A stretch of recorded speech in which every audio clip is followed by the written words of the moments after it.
Iola Leroy, or Shadows Uplifted. By Francis E. W. Harper. 1893, Philadelphia. To my daughter Mary E. Harper, this book is lovingly dedicated. Introduction. I confess when I first learned that Mrs.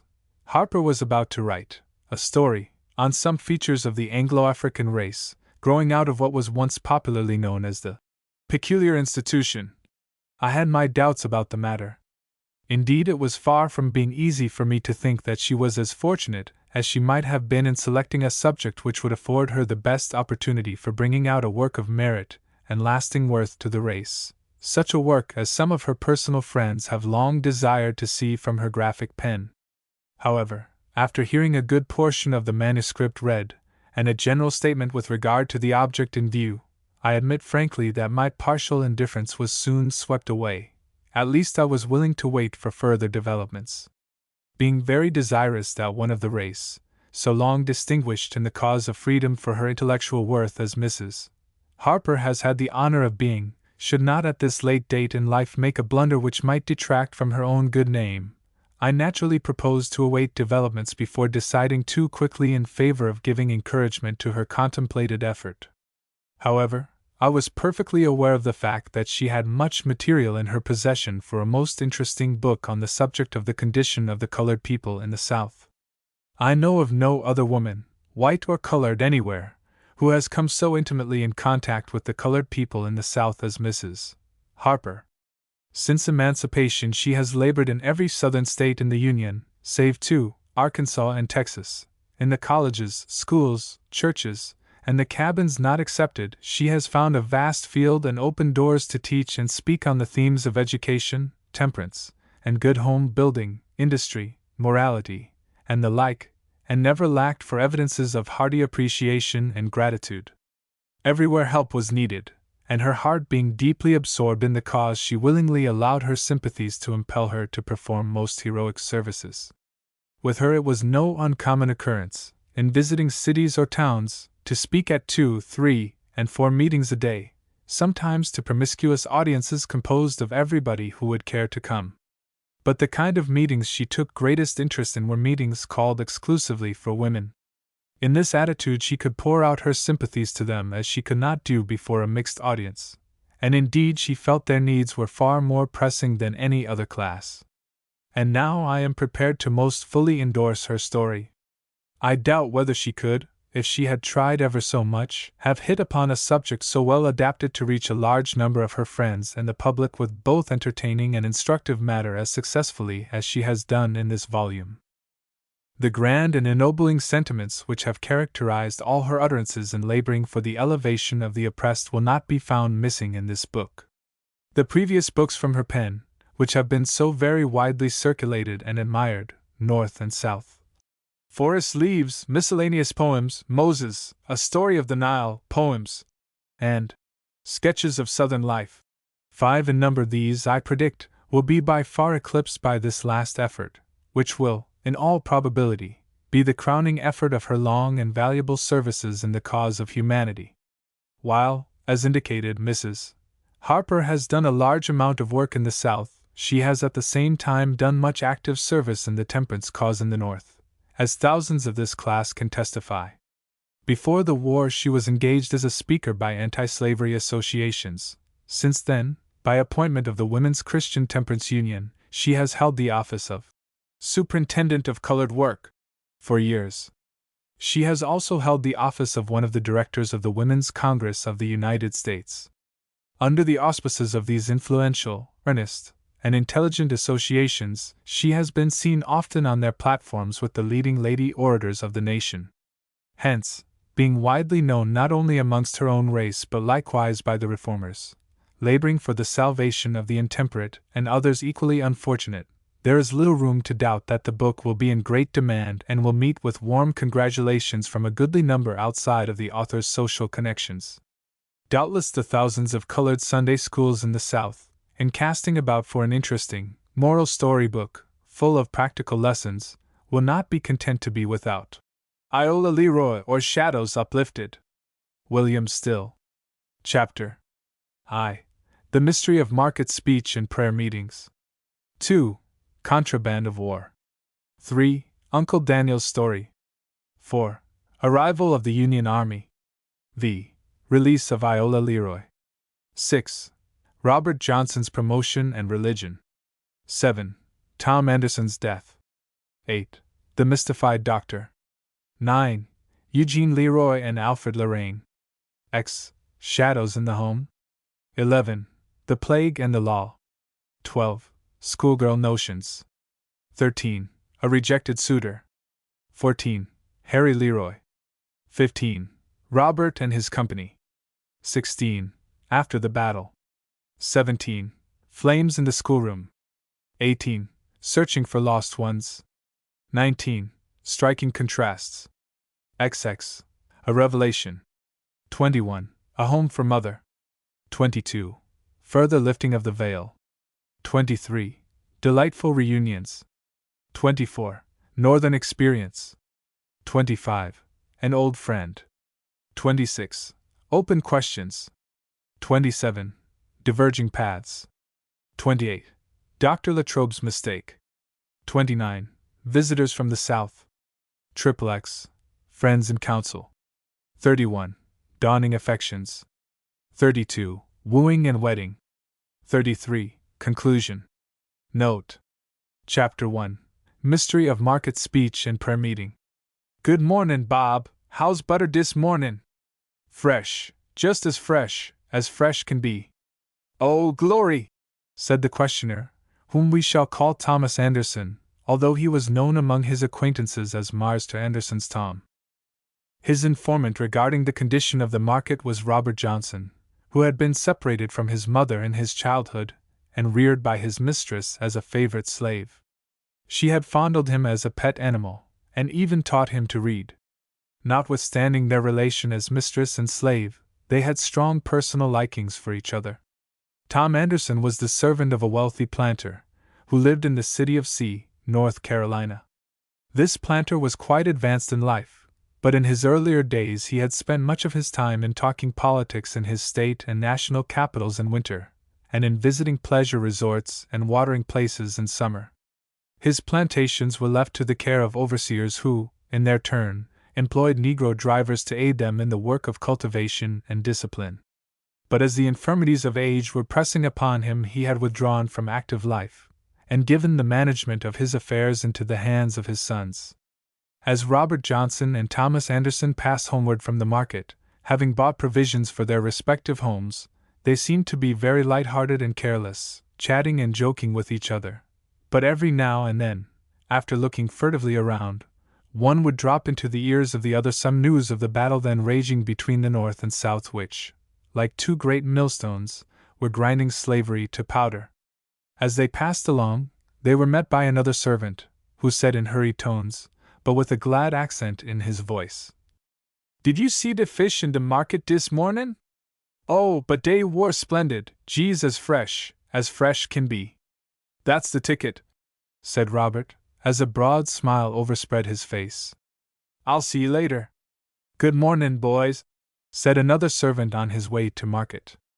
"How's eggs dis mornin'?" Fust rate, said Tom Anderson.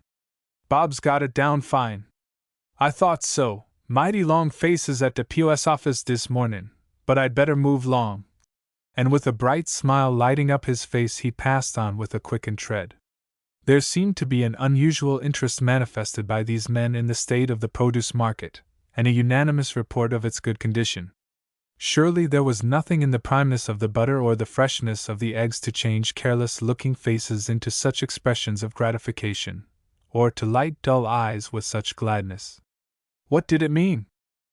During the dark days of the rebellion, when the bondman was turning his eyes to the American flag, and learning to hail it as an ensign of deliverance, some of the shrewder slaves, coming in contact with their masters and overhearing their conversations, invented a phraseology to convey in the most unsuspected manner news to each other from the battlefield.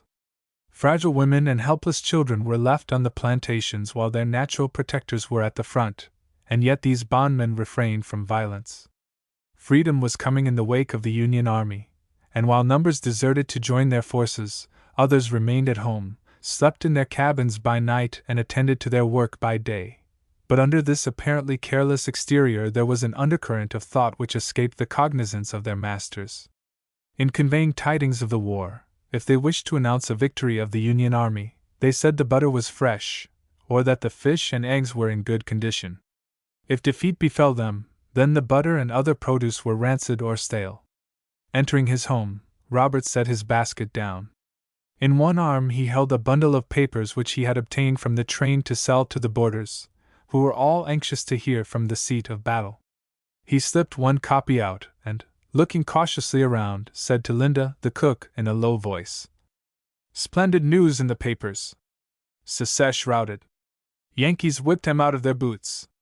Papers full of it. I tell you the eggs and the butter's mighty fresh this morning." "Oh, show chilly," said Linda. "I can't read the newspapers, but old Mrs. Face is newspaper enough for me. I looks at her every mornin' when she comes into dis kitchen. Yef her face is long and she walks kind o' droopy, den I thinks things is gwine wrong for dem. But yef she comes out yer looking mighty pleased, and larfin' all over her face, and steppin' so frisky, den I knows the Secesh is gettin' de best ob de Yankees. Robbie, honey, does you really believe for good and righty dat dem Yankees is got horns?" "Of course not." "Well, I heard so." "Well, you heard a mighty big whopper. Anyhow, Bobby, things goes mighty contrary in dis house. Ol' Miss is in de parlor prayin' for de Secesh to gain de day, and we's prayin' in de cabins and kitchens for de Yankees to get de best ob it. But wasn't Miss Nancy glad when dem Yankees runned away at Bull's Run? It was nuffin' but Bull's Run and runaway Yankees. How she did larf and skip 'bout de house. And den me thinks to myself you'd better not holler till you gets out obi de woods. I specs for dem Yankees gets for you'll be larfin' t'other side obi your mouth." While you was gone to market, ol' Miss calmed out yer, her face looking as long as my arm, tellin' us all 'bout de war and saying dem Yankees whipped our folks all to pieces. And she was 'fraid dey'd all be down yer soon. I thought they couldn't come too soon for we. But I didn't tell her so. No, I don't expect you did. "No, I didn't. Ef you buys me for a fool you loses your money sure. She said when dey calmed down yer she wanted all the men to hide, for dey'd kill all the men, but dey wouldn't take de women. It's no such thing. She's put it all wrong. Why them Yankees are our best friends. Dat's jees what I thinks.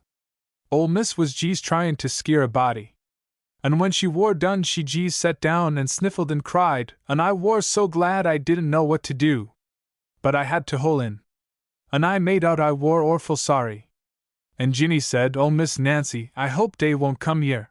And she said, 'I see jees 'fraid dey will come down yer and gobble up everything dey can lay dear hands on.' And she jees looked as ef her heart war mos broke, and den she went inter de house. And when she war gone, we jees broke loose. Jake turned Somersets, and said he warn't 'fraid obi dem Yankees, he knowed which side his brad was buttered on. Dat Jake is a cuter. When he goes down ter get de letters he cuts up all kinds obi shines and capers. And to look at him skylarking dear while the folks is waitin' for dear letters, and talkin' 'bout de war, you wouldn't think dat boy had a thimbleful of sense. But Jake's listenin' all the time wid his eyes and his mouth wide open, and catchin' everything he kin, and a heap obi news he gets dat way. As to Ginny, she jees capered and danced all ober de floor. And I jees had to put my han ober her mouth to keep ol' Miss from yearing her. Oh, but we did have a good time. Boy, yer oughter been yer. And, Aunt Linda, what did you do? Oh, honey, I war jees ready to crack my sides larfin', jees to see what a long face Ginny puts on when ol' Miss is talkin', and den to see dat face when Mrs. back is turned. Why, it's good as a circus. It's 'nuff to make a horse larf. Why, Aunt Linda, you never saw a circus. No, but I see hern tell obi dem, and I thinks dey muse be mighty funny. And I know it's orful funny to see how straight Ginny's face looks when she's almost ready to bust, while ol' Missus frettin' and fumin' 'bout dem Yankees in de war. But somehow, Robbie, I rawly believes dat we colored folks is mixed up in dis fight. I seed it all in a vision. And soon as dey fired on dat fort, Uncle Dan'l says to me, 'Linda, we's gwine to get our freedom.' And I says, 'What makes you think so?' And he says, 'Davy fired on Fort Sumter, and de North is bound to whip.' I hope so, said Robert. I think that we have a heap of friends up there. Well, I'm jes gwine to keep on prayin' and believin' dot. Just then the bell rang, and Robert, answering, found Mrs. Johnson suffering from a severe headache, which he thought was occasioned by her worrying over the late defeat of the Confederates. She sent him on an errand, which he executed with his usual dispatch, and returned to some work which he had to do in the kitchen. Robert was quite a favorite with Aunt Linda, and they often had confidential chats together. Bobby, she said when he returned, I thinks we ort ter have a prayer meetin' putty soon. I am in for that. Where will you have it? Lem me see. Last Sunday we had it in Gibson's Woods, Sunday 'fore loss in de old cypress swamp, and next Sunday we'll have one in McCullough's Woods. Last Sunday we had a good time. I wore G's chock full and runnin' ober. Aunt Millie's daughter's been moanin' all summer, and she's G's come through. We had a powerful time. Everythin' on dat ground was G's alive. I tell yer, there was a shout in de camp. Well, you had better look out, and not shout too much, and pray and sing too loud, because, for you know, the patrollers will be on your track and break up your meetin' in a mighty big hurry, before you can say Jack Robinson. Oh, we looks out for dat. We's got a nice big pot, dat got cracked last winter, but it will hold a lot o' water, and we puts it where we can tell it everything. We has our own good times. And I want you to come Sunday night and tell all 'bout the good eggs, fish, and butter. Mark my words, Bobby, we's all gwine to get free. I seed it all in a vision, as plain as the nose on your face. Well, I hope your vision will come out all right, and that the eggs will keep and the butter be fresh till we have our next meetin' dot. Now, Bob, you send word to Uncle Dan'l, Tom Anderson, and de rest be dem, to come to McCullough's Woods next Sunday night. I want to have a sin-killin' and de Bildribbin' time. But boy, you'd better get out a year. Ol' Miss'll be down on you like a scratched cat. Although the slaves were denied unrestricted travel, and the holding of meetings without the surveillance of a white man, yet they contrived to meet by stealth and hold gatherings where they could mingle their prayers and tears, and lay plans for escaping to the Union Army. Outwitting the vigilance of the patrollers and home guards, they established these meetings miles apart, extending into several states. Sometimes their hope of deliverance was cruelly blighted by hearing of some adventurous soul who, having escaped to the Union Army, had been pursued and returned again to bondage. Yet hope survived all these disasters which gathered around the fate of their unfortunate brethren, who were remanded to slavery through the undiscerning folly of those who were strengthening the hands which were dealing their deadliest blows at the heart of the nation. But slavery had cast such a glamour over the nation, and so warped the consciences of men, that they failed to read aright the legible transcript of divine retribution which was written upon the shuddering earth, where the blood of God's poor children had been as water freely spilled. Chapter 2. Contraband of War. A few evenings after this conversation between Robert and Linda, a prayer meeting was held. Under the cover of night a few dusky figures met by stealth in McCullough's Woods. "Howdy," said Robert, approaching Uncle Daniel, the leader of the prayer meeting, who had preceded him but a few minutes. "Thanks and praise. I see all right. How is you, Chilly?" "Oh, I'm all right," said Robert, smiling, and grasping Uncle Daniel's hand. "What's the news?" exclaimed several, as they turned their faces eagerly towards Robert. "I hear," said Robert, "that they are done sending the runaways back to their masters." "Is that so?" said a half-dozen earnest voices. "How did you hear it?" "I read it in the papers. And Tom told me he heard them talking about it last night, at his house." "How did you hear it, Tom? Come, tell us all about it." Tom Anderson hesitated a moment, and then said, "Now, boys, I'll tell you all about it. But you's got to be mighty mum 'bout it. It won't do to let de cat outer de bag." "Dat's so. But tell us what you yeard.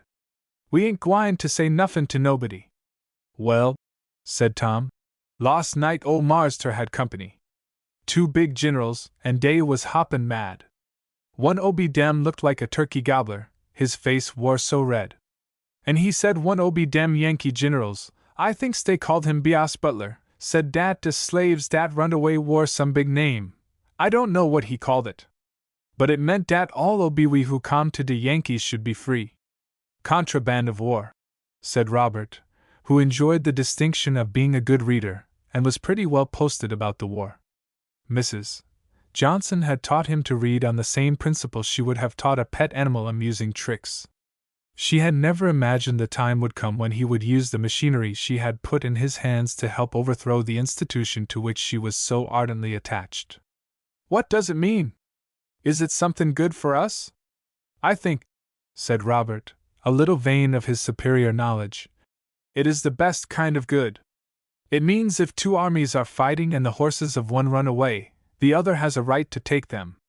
And it is just the same if a slave runs away from the Secesh to the Union lines. He is called a contraband, just the same as if he were an ox or a horse. They wouldn't send the horses back, and they won't send us back. Is that so? Said Uncle Daniel, a dear old father, with a look of saintly patience on his face. Well, chillin, what do you mean to do? Go, geez, as soon as we can get to the army, said Tom Anderson. What else did the generals say? And how did you come to hear them, Tom? Asked Robert Johnson. Well, yer see, Marster's too old and feeble to go to de war, but his heart's in it. And it makes him feel good all over when dem big generals comes and tells him all about it. Well, I war laying out on de porch falls asleep and snoring dreffle hard. Oh, I war so soon asleep dat when Marster wanted some ice water he had to shake me dreffle hard to wake me up. And all the time I war wide wake as he war. What did they say? Asked Robert, who was always on the lookout for news from the battlefield. One ob dem said, dem Yankees war talkin' of puttin' guns in our hands and settin' us all free. And de oder said, oh, sho! Ef dey puts guns in deir hands dey'll soon be in our en. And ef dey sets em free dey wouldn't know how to take care ob demselves. Only let em try it. Chorused a half-dozen voices. And dey'll soon see who'll get de best ob de guns, and as to taking care ob ourselves, I specs we can take care ob ourselves as well as take care ob dem. Yes, said Tom, who plants the cotton and raises all the crops. They eat the meat and give us the bones, eat the cherries and give us the stones. And I'm getting tired of the whole business, said Robert. But Bob, said Uncle Daniel, you've got a good owner. You don't have to run away from bad times and what's a comin' dot. It isn't so good, but it might be better. I ain't got nothing gainst my ol' miss, except she sold my mother from me. And a boy ain't nothin' without his mother. I forgive her, but I never forget her, and never expect to. But if she were the best woman on earth I would rather have my freedom than belong to her. Well, boys, here's a chance for us just as soon as the Union Army gets in sight. What will you do? I see a goin', said Tom Anderson. Geez, as soon as dem Lincoln soldiers gets in sight. And I see a gwine wid you, Tom, said another. I specs my ol' marster'll feel right smart lonesome when I see gone, but I don't keer 'bout stayin' for company's sake. My ol' marster's room's a heap better'n his company, said Tom Anderson, and I see a goner too. Dis your freedom's too good to be left behind, when you's got a chance to get it. I won't stop to bid ol' Moss goodbye. What do you think? Said Robert, turning to Uncle Daniel. Won't you go with us? No, chillin', I don't blame you for gwine, but I see gwine to stay. Slavery's done got all the marrow out ob dese poor old bones. Ef freedom comes it won't do me much good. We old ones will die out, but it will set you youngsters all up. But Uncle Daniel, you're not too old to want your freedom? I knows dat I lubes the berry name of freedom. I see been praying and hoping for it dese many years. And ef I warn't bound, I would go wid you termorrer. I won't put a straw in your way. You boys go, and my prayers will go wid you. I can't go, it's no use. I see gwine to stay on de old place till Mas Robert comes back, or is brought back. But Uncle Daniel, said Robert, what's the use of praying for a thing if, when it comes, you won't take it? As much as you have been praying and talking about freedom, I thought that when the chance came you would have been one of the first to take it. Now, do tell us why you won't go with us. Ain't you willing? Why, Robbie, my whole heart is wid you. But when Mas Robert went to de war, he called me into his room and said to me, Uncle Dan'l, I see gwine to de war, and I want you to look arter my wife and chillun, and see dat everything goes right on de place. And I promised him I'd do it, and I muse be as good as my word. 'Cept de overseer, dere isn't a white man on de plantation, and I hear he has to report termora or be treated as a deserter. And there's nobody here to look arter Miss Mary and de chillun, but myself, and to see dat everything goes right. I promised Moss Robert I would do it, and I muse be as good as my word.' 'Well, what should you care?' said Tom Anderson. 'Who looked arter you when you wore soul from your farder and mudder, and neber see dem any more, and wouldn't know dem today ef you met dem in your dish?' 'Well, that's neither here nor there. Moss Robert couldn't help what his father did. He wore an orful mean man. But he's dead now, and gone to see 'bout it. But his wife wore the nicest, sweetest lady dat eber I did see. She wore no more like him dan chalks like cheese.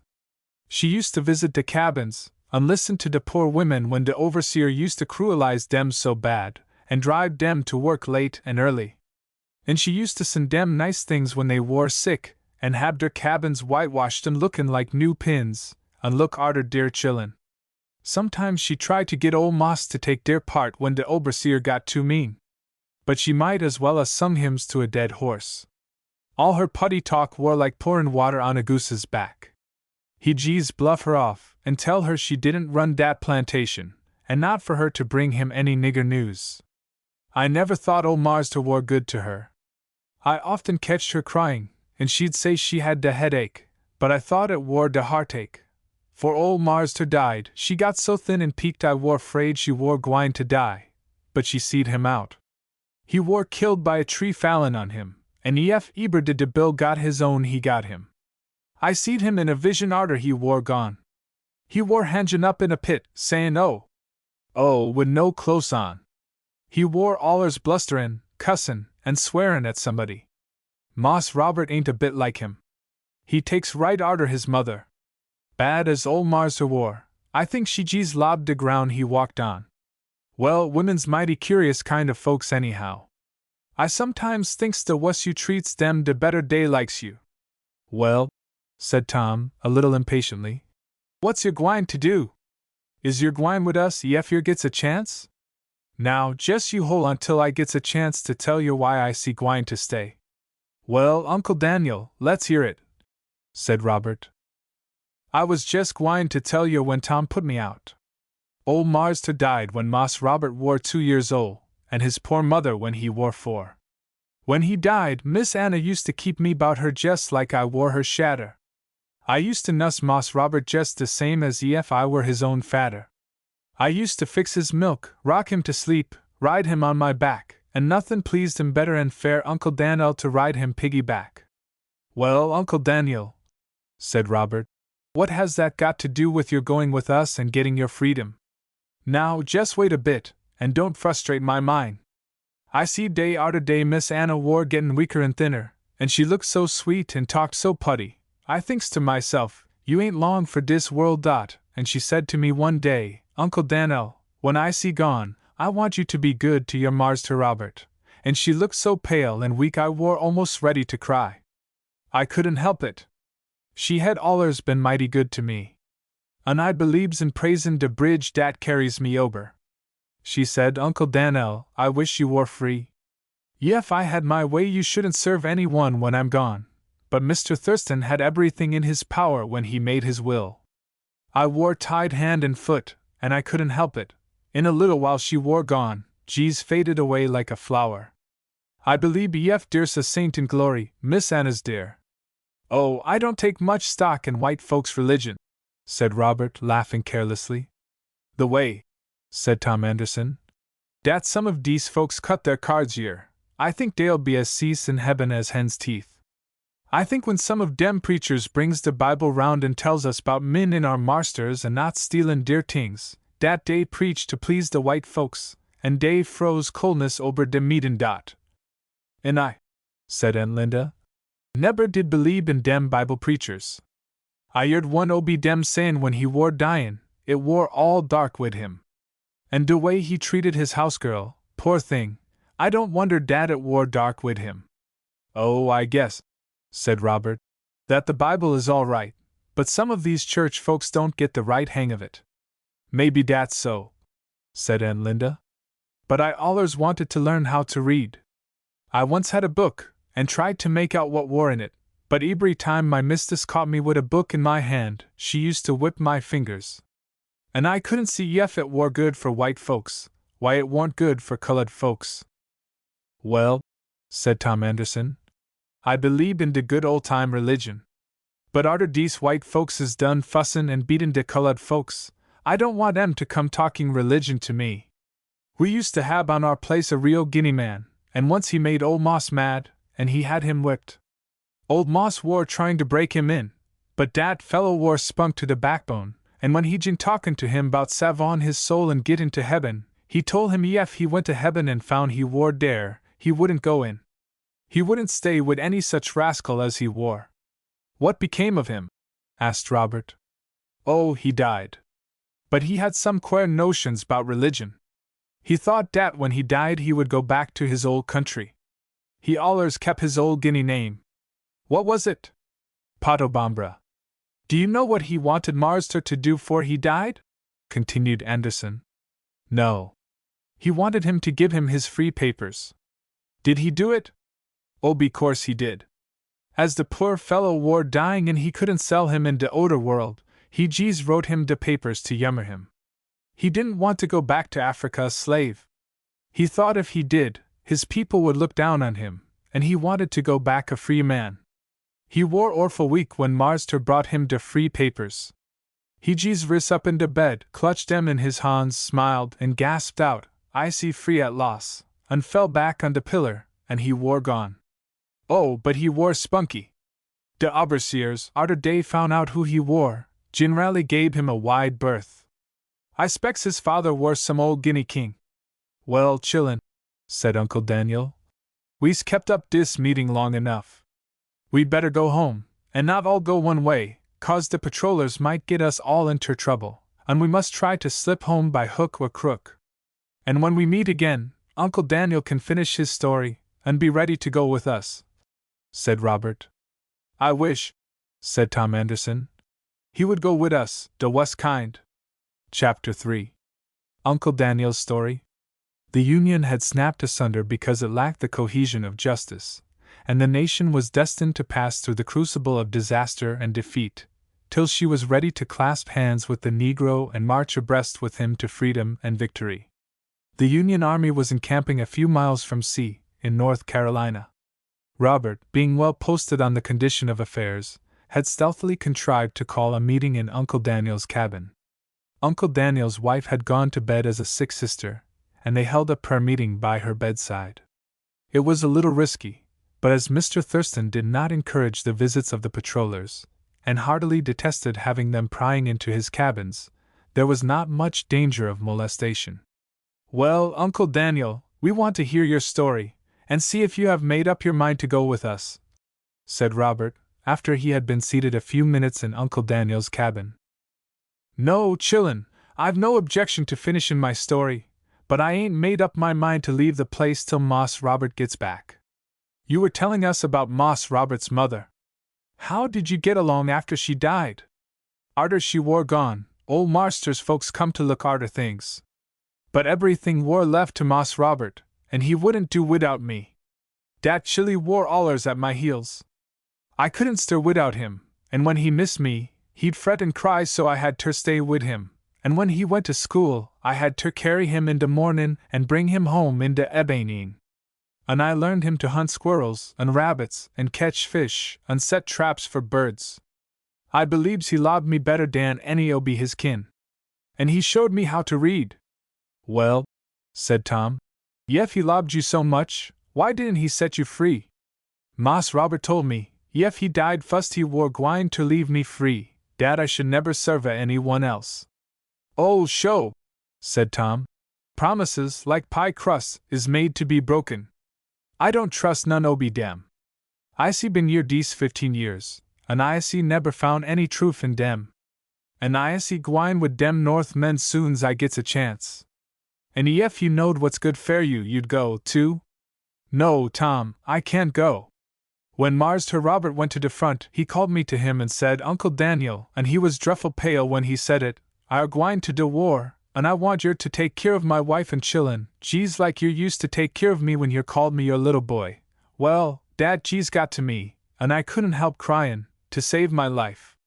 I specs, said Tom, your tear bags must lie mighty close to your eyes. I wouldn't cry ef dem Yankees would make every one ob dem go to de front, and stay der forber. Dey'd only be gettin' back what dey's been a-doin' to us. Master Robert war neber bad to me. And I believes in standing by dem dat stands by you. Arter Miss Anna died, I had great 'sponsibilities on my shoulders, but I war orful lonesome, and thought I'd like to get a wife. But dear warn't a gal on de plantation, and nowhere's room dat filled de bill. So I jees waited, and tended to Moss Robert till he war old enough to go to college. When he went, he allers 'membered me in de letters he used to write his grandma. When he war gone, I war lonesomer dan eber. But one day, I jees seed de gal dat took de rag off de bush. Gundover had jees brought her from de up country. She wore putty as a picture, he exclaimed, looking fondly at his wife, who still bore traces of great beauty. She had putty hair, putty eyes, putty mouth. She wore putty all over, and she knowed how to put on style.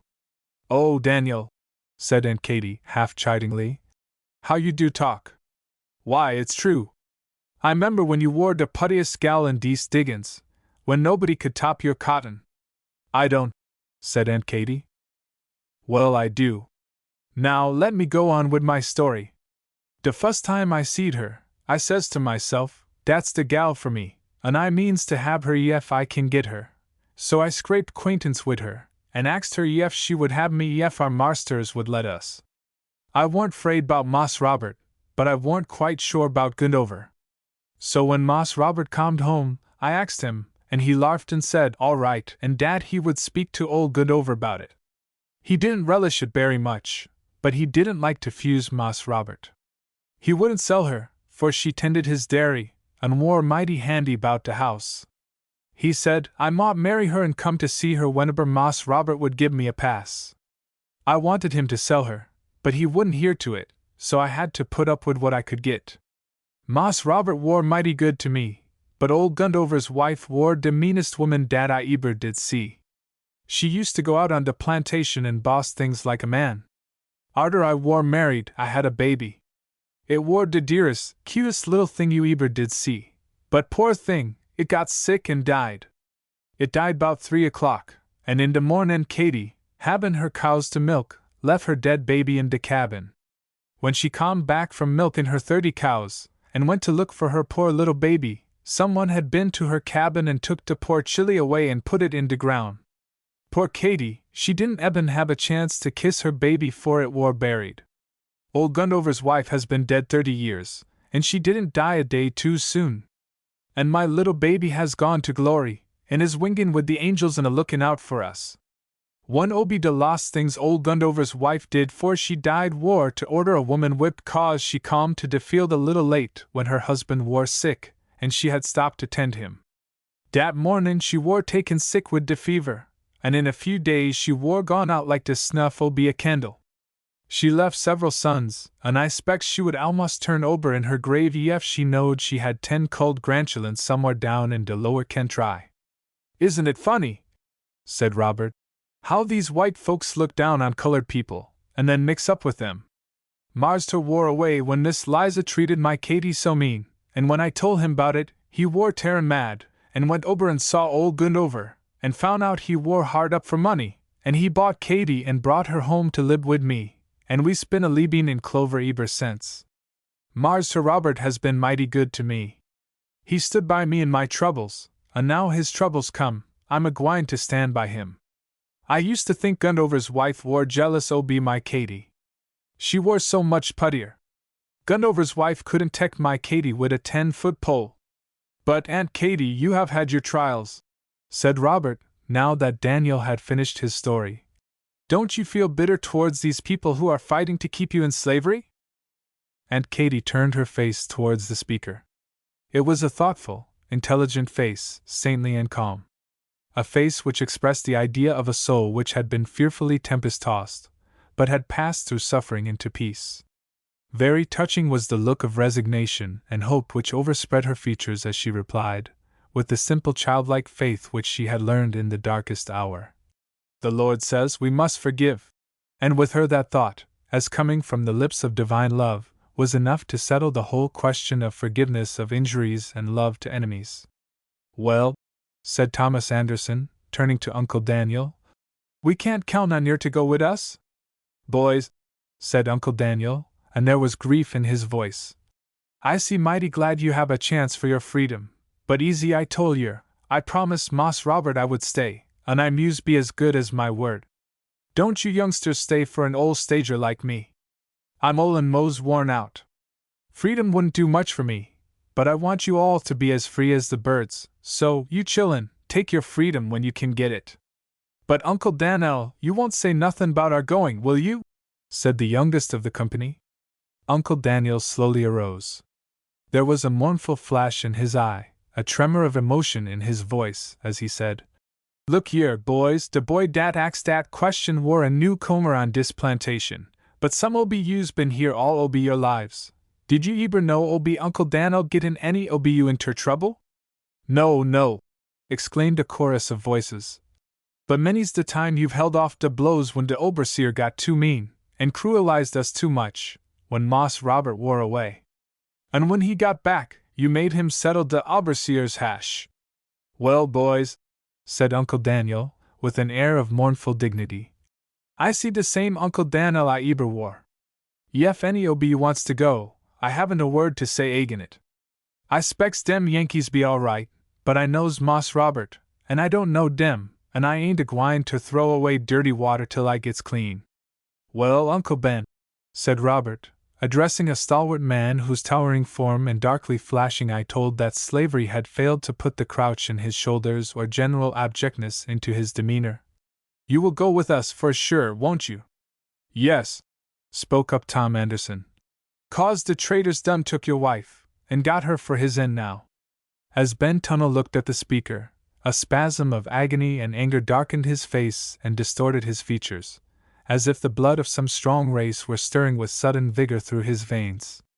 He clutched his hands together, as if he were struggling with an invisible foe, and for a moment he remained silent. Then suddenly raising his head, he exclaimed, Boys, there's not one of you loves freedom more than I do, but what? Said Tom. Do you think white folks is your best friends? I'll think so when I lose my senses. Well, now, I don't believe you're 'fraid. Not the way I yeard you talkin' to de overseer when he war threatening to hit your mudder. He saw you meant business, and he let her alone. But what's to hinder you from gwine wid us? My mother, he replied, in a low, firm voice. That is the only thing that keeps me from going. If it had not been for her, I would have gone long ago. She's all I've got, and I'm all she's got. It was touching to see the sorrow on the strong face, to detect the pathos and indignation in his voice, as he said, I used to love Mirandy as I love my life. I thought the sun rose and set in her. I never saw a handsomer woman than she was. But she fooled me all over the face and eyes, and took up with that hellhound of a traitor, Lukens, and he gave her a chance to live easy, to wear fine clothes, and be waited on like a lady. I thought at first I would go crazy, but my poor mammy did all she could to comfort me. She would tell me there were as good fish in the sea as were ever caught out of it. Many a time I've laid my poor head on her lap, when it seemed as if my brain was on fire and my heart was almost ready to burst. But in course of time I got over the worst of it, and Mirandy is the first and last woman that ever fooled me. But that dear old mammy of mine, I mean to stick by her as long as there is a piece of her. I can't go over to the army and leave her behind, for if I did, and anything should happen, I would never forgive myself. But couldn't you take her with you? Said Robert. The soldiers said we could bring our women. It isn't that. The Union Army is several miles from here, and my poor mammy is so skeery that, if I were trying to get her away and any of them Secesh would overtake us, and begin to question us, she would get skeered almost to death, and break down and begin to cry, and then the fat would be in the fire. So, while I love freedom more than a child loves its mother's milk, I've made up my mind to stay on the plantation. I wish, from the bottom of my heart, I could go. But I can't take her along with me, and I don't want to be free and leave her behind in slavery. I was only 5 years old when my master and, as I believe, father sold us both here to this lower country, and we've been here ever since. It's no use talking. I won't leave her to be run over by everybody." A few evenings after this interview, the Union soldiers entered the town of C. and established their headquarters near the home of Thomas Anderson. Out of the little company, almost every one deserted to the Union Army, leaving Uncle Daniel faithful to his trust, and Ben Tunnell hushing his heart's deep aspirations for freedom in a passionate devotion to his timid and affectionate mother. Chapter 4. Arrival of the Union Army. A few evenings before the stampede of Robert and his friends to the army, and as he sat alone in his room reading the latest news from the paper he had secreted, he heard a cautious tread and a low tap at his window. He opened the door quietly and whispered, "Anything new, Tom?" "Yes." "What is it?" "Come in." "Well, I see done been seeing dem Yankees, and dere ain't a bit of truth in dem stories I see been yearin' bout 'em." "Where did you see 'em?" "Down in de woods whar Marster told us to hide. Yesterday ol' Moss sent for me to come in de settin' room. And what do you think? Instead o' be makin' me stand wid my hat in my han' while he went for a whole rigmarole, he axed me to sit down, and he told me he 'spect de Yankees would want us to go inter de army, and dey would put us in front whar we'd all get killed, and I told him I didn't want to go, I didn't want to get all maked up. And den he said we'd better go down in de woods and hide. Massa Tom and Frank said we'd better go as quick as eber we could. Dey said dem Yankees would put us in deer wagons and make us haul like we war mules. Mas Tom ain't been at de great house G's now. He's keepin' bachelor's hall. Didn't he go to the battle? No, he found a poor white man who wore hard up for money, and he got him to go. But Tom, you didn't believe these stories about the Yankees.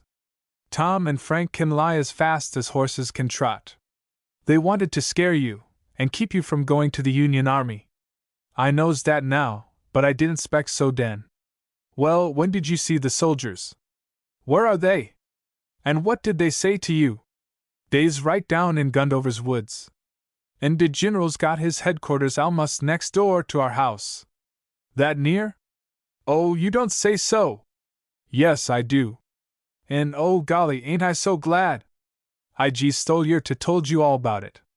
Yesterday mornin' I war splittin' some wood to get my breakfast, and I met one o' dem Yankee saggers. Well, I war so skeered, my heart flew right up in my mouth, but I made my manners to him and said, "Good mornin', massa." He said, "Good mornin', but don't call me massa." Dat war de fust white man I eber see dat didn't want to be called massa, eben ef he war as poor as Job's turkey. Den I begin to feel right sheepish, and he asked me ef my marser war at home, and ef he war a Reb. I told him he hadn't gone to de war, but he war secesh all fru, inside and outside. He war too old to go to de war, but dat he war all the time gruntin' and groanin', and I 'spect he'd grunt hisself to death. What did he say? He said he 'spects he'll grunt worser dan dat 'fore dey get fru wid him. Den he asked me ef I would hab some breakfast, and I said, "No, t'ank you, sir." And I war geez as hungry as a dorg, but I war feared to eat. I war feared he war gwine to poison me. Poison you? Don't you know the Yankees are our best friends? Well, yef dat's so, I see mighty glad, 'cause de woods is full o' dem. Now, Tom, I thought you had cut your eye teeth long enough not to let them Anderson boys fool you. Tom, you must not think because a white man says a thing, it must be so, and that a colored man's word is no account longside of his. Tom, if ever we get our freedom, we've got to learn to trust each other and stick together if we would be a people. Somebody else can read the papers as well as Moss Tom and Frank. My ol' miss knows I can read the papers, and she never tries to scare me with big whoppers about the Yankees. She knows she can't catch old birds with chaff, so she is just as sweet as a peach to her Bobby. But as soon as I get a chance I will play her a trick the devil never did. What's that? I'll leave her. I ain't forgot how she sold my mother from me. Many a night I have cried myself to sleep, thinking about her, and when I get free I mean to hunt her up. Well, I ain't told you all. De Gemman said he war quitting for de army, dat Massa Lincoln hab set us all free, and dat he wanted some more sogers to put down dem secesh, dat we should all have our freedom, our wages, and some kind o' be money. I couldn't call it like he did. Bounty money, said Robert. Yes, dat's jeez what he called it, bounty money. And I said dat I wore in for dat, teeth and toenails. Robert Johnson's heart gave a great bound. Was that so? Had that army, with freedom emblazoned on its banners, come at last to offer them deliverance if they would accept it? Was it a bright, beautiful dream, or a blessed reality soon to be grasped by his willing hands? His heart grew buoyant with hope. The lightness of his heart gave elasticity to his step and sent the blood rejoicingly through his veins. Freedom was almost in his grasp, and the future was growing rose-tinted and rainbow-hued. All the ties which bound him to his home were as ropes of sand, now that freedom had come so near. When the army was afar off, he had appeared to be light-hearted and content with his lot.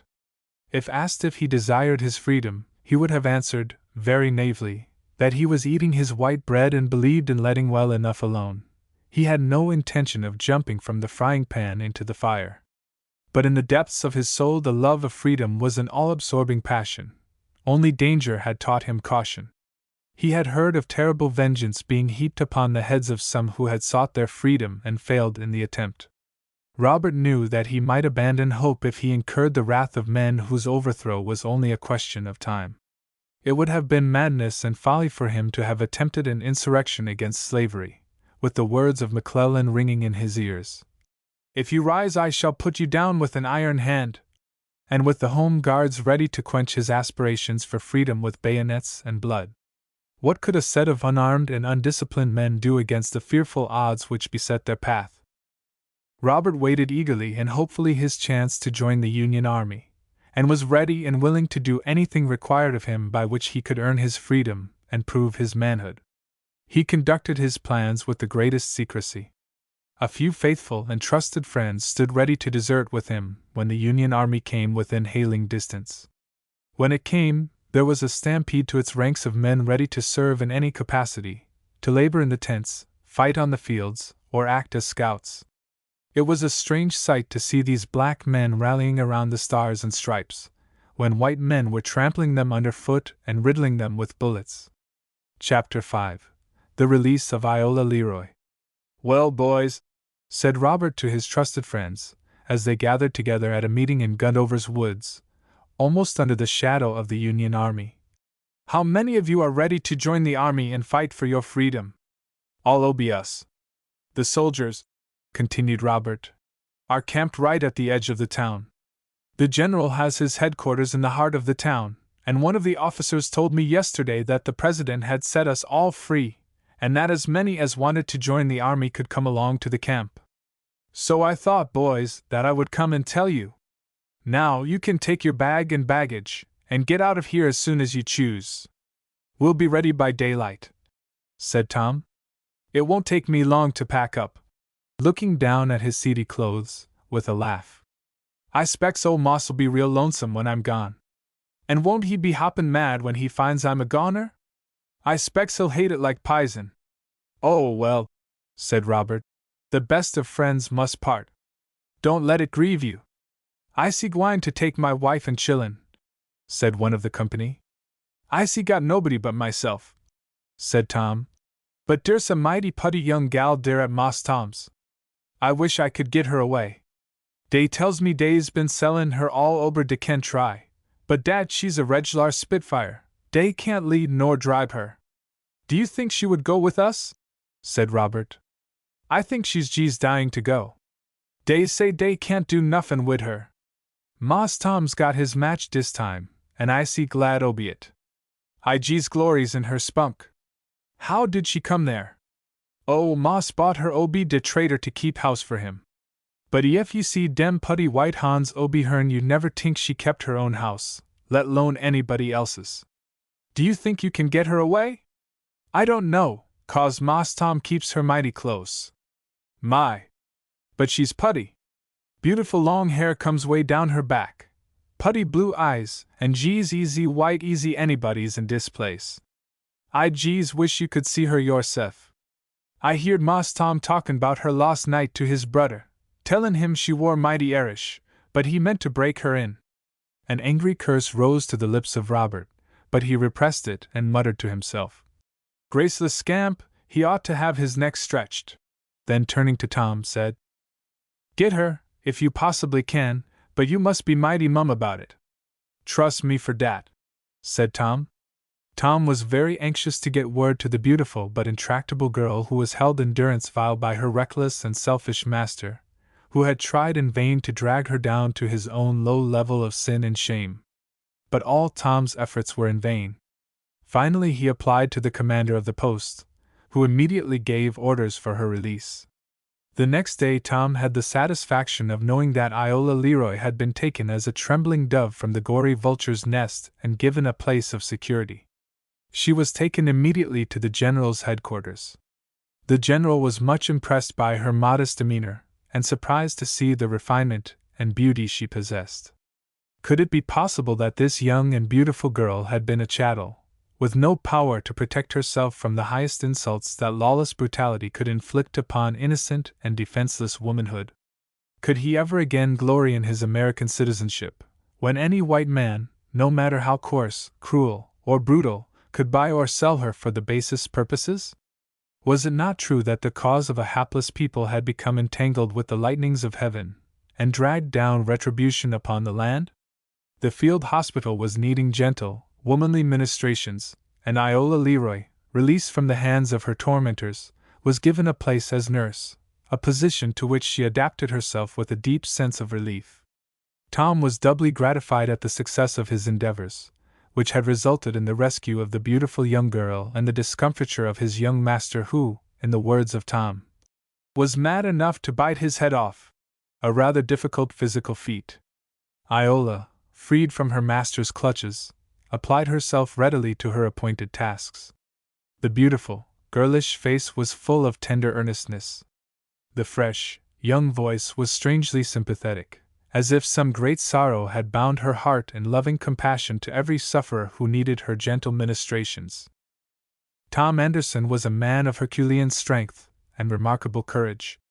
But on account of physical defects, instead of enlisting as a soldier, he was forced to remain a servant, although he felt as if every nerve in his right arm was tingling to strike a blow for freedom.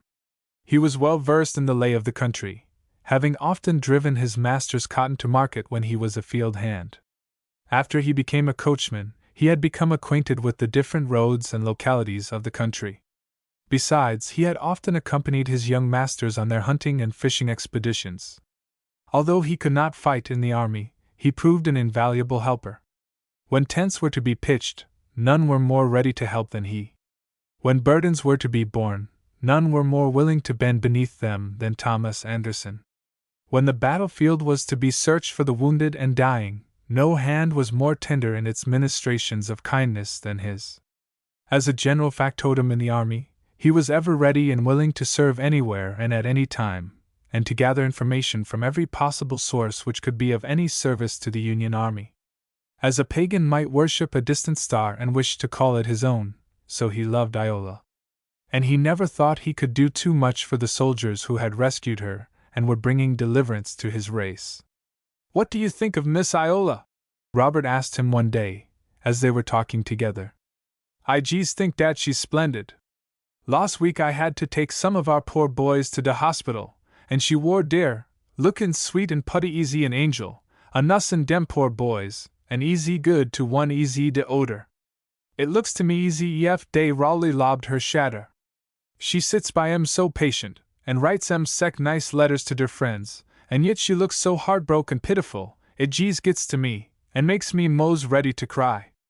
I'm so glad dat Mas Tom had to gib her up. He war too mean to eat good vittles." "He ought," said Robert, "to be made to live on herrings' heads and cold potatoes.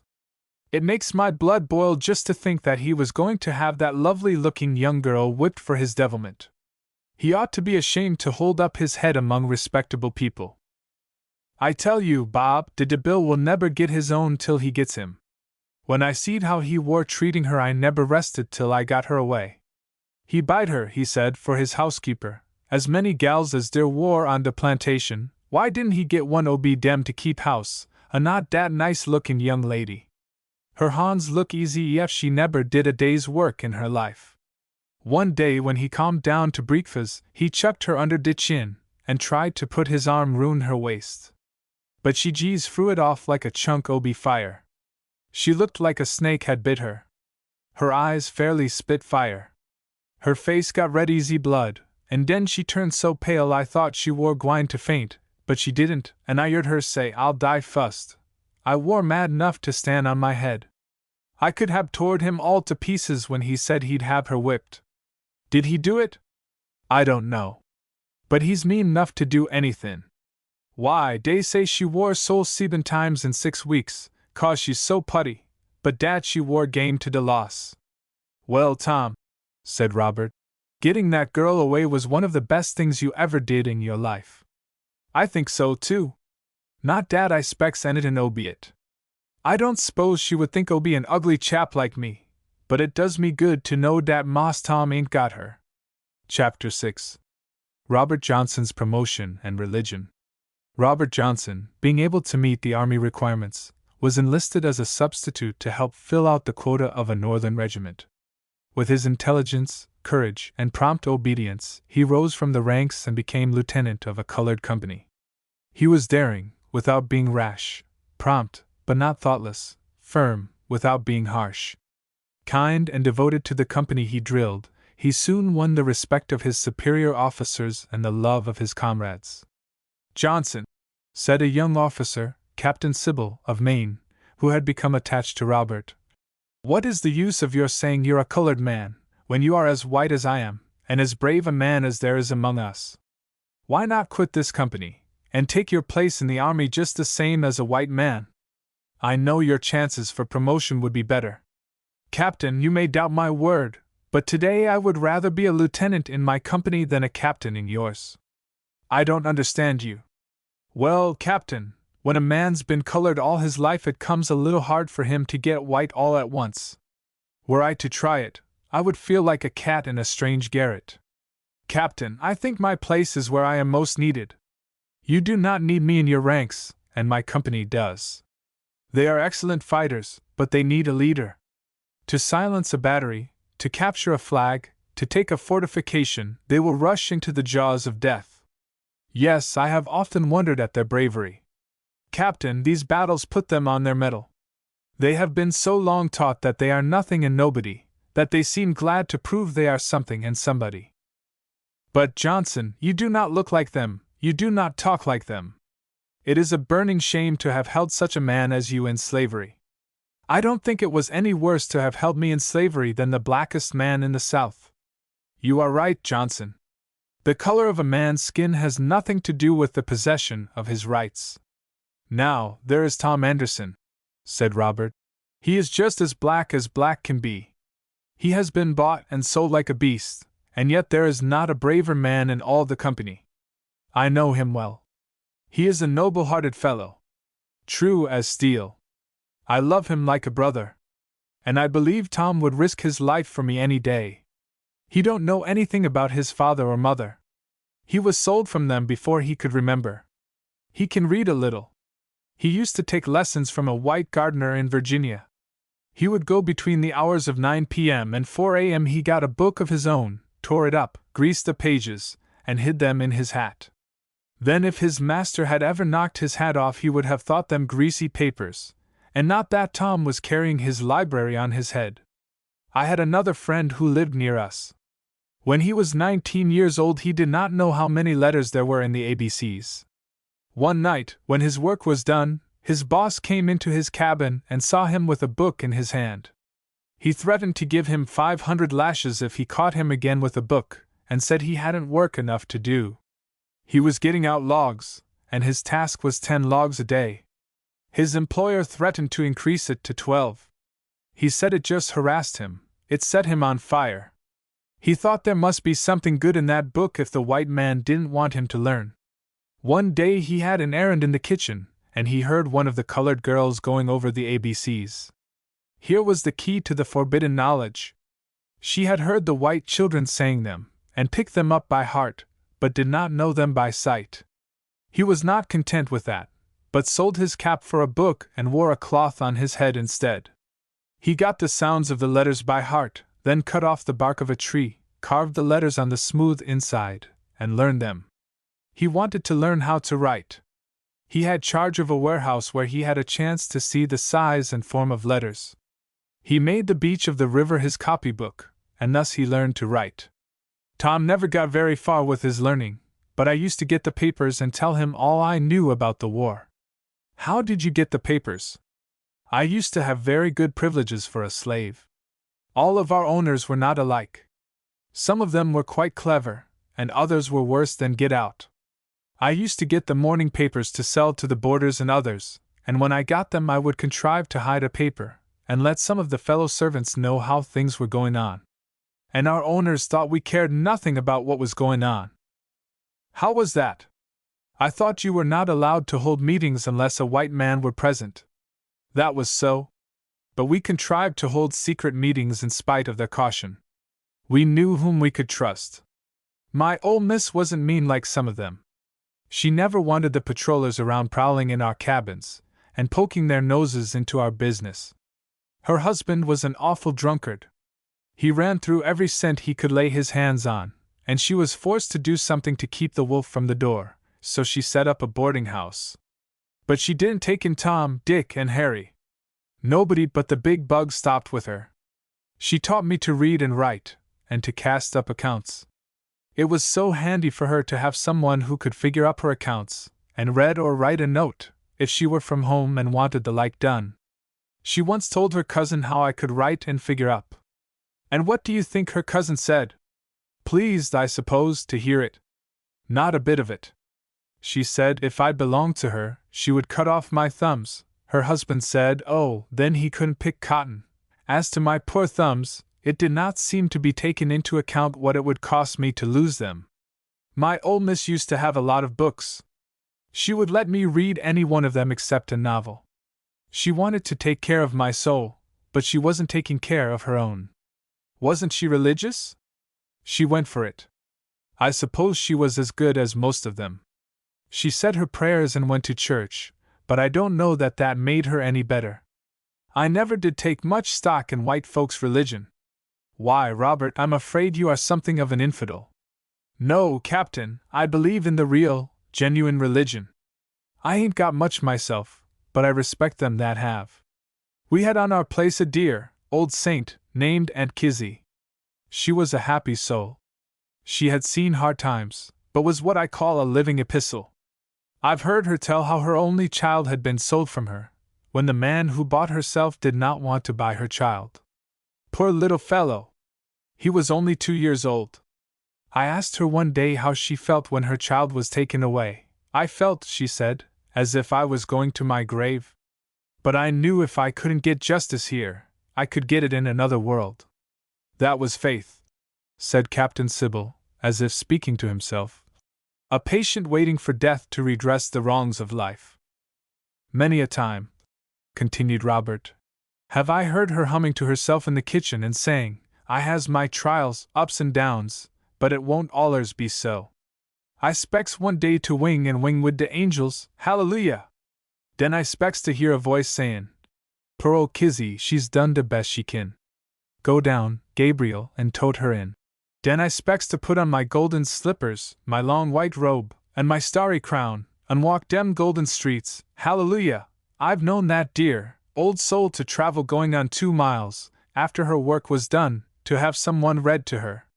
Her favorite chapter began with, Let not your heart be troubled, ye believe in God, believe also in me.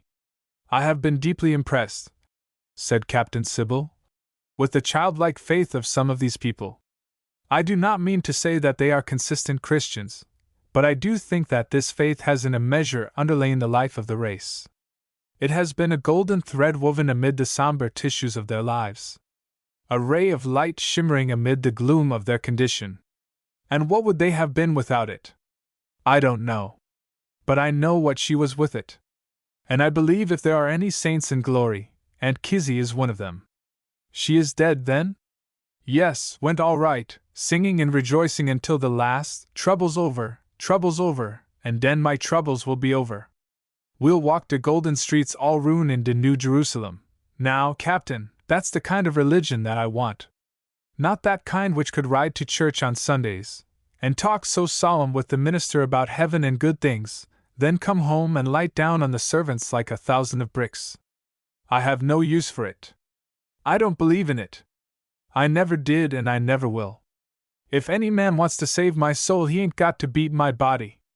That ain't the kind of religion I'm looking for. I ain't got a bit of use for it. Now, Captain, ain't I right? Well, yes, Robert, I think you are more than half right. You ought to know my dear, old mother who lives in Maine. We have had colored company at our house, and I never saw her show the least difference between her colored and white guests. She is a Quaker preacher, and don't believe in war, but when the rest of the young men went to the front, I wanted to go also. So I thought it all over, and there seemed to be no way out of slavery except through the war.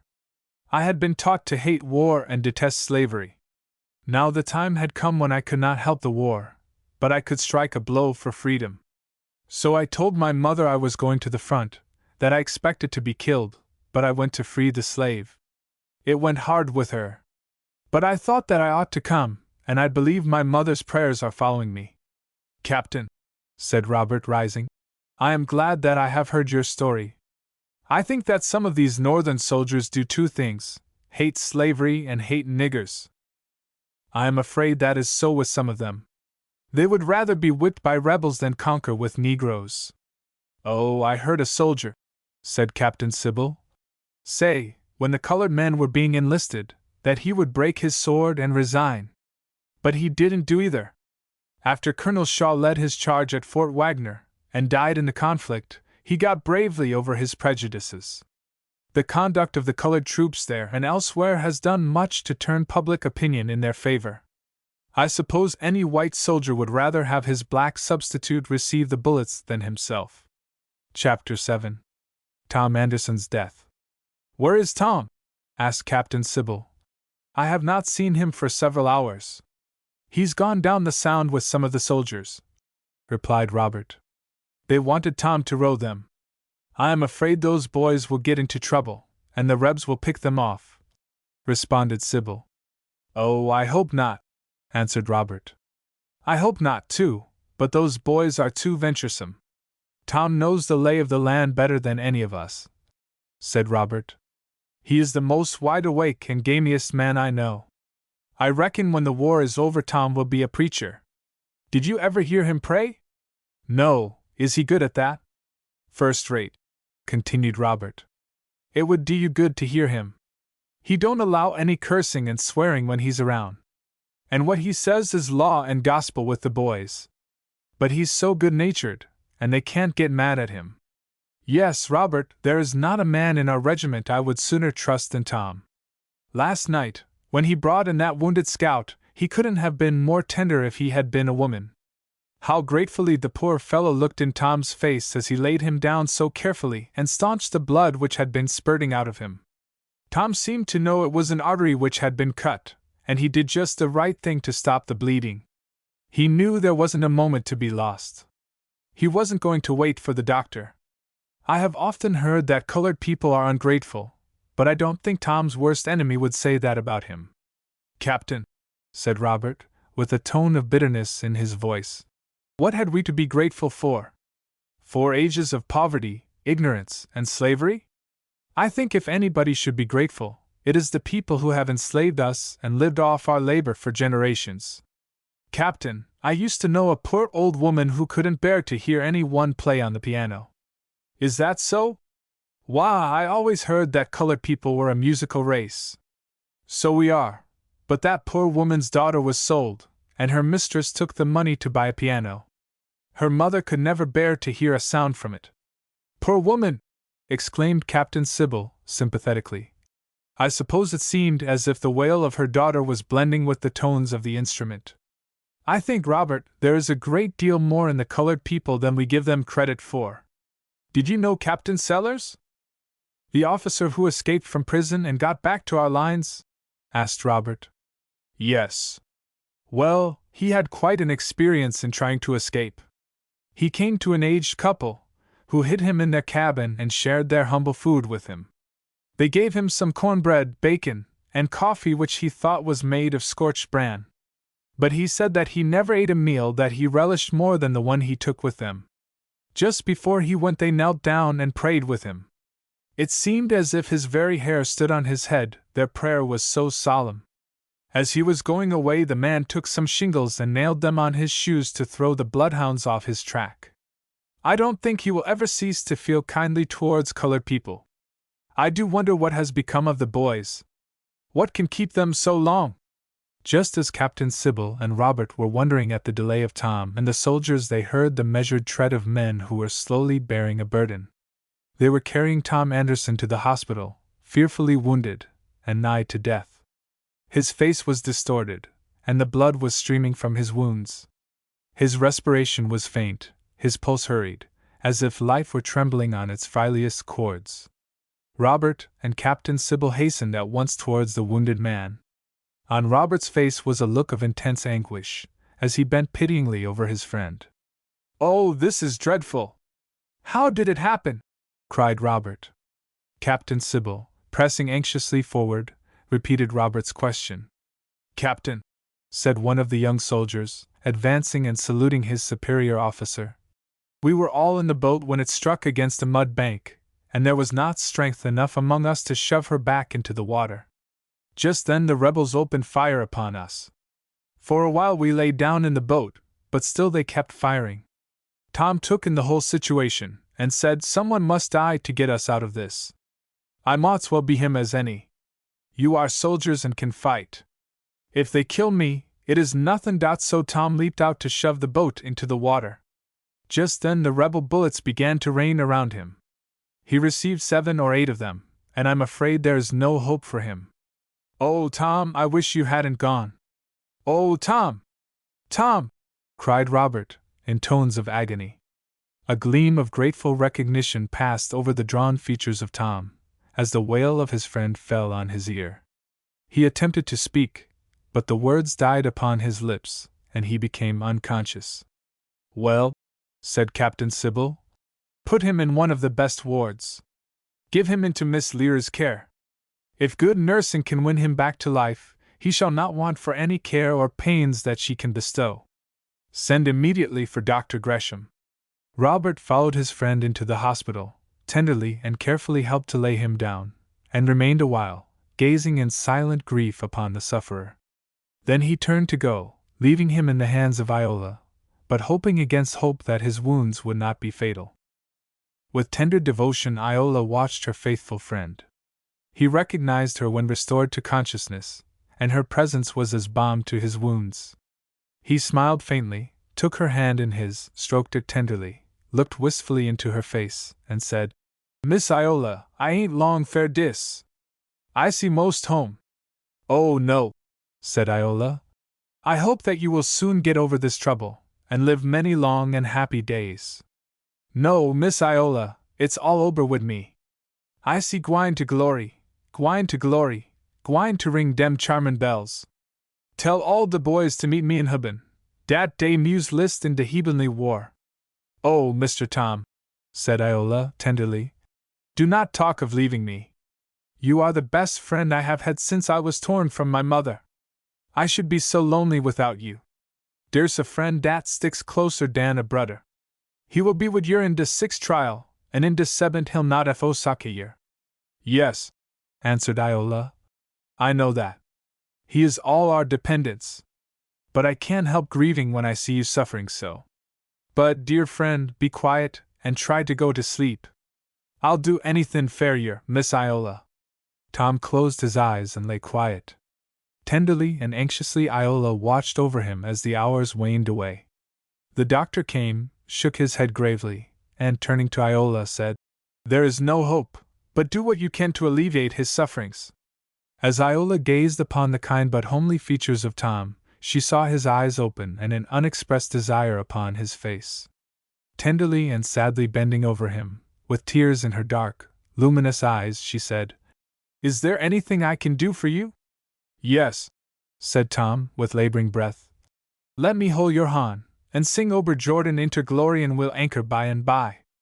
Iola laid her hand gently in the rough palm of the dying man, and with a tremulous voice sang the parting hymns. Tenderly she wiped the death damps from his dusky brow, and imprinted upon it a farewell kiss. Gratitude and affection lit up the dying eye, which seemed to be gazing into the eternities. Just then Robert entered the room, and seating himself quietly by Tom's bedside, read the death signs in his face. Goodbye, Robert, said Tom. Meet me in the kingdom. Suddenly a look of recognition and rapture lit up his face, and he murmured, Angels, bright angels, all's well, all's well. Slowly his hand released its pressure, a peaceful calm overspread his countenance, and without a sigh or murmur Thomas Anderson, Iola's faithful and devoted friend, passed away, leaving the world so much poorer for her than it was before.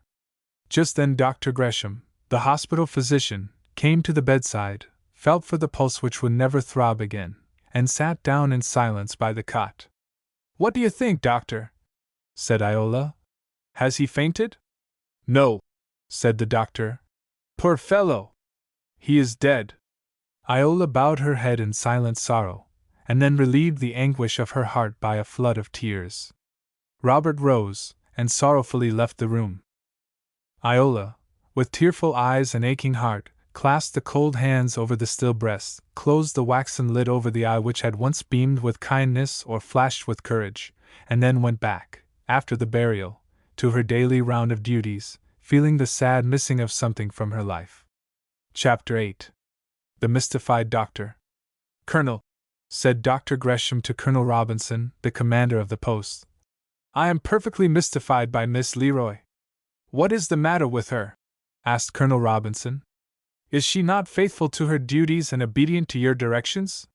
Faithful is not the word to express her tireless energy and devotion to her work, responded Dr. Gresham.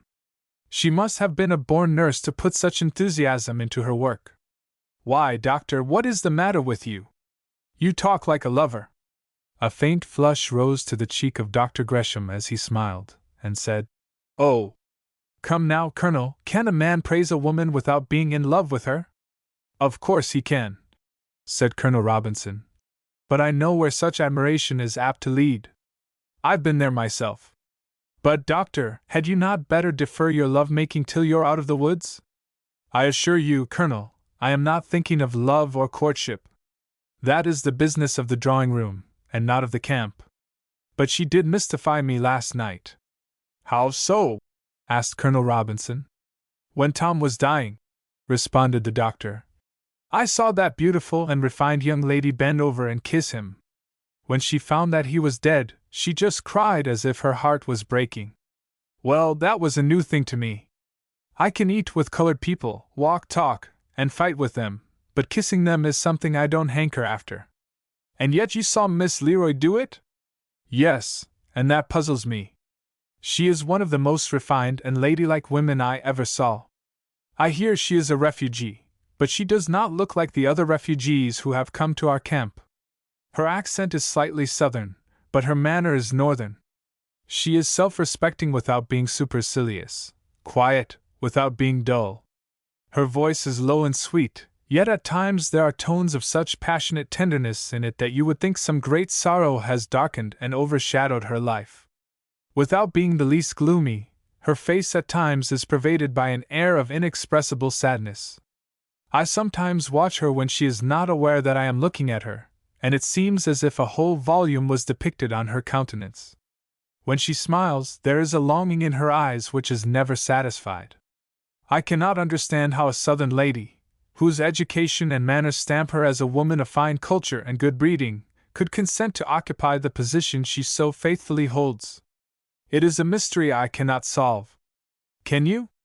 I think I can, answered Colonel Robinson. Will you tell me?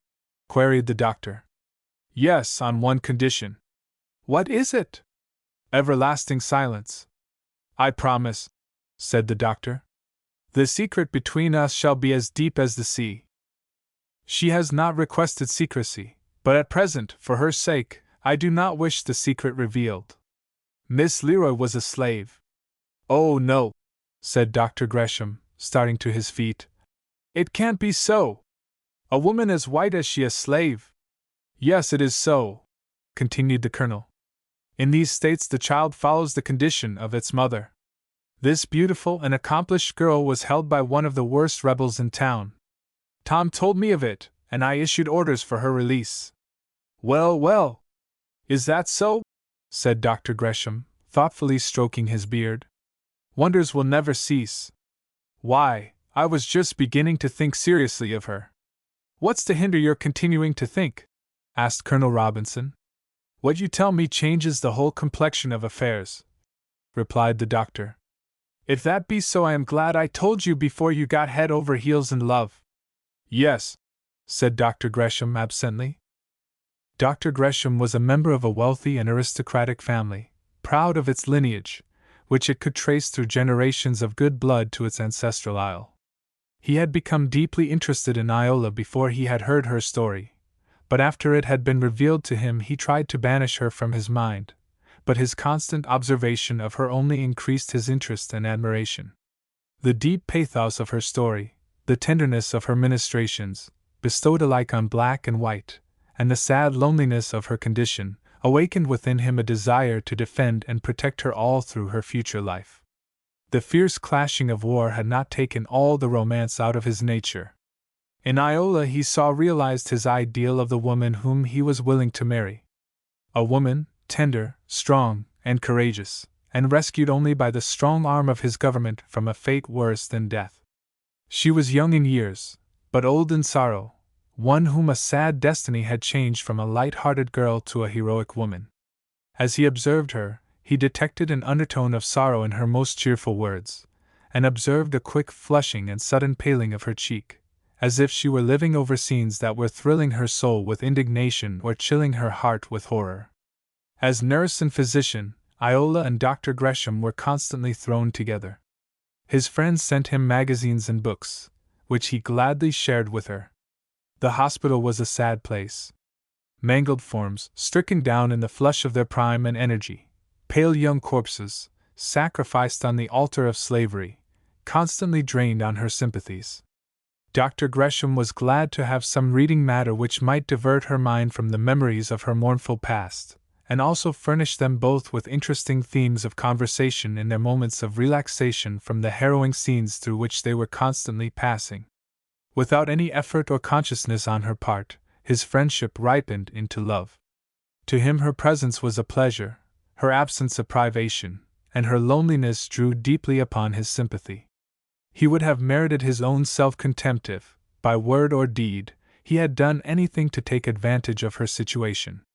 All the manhood and chivalry of his nature rose in her behalf, and, after carefully revolving the matter, he resolved to win her for his bride, bury her secret in his northern home, and hide from his aristocratic relations all knowledge of her mournful past. One day he said to Iola, "This hospital life is telling on you.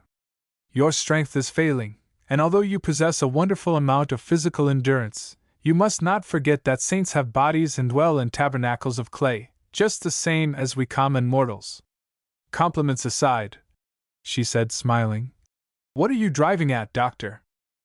"I mean," he replied, "that you are running down, and if you do not quit and take some rest you will be our patient instead of our nurse.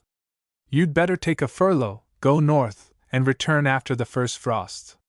"Doctor, if that is your only remedy," replied Iola, "I am afraid that I am destined to die at my post. I have no special friends in the north, and no home but this in the south. I am homeless and alone." There was something so sad, almost despairing in her tones, in the drooping of her head, and the quivering of her lip, that they stirred Dr. Gresham's heart with sudden pity, and drawing nearer to her, he said, "Miss Leroy, you need not be all alone. Let me claim the privilege of making your life bright and happy. Iola, I have loved you ever since I have seen your devotion to our poor, sick boys. How faithfully you, a young and gracious girl, have stood at your post and performed your duties. And now I ask, will you not permit me to clasp hands with you for life? I do not ask for a hasty reply. Give yourself time to think over what I have proposed." Chapter 9. Eugene Leroy and Alfred Lorraine. Nearly 20 years before the war, two young men, of French and Spanish descent, sat conversing on a large veranda which surrounded an ancient home on the Mississippi River. It was French in its style of architecture, large and rambling, with no hint of modern improvements. The owner of the house was the only heir of a Creole planter. He had come into possession of an inheritance consisting of vast baronial estates, bank stock, and a large number of slaves. Eugene Leroy, being deprived of his parents, was left, at an early age, to the care of a distant relative, who had sent him to school and college, and who occasionally invited him to spend his vacations at his home. But Eugene generally declined his invitations, as he preferred spending his vacations at the watering places in the north, with their fashionable and not always innocent gaieties. Young, vivacious, impulsive, and undisciplined, without the restraining influence of a mother's love or the guidance of a father's hand, Leroy found himself, when his college days were over, in the dangerous position of a young man with vast possessions, abundant leisure, unsettled principles, and uncontrolled desires. He had no other object than to extract from life its most seductive draughts of ease and pleasure. His companion, who sat opposite him on the veranda, quietly smoking a cigar, was a remote cousin, a few years older than himself, the warmth of whose southern temperament had been modified by an infusion of northern blood. Eugene was careless, liberal, and impatient of details, while his companion and cousin, Alfred Lorraine, was selfish, eager, keen, and alert, also hard, cold, methodical, and ever ready to grasp the main chance. Yet, notwithstanding the difference between them, they had formed a warm friendship for each other. "Alfred," said Eugene, "I am going to be married." Lorraine opened his eyes with sudden wonder, and exclaimed, "Well, that's the latest thing out. Who is the fortunate lady who has bound you with her silken fetters? Is it one of those beautiful Creole girls who were visiting Augustine's plantation last winter? I watched you during our visit there and thought that you could not be proof against their attractions. Which is your choice? It would puzzle me to judge between the two." They had splendid eyes, dark, luminous, and languishing, lovely complexions and magnificent hair. Both were delightful in their manners, refined and cultured, with an air of vivacity mingled with their repose of manner which was perfectly charming. "As the law only allows us one, which is your choice? Miss Annette has more force than her sister, and if I could afford the luxury of a wife she would be my choice." "Ah, Alf," said Eugene, "I see that you are a practical business man. In marrying you want a wife to assist you as an efficient plantation mistress. One who would tolerate no waste in the kitchen and no disorder in the parlor." "Exactly so," responded Lorraine. "I am too poor to marry a mere parlor ornament. You can afford to do it. I cannot." "Nonsense, if I were as poor as a church mouse I would marry the woman I love." "Very fine sentiments," said Lorraine. "And were I as rich as you I would indulge in them also. You know, when my father died I had great expectations. We had always lived in good style, and I never thought for a moment he was not a rich man, but when his estate was settled I found it was greatly involved, and I was forced to face an uncertain future, with scarcely a dollar to call my own. Land, negroes, cattle, and horses all went under the hammer. The only thing I retained was the education I received at the North. That was my father's best investment, and all my stock in trade. With that only as an outfit, it would be madness for me to think of marrying one of those lovely girls. They remind me of beautiful canary birds, charming and pretty, but not fitted for the wear and tear of plantation life." "Well, which is your choice?" "Neither," replied Eugene. "Then, is it that magnificent-looking widow from New Orleans, whom we met before you had that terrible spell of sickness and to whom you appeared so devoted?" "Not at all. I have not heard from her since that summer. She was fascinating and handsome, but fearfully high-strung." "Were you afraid of her?" "No, but I valued my happiness too much to trust it in her hands." "Sour grapes," said Lorraine.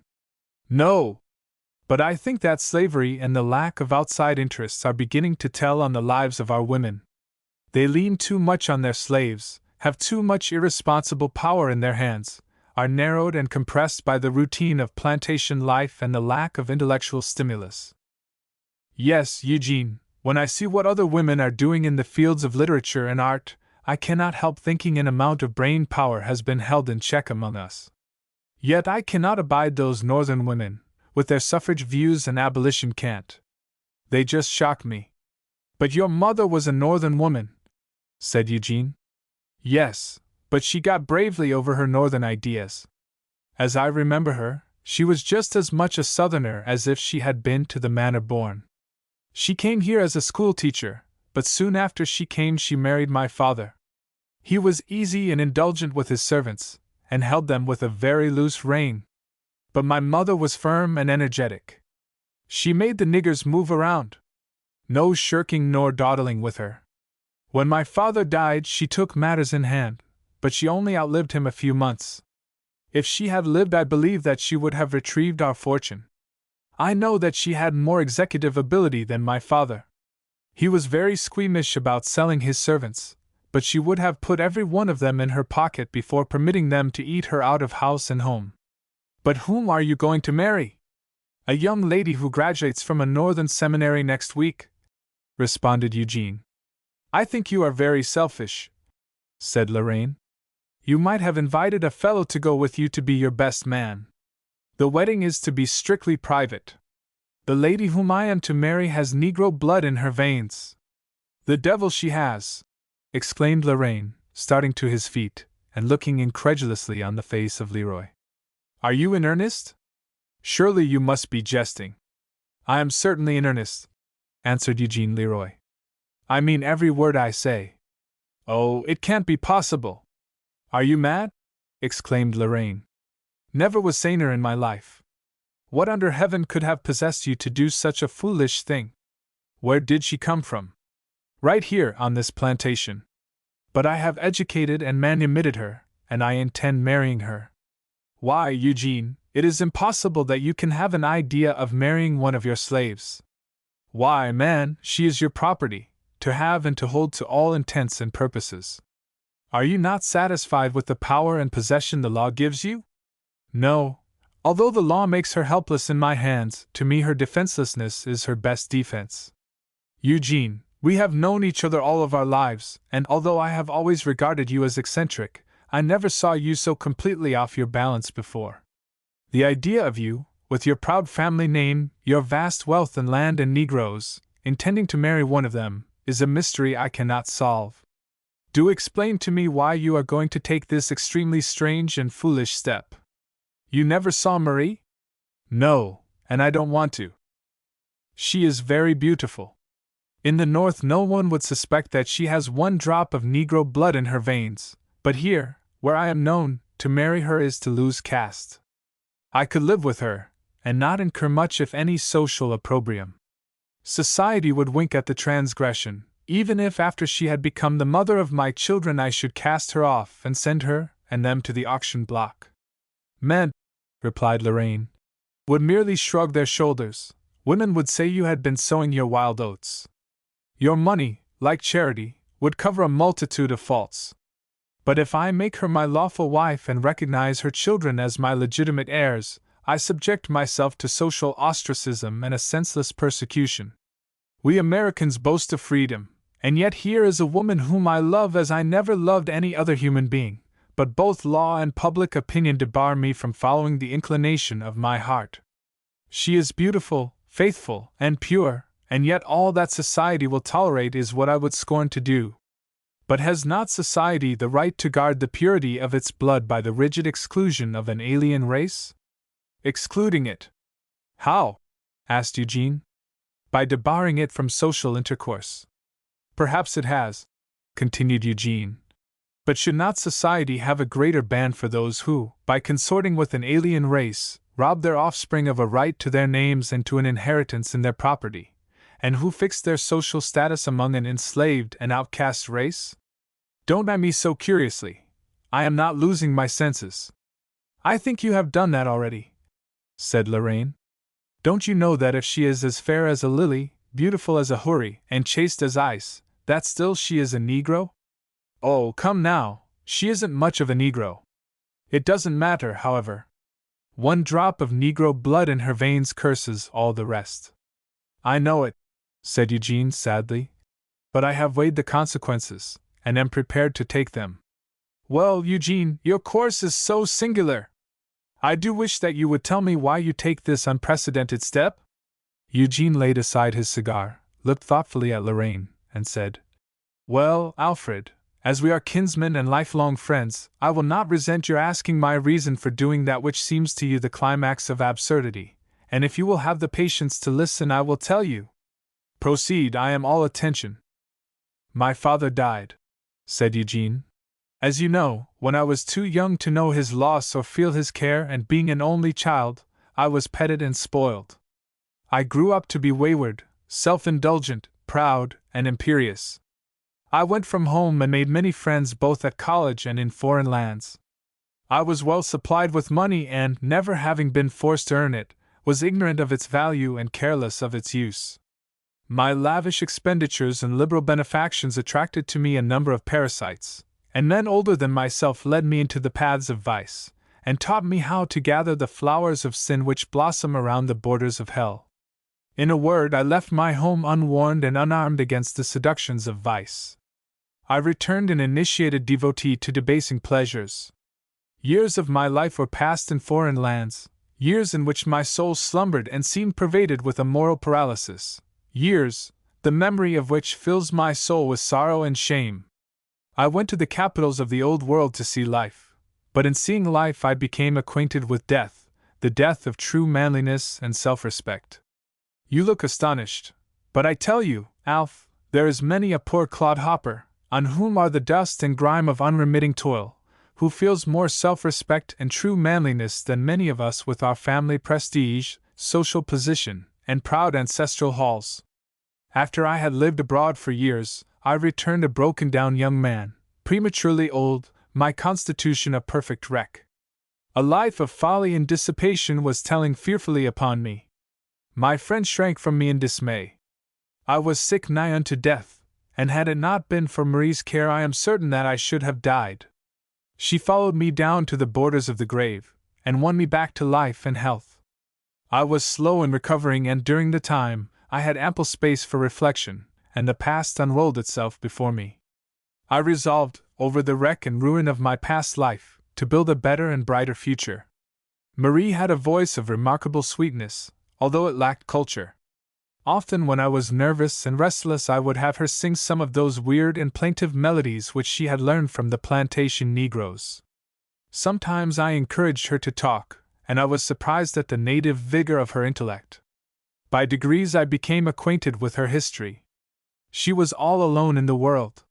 She had no recollection of her father, but remembered being torn from her mother while clinging to her dress. The trader who bought her mother did not wish to buy her.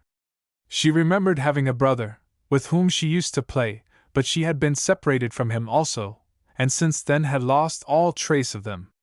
After she was sold from her mother she became the property of an excellent old lady, who seems to have been very careful to imbue her mind with good principles, a woman who loved purity, not only for her own daughters, but also for the defenseless girls in her home. I believe it was the lady's intention to have freed Marie at her death, but she died suddenly, and, the estate being involved, she was sold with it and fell into the hands of my agent. I became deeply interested in her when I heard her story, and began to pity her. And I suppose love sprang from pity. I not only pitied her, but I learned to respect her. I had met with beautiful women in the halls of wealth and fashion, both at home and abroad, but there was something in her different from all my experience of womanhood. I should think so, said Lorraine with a sneer, but I should like to know what it was. It was something such as I have seen in old cathedrals, lighting up the beauty of a saintly face. A light which the poet tells was never seen on land or sea. I thought of this beautiful and defenseless girl adrift in the power of a reckless man, who, with all the advantages of wealth and education, had trailed his manhood in the dust, and she, with simple, childlike faith in the unseen, seemed to be so good and pure that she commanded my respect and won my heart. In her presence every base and unholy passion died, subdued by the supremacy of her virtue.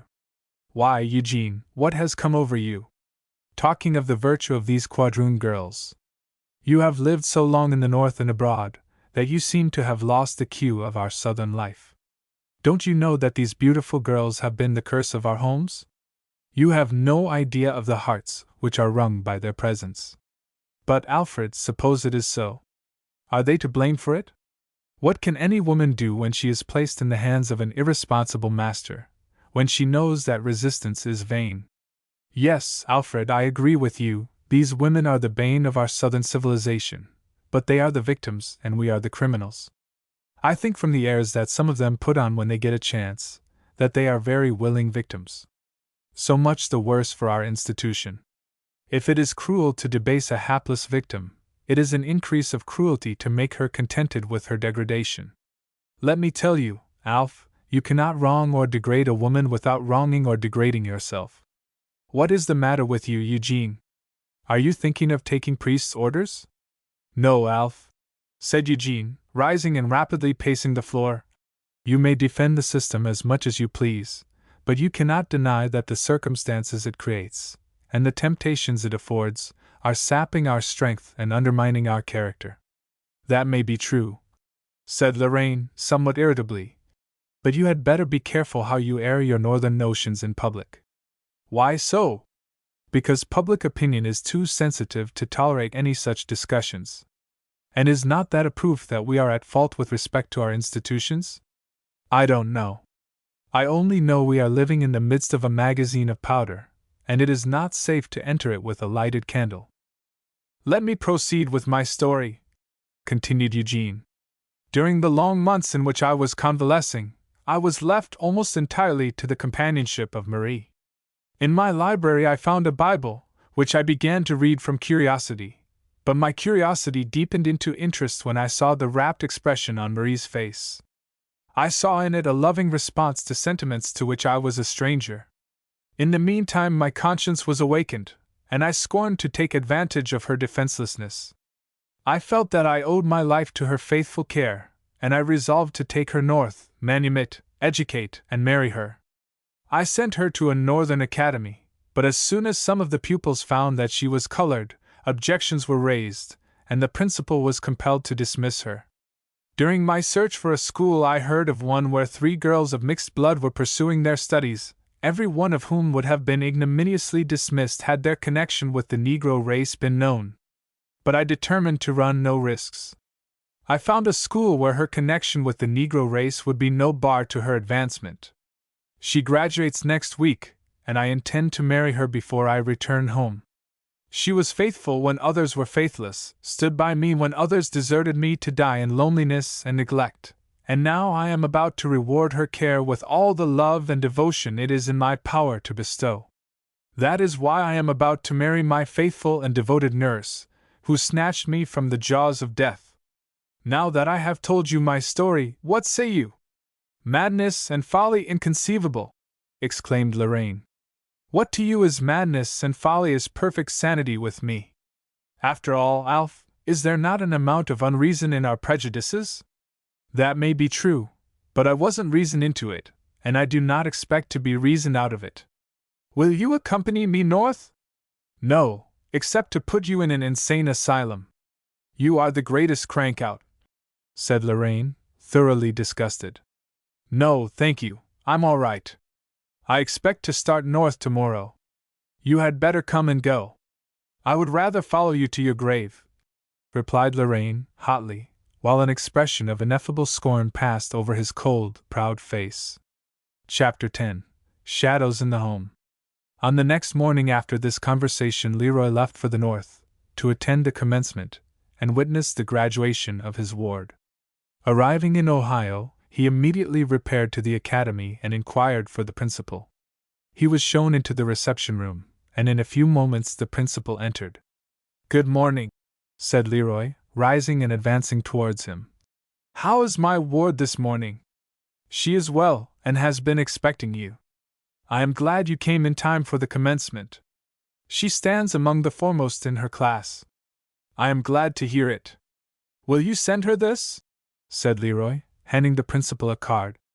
The principal took the card and immediately left the room. Very soon Leroy heard a light step, and looking up he saw a radiantly beautiful woman approaching him. "Good morning, Marie," he said, greeting her cordially, and gazing upon her with unfeigned admiration. "You are looking very handsome this morning." "Do you think so?" she asked, smiling and blushing. "I am glad you are not disappointed, that you do not feel your money has been spent in vain." "Oh, no, what I have spent on your education has been the best investment I ever made."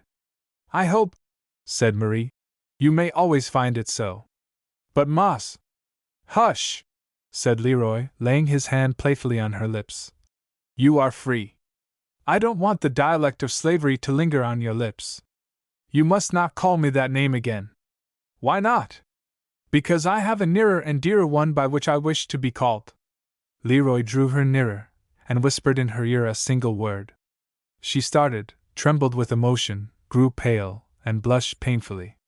An awkward silence ensued, when Leroy, pressing her hand, exclaimed, "This is the hand that plucked me from the grave, and I am going to retain it as mine, mine to guard with my care until death us do part." Leroy looked earnestly into her eyes, which fell beneath his ardent gaze. With admirable self-control, while a great joy was thrilling her heart, she bowed her beautiful head and softly repeated, "Until death us do part."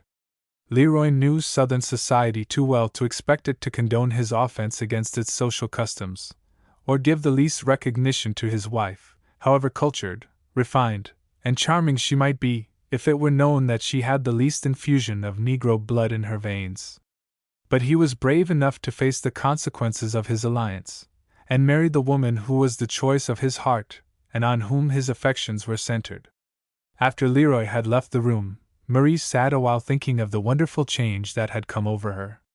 Instead of being a lonely slave girl, with the fatal dower of beauty, liable to be bought and sold, exchanged, and bartered, she was to be the wife of a wealthy planter, a man in whose honor she could confide, and on whose love she could lean.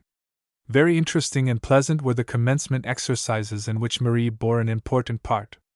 To enlist sympathy for her enslaved race, and appear to advantage before Leroy, had aroused all of her energies.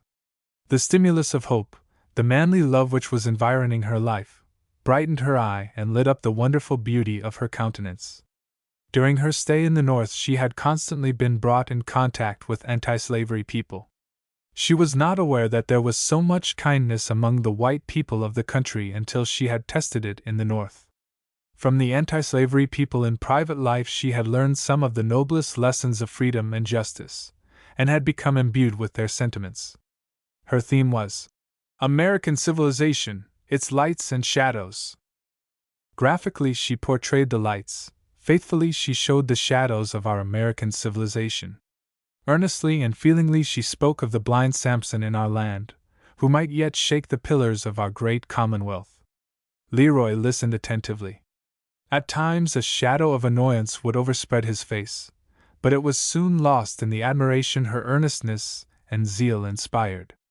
Like Esther pleading for the lives of her people in the Oriental courts of a despotic king, she stood before the audience, pleading for those whose lips were sealed, but whose condition appealed to the mercy and justice of the nation. Strong men wiped the moisture from their eyes, and women's hearts throbbed in unison with the strong, brave words that were uttered in behalf of freedom for all and chains for none. Generous applause was freely bestowed, and beautiful bouquets were showered upon her. When it was known that she was to be the wife of her guardian, warm congratulations were given, and earnest hopes expressed for the welfare of the lonely girl, who nearly all her life had been deprived of a parent's love and care. On the eve of starting south, Leroy procured a license, and united his destiny with the young lady whose devotion in the darkest hour had won his love and gratitude. In a few days Marie returned as mistress to the plantation from which she had gone as a slave. But as unholy alliances were common in those days between masters and slaves, no one took a special notice that Marie shared Leroy's life as mistress of his home, and that the family silver and jewelry were in her possession. But Leroy, happy in his choice, attended to the interests of his plantation, and found companionship in his books and in the society of his wife. A few male companions visited him occasionally, admired the magnificent beauty of his wife, shook their heads, and spoke of him as being very eccentric, but thought his marriage the great mistake of his life. But none of his female friends ever entered his doors, when it became known that Marie held the position of mistress of his mansion, and presided at his table. But she, sheltered in the warm clasp of loving arms, found her life like a joyous dream. Into that quiet and beautiful home 3 children were born, unconscious of the doom suspended over their heads. "Oh, how glad I am," Marie would often say, "that these children are free. I could never understand how a cultured white man could have his own children enslaved. I can understand how savages, fighting with each other, could doom their vanquished foes to slavery, but it has always been a puzzle to me how a civilized man could drag his own children, bone of his bone, flesh of his flesh, down to the position of social outcasts, abject slaves, and political pariahs." "But, Marie," said Eugene, "all men do not treat their illegitimate children in the manner you describe. The last time I was in New Orleans I met Henri Augustine at the depot, with 2 beautiful young girls. At first I thought that they were his own children, they resembled him so closely. But afterwards I noticed that they addressed him as Mr. Before we parted he told me that his wife had taken such a dislike to their mother that she could not bear to see them on the place. At last, weary of her dissatisfaction, he had promised to bring them to New Orleans and sell them. Instead, he was going to Ohio to give them their freedom and make provision for their future." "What a wrong!" said Marie. "Who was wronged?" said Leroy in astonishment. "Every one in the whole transaction," answered Marie. "Your friend wronged himself by sinning against his own soul. He wronged his wife by arousing her hatred and jealousy through his unfaithfulness. He wronged those children by giving them the status of slaves and outcasts. He wronged their mother by imposing upon her the burdens and cares of maternity without the rights and privileges of a wife. He made her crown of motherhood a circlet of shame. Under other circumstances she might have been an honored wife and happy mother. And I do think such men wrong their own legitimate children by transmitting to them a weakened moral fiber." "Oh, Marie, you have such an uncomfortable way of putting things. You make me feel that we have done those things which we ought not to have done, and have left undone those things which we ought to have done." "If it annoys you," said Marie, "I will stop talking." "Oh, no, go on," said Leroy carelessly, and then he continued more thoughtfully.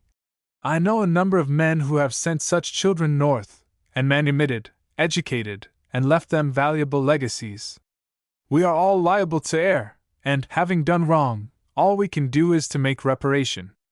My dear husband, this is a wrong where reparation is impossible. Neither wealth nor education can repair the wrong of a dishonored birth. There are a number of slaves in this section who are servants to their own brothers and sisters, whose fathers have robbed them not simply of liberty but of the right of being well born. Do you think these things will last forever? I suppose not. There are some prophets of evil who tell us that the Union is going to dissolve. But I know it would puzzle their brains to tell where the crack will begin. I reckon we'll continue to jog along as usual. Cotton fights, and cotton conquers for American slavery." Even while Leroy dreamed of safety, the earthquake was cradling its fire. The ground was growing hollow beneath his tread, but his ear was too dull to catch the sound, his vision too blurred to read the signs of the times. "Marie," said Leroy, taking up the thread of the discourse, "slavery is a sword that cuts both ways. If it wrongs the Negro, it also curses the white man. But we are in it, and what can we do? Get out of it as quickly as possible. That is easier said than done. I would willingly free every slave on my plantation if I could do so without expatriating them.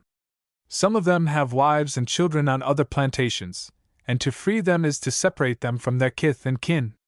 To let them remain here as a free people is out of the question. My hands are tied by law and custom." "Who tied them?" asked Marie. "A public opinion, whose meshes I cannot break. If the Negro is the thrall of his master, we are just as much the thralls of public opinion. Why do you not battle against public opinion, if you think it is wrong?" "Because I have neither the courage of a martyr, nor the faith of a saint, and so I drift along, trying to make the condition of our slaves as comfortable as I possibly can. I believe there are slaves on this plantation whom the most flattering offers of freedom would not entice away. I do not think, said Marie, that some of you planters understand your own slaves. Lying is said to be the vice of slaves. The more intelligent of them have so learned to veil their feelings that you do not see the undercurrent of discontent beneath their apparent good humor and jollity. The more discontented they are, the more I respect them. To me, a contented slave is an abject creature. I hope that I shall see the day when there will not be a slave in the land. I hate the whole thing from the bottom of my heart. Marie, your northern education has unfitted you for southern life. You are free yourself, and so are our children. Why not let well enough alone? Because I love liberty, not only for myself but for every human being. Think how dear these children are to me, and then for the thought to be forever haunting me, that if you were dead they could be turned out of doors and divided among your relatives. I sometimes lie awake at night thinking of how there might be a screw loose somewhere, and, after all, the children and I might be reduced to slavery. Marie, what in the world is the matter with you? Have you had a presentiment of my death, or, as Uncle Jack says, have you seen it in a vision? No, but I have had such sad forebodings that they almost set me wild. One night I dreamt that you were dead, that the lawyers entered the house, seized our property, and remanded us to slavery. I never can be satisfied in the South with such a possibility hanging over my head. Marie, dear, you are growing nervous. Your imagination is too active. You are left too much alone on this plantation. I hope that for your own and the children's sake I will be enabled to arrange our affairs so as to find a home for you where you will not be doomed to the social isolation and ostracism that surround you here. I don't mind the isolation for myself, but the children. You have enjoined silence on me with respect to their connection with the Negro race, but I do not think we can conceal it from them very long. It will not be long before Iola will notice the offishness of girls of her own age, and the scornful glances which, even now, I think, are leveled at her. Yesterday Harry came crying to me, and told me that one of the neighbors' boys had called him nigger. A shadow flitted over Lyra's face, as he answered, somewhat soberly, "Oh, Marie, do not meet trouble halfway. I have manumitted you, and the children will follow your condition. I have made you all legatees of my will. Except my cousin, Alfred Lorraine, I have only distant relatives, whom I scarcely know and who hardly know me." Your cousin Lorraine? Are you sure our interests would be safe in his hands? I think so. I don't think Alfred would do anything dishonorable. He might not with his equals. But how many men would be bound by a sense of honor where the rights of a colored woman are in question? Your cousin was bitterly opposed to our marriage, and I would not trust any important interests in his hands. I do hope that in providing for our future you will make assurance doubly sure. I certainly will, and all that human foresight can do shall be done for you and our children. Oh, said Marie, pressing to her heart a beautiful child of 6 summers, I think it would almost make me turn over in my grave to know that every grace and charm which this child possesses would only be so much added to her value as an article of merchandise. As Marie released the child from her arms, she looked wonderingly into her mother's face and clung closely to her, as if to find refuge from some unseen evil. Leroy noticed this, and sighed unconsciously, as an expression of pain flitted over his face. Now, Marie, he continued, stop tormenting yourself with useless fears. Although, with all her faults, I still love the South, I will make arrangements either to live north or go to France. Their life will be brighter for us all. Now, Marie, seat yourself at the piano and sing. Sing me the songs that to me were so dear, long, long ago. Sing me the songs I delighted to hear, long, long ago. As Marie sang, the anxiety faded from her face, a sense of security stole over her, and she sat among her loved ones a happy wife and mother. What if no one recognized her on that lonely plantation? Her world was, nevertheless, there. The love and devotion of her husband brightened every avenue of her life, while her children filled her home with music, mirth, and sunshine. Marie had undertaken their education, but she could not give them the culture which comes from the attrition of thought, and from contact with the ideas of others. Since her school days she had read extensively and thought much, and in solitude her thoughts had ripened. but for her children there were no companions except the young slaves of the plantation, and she dreaded the effect of such intercourse upon their lives and characters. Leroy had always been especially careful to conceal from his children the knowledge of their connection with the Negro race. To Marie this silence was oppressive. One day she said to him, "I see no other way of finishing the education of these children than by sending them to some northern school." "I have come," said Leroy, "to the same conclusion. We had better take Iola and Harry north and make arrangements for them to spend several years in being educated. Riches take wings to themselves and fly away, but a good education is an investment on which the law can place no attachment. As there is a possibility of their origin being discovered, I will find a teacher to whom I can confide our story, and upon whom I can enjoin secrecy. I want them well fitted for any emergency in life. When I discover for what they have the most aptitude, I will give them a special training in that direction." A troubled look passed over the face of Marie, as she hesitatingly said, "I am so afraid that you will regret our marriage when you fully realize the complications it brings." "No, no," said Leroy tenderly. "It is not that I regret our marriage, or feel the least disdain for our children on account of the blood in their veins, but I do not wish them to grow up under the contracting influence of this race prejudice. I do not wish them to feel that they have been born under a proscription from which no valor can redeem them, nor that any social advancement or individual development can wipe off the ban which clings to them. No, Marie, let them go north, learn all they can, aspire all they may. The painful knowledge will come all too soon. Do not forestall it. I want them simply to grow up as other children, not being patronized by friends nor disdained by foes. My dear husband, you may be perfectly right, but are you not preparing our children for a fearful awakening? Are you not acting on the plan, after me the deluge? Not at all, Marie. I want our children to grow up without having their self-respect crushed in the bud. You know that the North is not free from racial prejudice." "I know it," said Marie sadly. "And I think one of the great mistakes of our civilization is that which makes color, and not character, a social test." "I think so too," said Leroy. "The strongest men and women of a downtrodden race may bare their bosoms to an adverse fate and develop courage in the midst of opposition, but we have no right to subject our children to such crucial tests before their characters are formed.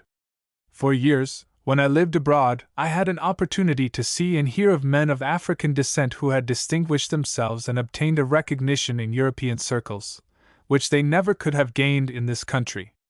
I now recall the name of Ira Aldridge, a colored man from New York City, who was covered with princely honors as a successful tragedian. Alexander Dumas was not forced to conceal his origin to succeed as a novelist.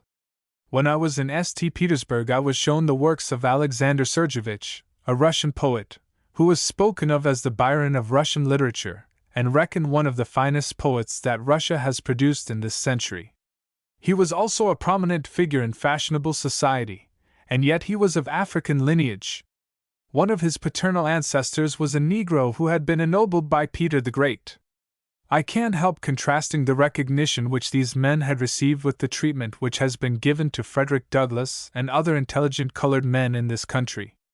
With me, the wonder is not that they have achieved so little, but that they have accomplished so much. No, Marie, we will have our children educated without being subjected to the depressing influences of caste feeling. Perhaps by the time their education is finished, I will be ready to wind up my affairs and take them abroad, where merit and ability will give them entrance into the best circles of art, literature, and science. After this conversation, Leroy and his wife went north, and succeeded in finding a good school for their children. In a private interview, he confided to the principal the story of the cross in their blood, and finding him apparently free from racial prejudice, he gladly left the children in his care. Gracie, the youngest child, remained at home, and her mother spared no pains to fit her for the seminary against the time her sister should have finished her education. Chapter 11. The Plague and the Law. Years passed, bringing no special change to the life of Leroy and his wife. Shut out from the busy world, its social cares and anxieties, Marie's life flowed peacefully on. Although removed by the protecting care of Leroy from the condition of servitude, she still retained a deep sympathy for the enslaved, and was ever ready to devise plans to ameliorate their condition. Leroy, although in the midst of slavery, did not believe in the rightfulness of the institution. He was in favor of gradual emancipation, which would prepare both master and slave for a moral adaptation to the new conditions of freedom.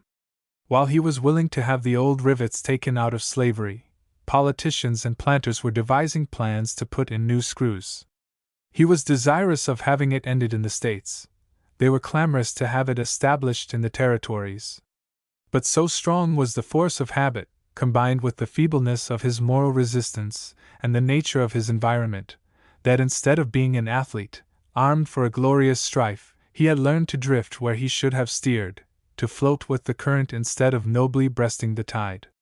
He conducted his plantation with as much lenity as it was possible to infuse into a system darkened with the shadow of a million crimes. Leroy had always been especially careful not to allow his children to spend their vacations at home. He and Marie generally spent that time with them at some summer resort. "I would like," said Marie one day, "to have our children spend their vacations at home. Those summer resorts are pleasant, yet, after all, there is no place like home. But," and her voice became tremulous, "our children would now notice their social isolation and inquire the cause." A faint sigh arose to the lips of Leroy as she added, "Man is a social being. I've known it to my sorrow." There was a tone of sadness in Leroy's voice as he replied, "Yes, Marie, let them stay north. We seem to be entering on a period fraught with great danger. I cannot help thinking and fearing that we are on the eve of a civil war." "A civil war!" exclaimed Marie, with an air of astonishment. "A civil war about what?" "Why, Marie, the thing looks to me so wild and foolish I hardly know how to explain. But some of our leading men have come to the conclusion that North and South had better separate, and instead of having one to have two independent governments. The spirit of secession is rampant in the land. I do not know what the result will be, and I fear it will bode no good to the country. Between the fire-eating Southerners and the meddling abolitionists we are about to be plunged into a great deal of trouble. I fear there are breakers ahead. The South is dissatisfied with the state of public opinion in the North. We are realizing that we are two peoples in the midst of one nation. William H. Seward has proclaimed that the conflict between freedom and slavery is irrepressible, and that the country cannot remain half free and half slave." "How will you go?" asked Marie. "My heart is with the Union. I don't believe in secession. There has been no cause sufficient to justify a rupture. The North has met us time and again in the spirit of concession and compromise. When we wanted the continuance of the African slave trade, the North conceded that we should have 20 years of slave trading for the benefit of our plantations. When we wanted more territory, she conceded to our desires and gave us land enough to carve out 4 states, and there yet remains enough for 4 more. When we wanted power to recapture our slaves when they fled north for refuge, Daniel Webster told Northerners to conquer their prejudices, and they gave us the whole northern states as a hunting ground for our slaves. The presidential chair has been filled the greater number of years by Southerners, and the majority of offices has been shared by our men. We wanted representation in Congress on a basis which would include our slaves, and the North, whose suffrage represents only men, gave us a 3/5 representation for our slaves, whom we count as property. I think the step will be suicidal. There are extremists in both sections, but I hope, between them both, wise counsels and measures will prevail." Just then Alfred Lorraine was ushered into the room. Occasionally he visited Leroy, but he always came alone. His wife was the only daughter of an enterprising slave trader, who had left her a large amount of property. Her social training was deficient, her education limited, but she was too proud of being a pure white woman to enter the home of Leroy, with Marie as its presiding genius. Lorraine tolerated Marie's presence as a necessary evil, while to her he always seemed like a presentiment of trouble. With his coming a shadow fell upon her home, hushing its music and darkening its sunshine. A sense of dread oppressed her. There came into her soul an intuitive feeling that somehow his coming was fraught with danger. When not peering around, she would often catch his eyes bent on her with a baleful expression. Leroy and his cousin immediately fell into a discussion on the condition of the country. Lorraine was a rank secessionist, ready to adopt the most extreme measures of the leaders of the movement, even to the reopening of the slave trade. Leroy thought a dissolution of the Union would involve a fearful expenditure of blood and treasure for which, before the eyes of the world, there could be no justification. The debate lasted late into the night, leaving both Lorraine and Leroy just as set in their opinions as they were before they began. Marie listened attentively a while, then excused herself and withdrew. After Lorraine had gone, Marie said, "There is something about your cousin that fills me with nameless dread. I always feel when he enters the room as if someone were walking over my grave. I do wish he would stay at home." "I wish so too, since he disturbs you. But Marie, you are growing nervous. How cold your hands are. Don't you feel well?" "Oh, yes, I am only a little faint. I wish he would never come. But as he does, I must make the best of it. Yes, Marie, treat him well for my sake. He is the only relative I have who ever darkens our doors. I have no faith in his friendship for either myself or my children. I feel that while he makes himself agreeable to you, he hates me from the bottom of his heart, and would do anything to get me out of the way. Oh, I am so glad I am your lawful wife, and that you married me before you brought me back to this state. I believe that if you were gone he wouldn't have the least scruple against trying to prove our marriage invalid and remanding us to slavery." Leroy looked anxiously and soberly at his wife, and said, "Marie, I do not think so. Your life is too lonely here.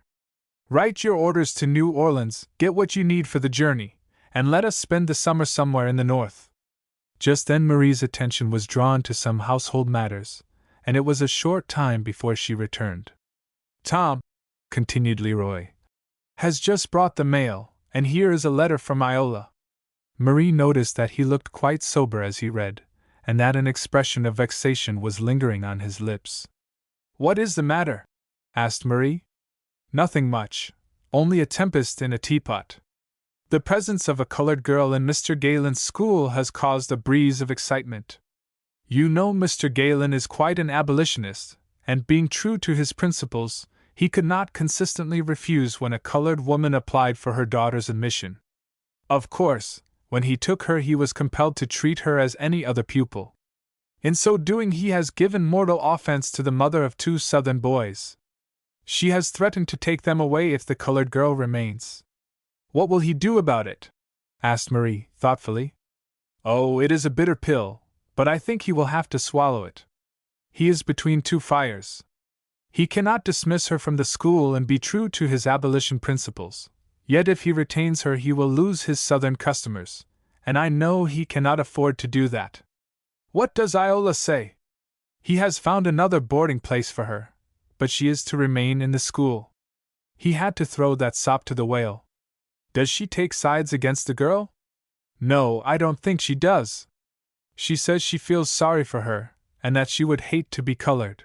It is so hard to be looked down on for what one can help. Poor child! I wish we could leave the country. I never would consent to her marrying any one without first revealing to him her connection with the Negro race. This is a subject on which I am not willing to run any risks. My dear Marie, when you shall have read Iola's letter you will see it is more than a figment of my imagination that has made me so loath to have our children know the paralyzing power of caste." Leroy, always liberal with his wife and children, spared neither pains nor expense to have them prepared for their summer outing. Iola was to graduate in a few days. Harry was attending a school in the state of Maine, and his father had written to him, apprising him of his intention to come north that season. In a few days Leroy and his wife started north, but before they reached Vicksburg they were met by the intelligence that the yellow fever was spreading in the Delta, and that pestilence was breathing its bane upon the morning air and distilling its poison upon the midnight dews. "Let us return home," said Marie. "It is useless," answered Leroy. "It is nearly 2 days since we left home. The fever is spreading south of us with fearful rapidity. To return home is to walk into the jaws of death. It was my intention to have stopped at Vicksburg, but now I will go on as soon as I can make the connections. Early next morning, Leroy and his wife started again on their journey. The cars were filled with terror-stricken people who were fleeing from death, when death was everywhere. They fled from the city only to meet the dreaded apparition in the country. As they journeyed on, Leroy grew restless and feverish. He tried to brace himself against the infection which was creeping slowly but insidiously into his life, dulling his brain, fevering his blood, and prostrating his strength. But vain were all his efforts. He had no armor strong enough to repel the invasion of death. They stopped at a small town on the way and obtained the best medical skill and most careful nursing, but neither skill nor art availed. On the third day, death claimed Leroy as a victim, and Marie wept in hopeless agony over the grave of her devoted husband, whose sad lot it was to die from home and be buried among strangers.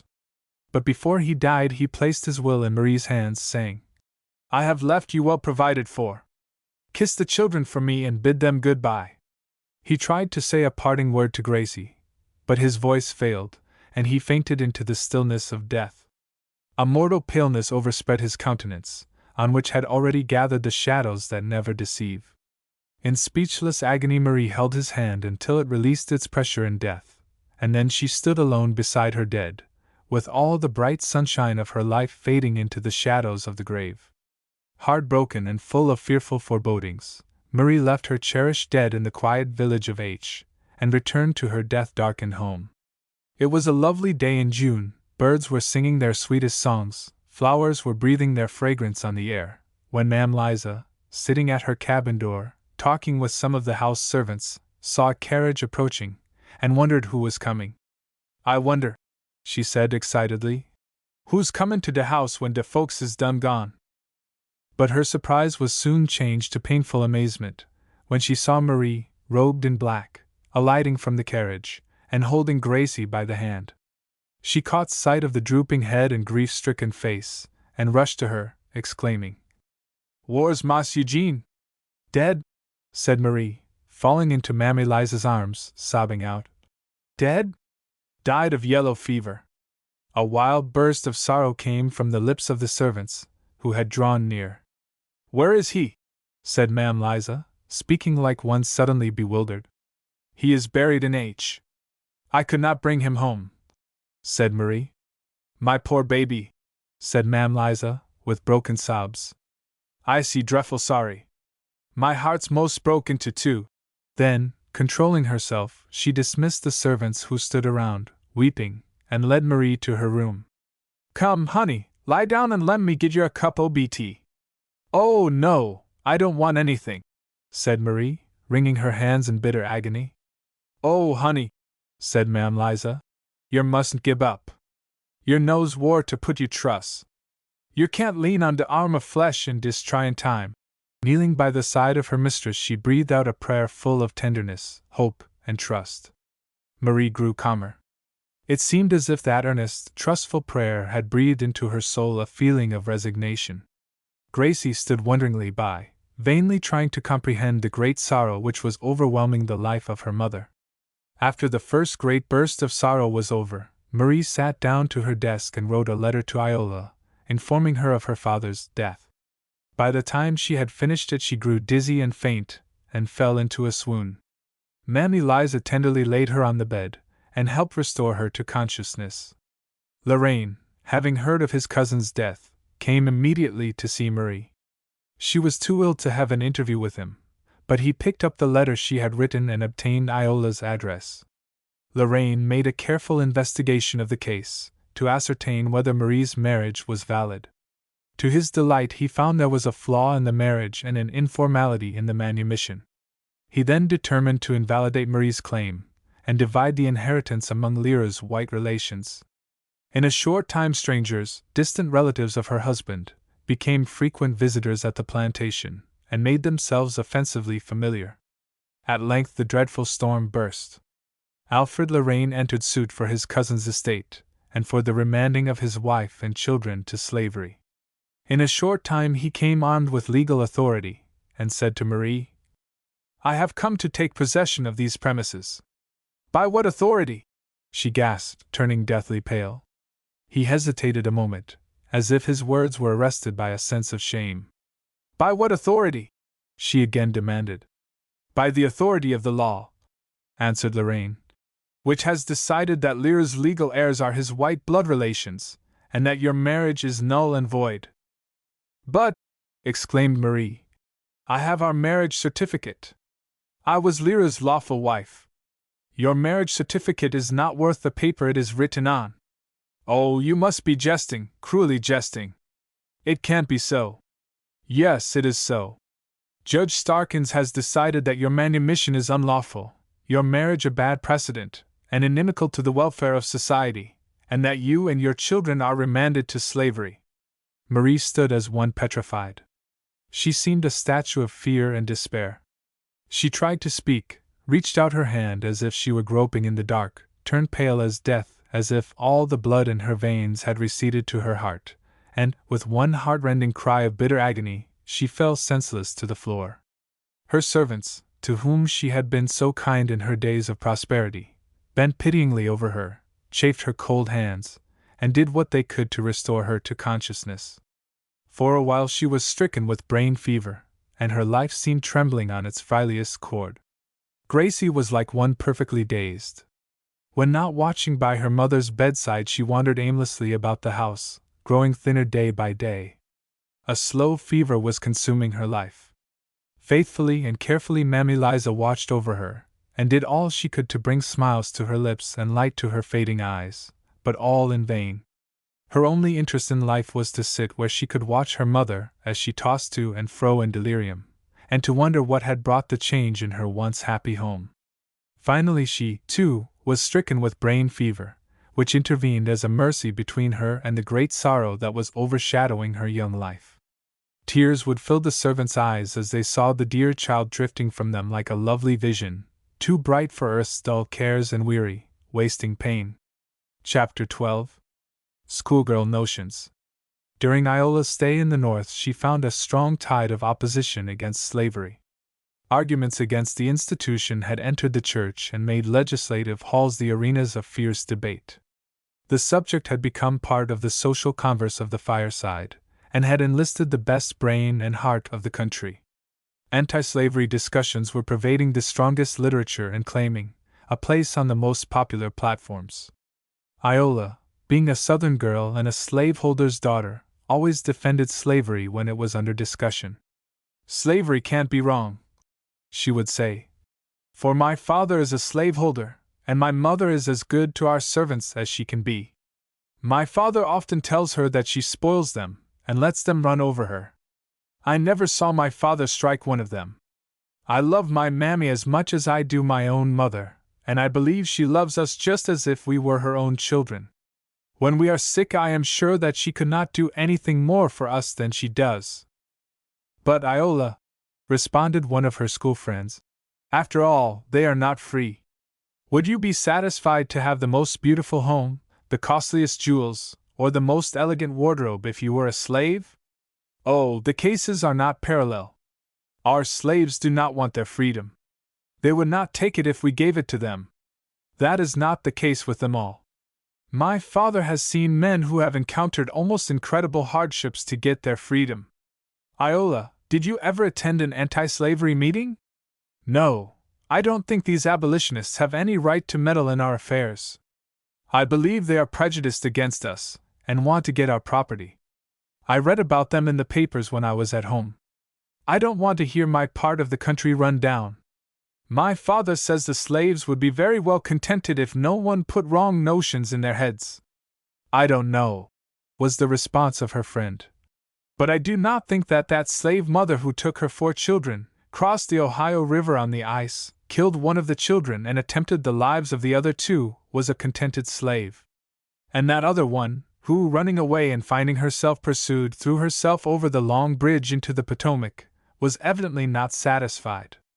I do not think the numbers who are coming north on the Underground Railroad can be very contented. It is not natural for people to run away from happiness, and if they are so happy and contented, why did Congress pass the Fugitive Slave Bill? Well, I don't think, answered Iola, any of our slaves would run away. I know Mama don't like slavery very much. I have often heard her say that she hoped the time would come when there would not be a slave in the land. My father does not think as she does. He thinks slavery is not wrong if you treat them well and don't sell them from their families. I intend, after I have graduated, to persuade Pa to buy a house in New Orleans and spend the winter there. You know this will be my first season out, and I hope that you will come and spend the winter with me. We will have such gay times, and you will so fall in love with our sunny South that you will never want to come back to shiver amid the snows and cold of the North. I think one winter in the South would cure you of your abolitionism. Have you seen her yet?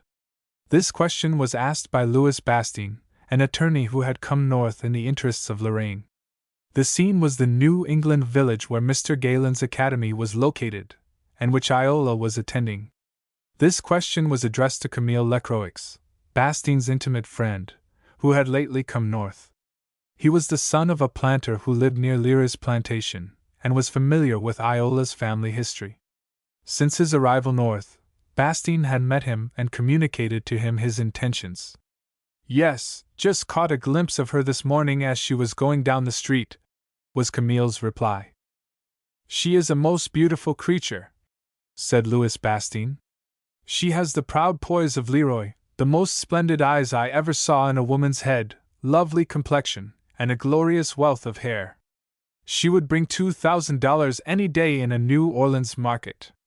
I always feel sorry, said Camille, when I see one of those Creole girls brought to the auction block. I have known fathers who were deeply devoted to their daughters, but who through some reverse of fortune were forced to part with them, and I always think the blow has been equally terrible on both sides. I had a friend who had two beautiful daughters whom he had educated in the North. They were cultured, and really belles in society. They were entirely ignorant of their lineage, but when their father died it was discovered that their mother had been a slave. It was a fearful blow.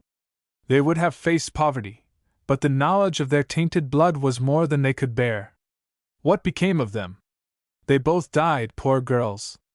I believe they were as much killed by the blow as if they had been shot. To tell you the truth, Bastien, I feel sorry for this girl. I don't believe she has the least idea of her Negro blood. No, Leroy has been careful to conceal it from her, replied Bastien. Is that so? Queried Camille. Then he has made a great mistake. I can't help that, said Bastien. Business is business. How can you get her away? Asked Camille. You will have to be very cautious, because if these pesky abolitionists get an inkling of what you're doing they will balk your game double quick. And when you come to look at it, isn't it a shame to attempt to reduce that girl to slavery? She is just as white as we are, as good as any girl in the land, and better educated than thousands of white girls. A girl with her apparent refinement and magnificent beauty, were it not for the cross in her blood, I would be proud to introduce to our set. She would be the sensation of the season. I believe today it would be easier for me to go to the slums and take a young girl from there, and have her introduced as my wife, than to have society condone the offense if I married that lovely girl. There is not a social circle in the South that would not take it as a gross insult to have her introduced into it. Well, said Bastien, my plan is settled. Leroy has never allowed her to spend her vacations at home. I understand she is now very anxious to get home, and, as Lorraine's attorney, I have come on his account to take her home. How will you do it? I shall tell her father is dangerously ill, and desires her to come as quickly as possible. And what then? Have her inventoried with the rest of the property. Don't she know that her father is dead? I think not, said Bastien. She is not in mourning, but appeared very light-hearted this morning, laughing and talking with two other girls. I was struck with her great beauty, and asked a gentleman who she was. He said, Miss Leroy of Mississippi. I think Lorraine has managed the affair so as to keep her in perfect ignorance of her father's death. I don't like the job, but I never let sentiment interfere with my work. Poor Iola. When she said slavery was not a bad thing, little did she think that she was destined to drink to its bitter dregs the cup she was so ready to press to the lips of others. How do you think she will take to her situation? Asked Camille. Oh, I guess, said Bastien. She will sulk and take it pretty hard at first, but if she is managed right, she will soon get over it. Give her plenty of jewelry, fine clothes, and an easy time. All this business must be conducted with the utmost secrecy and speed. Her mother could not have written to her, for she has been suffering with brain fever and nervous prostration since Lyra's death. Lorraine knows her market value too well, and is too shrewd to let so much property pass out of his hands without making an effort to retain it. Has she any brothers or sisters? Yes, a brother, replied Bastien. But he is at another school, and I have no orders from Lorraine in reference to him. If I can get the girl, I am willing to let well enough alone. I dread the interview with the principal more than anything else. I am afraid he will hem and haw, and have his doubts.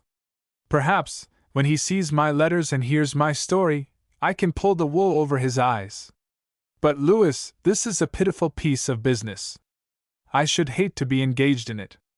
A deep flush of shame overspread for a moment the face of Lorraine's attorney, as he replied, I don't like the job, but I have undertaken it, and must go through with it. I see no must about it. Were I in your place, I would wash my hands of the whole business. I can't afford it, was Bastien's hard, businesslike reply. On the next morning after this conversation between these two young men, Louis Bastien presented himself to the principal of the academy, with the request that Iola be permitted to leave immediately to attend the sick-bed of her father, who was dangerously ill. The principal hesitated, but while he was deliberating, a telegram, purporting to come from Iola's mother, summoned Iola to her father's bedside without delay. The principal, set at rest in regard to the truthfulness of the dispatch, not only permitted but expedited her departure. Iola and Bastien took the earliest train, and traveled without pausing until they reached a large hotel in a southern city. There they were obliged to wait a few hours until they could resume their journey, the train having failed to make connection. Iola sat in a large, lonely parlor, waiting for the servant to show her to a private room. She had never known a great sorrow. Never before had the shadows of death mingled with the sunshine of her life. Anxious, travel-worn, and heavy-hearted, she sat in an easy chair, with nothing to divert her from the grief and anxiety which rendered every delay a source of painful anxiety. Oh, I hope that he will be alive and growing better, was the thought which kept constantly revolving in her mind, until she fell asleep. In her dreams she was at home, encircled in the warm clasp of her father's arms, feeling her mother's kisses lingering on her lips, and hearing the joyous greetings of the servants and Mammy Liza's glad welcome as she folded her to her heart. From this dream of bliss she was awakened by a burning kiss pressed on her lips, and a strong arm encircling her. Gazing around and taking in the whole situation, she sprang from her seat, her eyes flashing with rage and scorn, her face flushed to the roots of her hair, her voice shaken with excitement, and every nerve trembling with angry emotion. How dare you do such a thing? Don't you know if my father were here he would crush you to the earth? Not so fast, my lovely tigress, said Bastien. Your father knew what he was doing when he placed you in my charge. My father made a great mistake, if he thought he had put me in charge of a gentleman. I am your guardian for the present, replied Bastien. I am to see you safe home, and then my commission ends. I wish it were ended now, she exclaimed, trembling with anger and mortification. Her voice was choked by emotion, and broken by smothered sobs. Louis Bastien thought to himself, she is a real spitfire, but beautiful even in her wrath. During the rest of her journey Iola preserved a most freezing reserve towards Bastien. At length the journey was ended. Pale and anxious she rode up the avenue which led to her home. A strange silence pervaded the place. The servants moved sadly from place to place, and spoke in subdued tones. The windows were heavily draped with crape, and a funeral air pervaded the house. Mammy Liza met her at the door, and with streaming eyes and convulsive sobs, folded her to her heart, as Iola exclaimed, in tones of hopeless anguish, "Oh, Papa's dead! Oh, my poor baby!" said Mammy. "Ain't you hearn tell 'bout it? Your par's dead, and your mar's been drefful sick. She's better now." Mam Liza stepped lightly into Mrs. Lyra's room, and gently apprised her of Iola's arrival. In a darkened room lay the stricken mother, almost distracted by her late bereavement. "Oh, Iola!" she exclaimed, as her daughter entered. "Is this you? I am so sorry you came." Then, burying her head in Iola's bosom, she wept convulsively.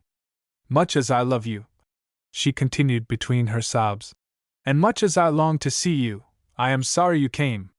"Why, mother," replied Iola, astonished, "I received your telegram last Wednesday, and I took the earliest train I could get." "My dear child, I never sent you a telegram. It was a trick to bring you down south and reduce you to slavery." Iola eyed her mother curiously. What did she mean? Had grief dethroned her reason? Yet her eye was clear, her manner perfectly rational.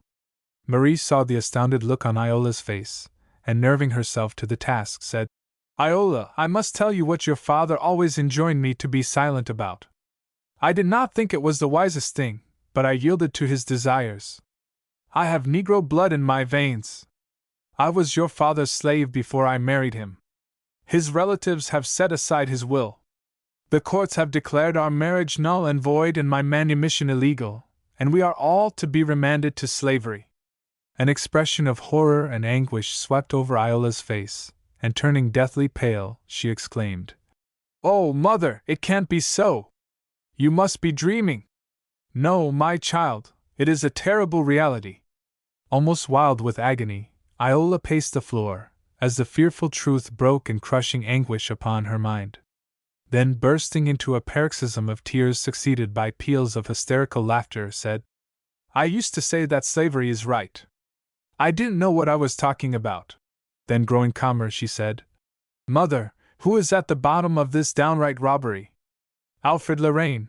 I have always dreaded that man, and what I feared has come to pass. Your father had faith in him. I never had. But, mother, could we not contest his claim? You have your marriage certificate and Papa's will." "Yes, my dear child, but Judge Starkins has decided that we have no standing in the court, and no testimony according to law." "Oh, mother, what can I do?" "Nothing, my child, unless you can escape to the north." "And leave you?" "Yes." "Mother, I will never desert you in your hour of trial." "But can nothing be done? Had father no friends who would assist us?" "None that I know of." "I do not think he had an acquaintance who approved of our marriage. The neighboring planters have stood so aloof from me that I do not know where to turn for either help or sympathy. I believe it was Lorraine who sent the telegram. I wrote to you as soon as I could after your father's death, but fainted just as I finished directing the letter. I do not think he knows where your brother is, and if possible, he must not know. If you can by any means, do send a letter to Harry and warn him not to attempt to come home. I don't know how you will succeed, for Lorraine has us all under surveillance. But it is according to law." "What law, mother?" "The law of the strong against the weak." "Oh, mother, it seems like a dreadful dream, a fearful nightmare. But I cannot shake it off. Where is Gracie?" "The dear child has been running down ever since her papa's death. She clung to me night and day while I had the brain fever, and could not be persuaded to leave me. She hardly ate anything for more than a week. She has been dangerously ill for several days, and the doctor says she cannot live. The fever has exhausted all her rallying power, and yet, dear as she is to me, I would rather consign her to the deepest grave than see her forced to be a slave." "So would I. I wish I could die myself." "Oh, Iola, do not talk so. Strive to be a Christian, to have faith in the darkest hour. Were it not for my hope of heaven, I couldn't stand all this trouble." "Mother, are these people Christians who made these laws which are robbing us of our inheritance, and reducing us to slavery? If this is Christianity, I hate and despise it. Would the most cruel heathen do worse?" "My dear child, I have not learned my Christianity from them. I have learned it at the foot of the cross, and from this book," she said, placing a New Testament in Iola's hands. "Some of the most beautiful lessons of faith and trust I have ever learned were from among our lowly people in their humble cabins." "Mama!" called a faint voice from the adjoining room. Marie immediately arose and went to the bedside of her sick child, where Mammy Liza was holding her faithful vigils. The child had just awakened from a fitful sleep. "I thought," she said, that I heard Iola's voice. Has she come? Yes, darling. Do you want to see her? Oh, yes, she said, as a bright smile broke over her dying features. Iola passed quickly into the room. Gracie reached out her thin, bloodless hand, clasped Iola's palm in hers, and said, I am so glad you have come. Dear Iola, stand by Mother. You and Harry are all she has. It is not hard to die. You and Mother and Harry must meet me in heaven. Swiftly the tidings went through the house that Gracie was dying. The servants gathered around her with tearful eyes, as she bade them all good-bye. When she had finished, and Mammy had lowered the pillow, an unwonted radiance lit up her eye, and an expression of ineffable gladness overspread her face, as she murmured, It is beautiful, so beautiful! Fainter and fainter grew her voice, until, without a struggle or a sigh, she passed away beyond the power of oppression and prejudice. Chapter 13. A Rejected Suitor. Very unexpected was Dr. Gresham's proposal to Iola. She had heartily enjoyed his society and highly valued his friendship, but he had never been associated in her mind with either love or marriage.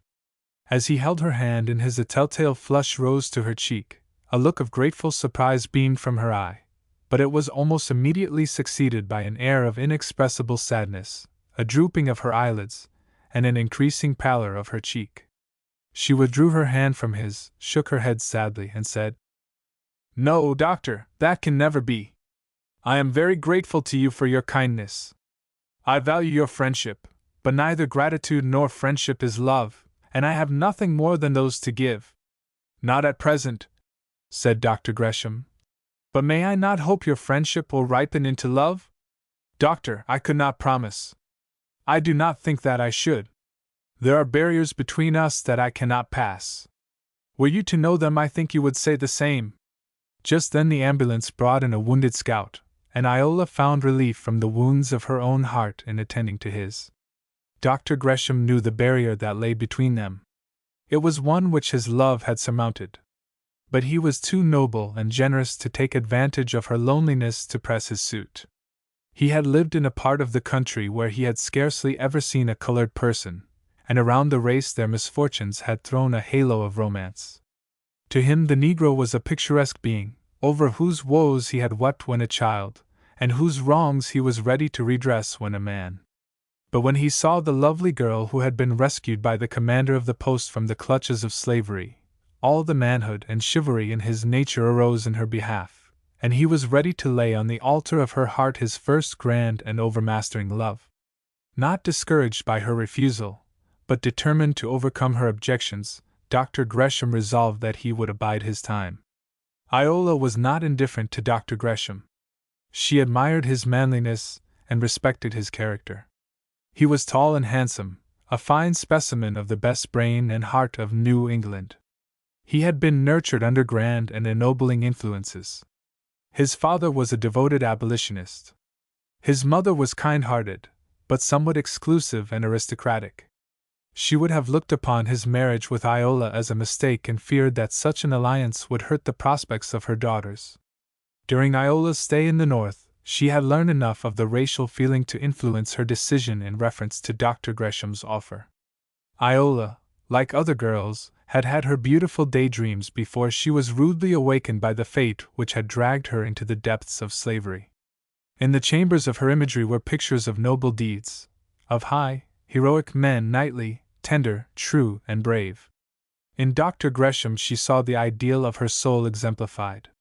But in her lonely condition, with all its background of terrible sorrow and deep abasement, she had never for a moment thought of giving or receiving love from one of that race who had been so lately associated in her mind with horror, aversion, and disgust.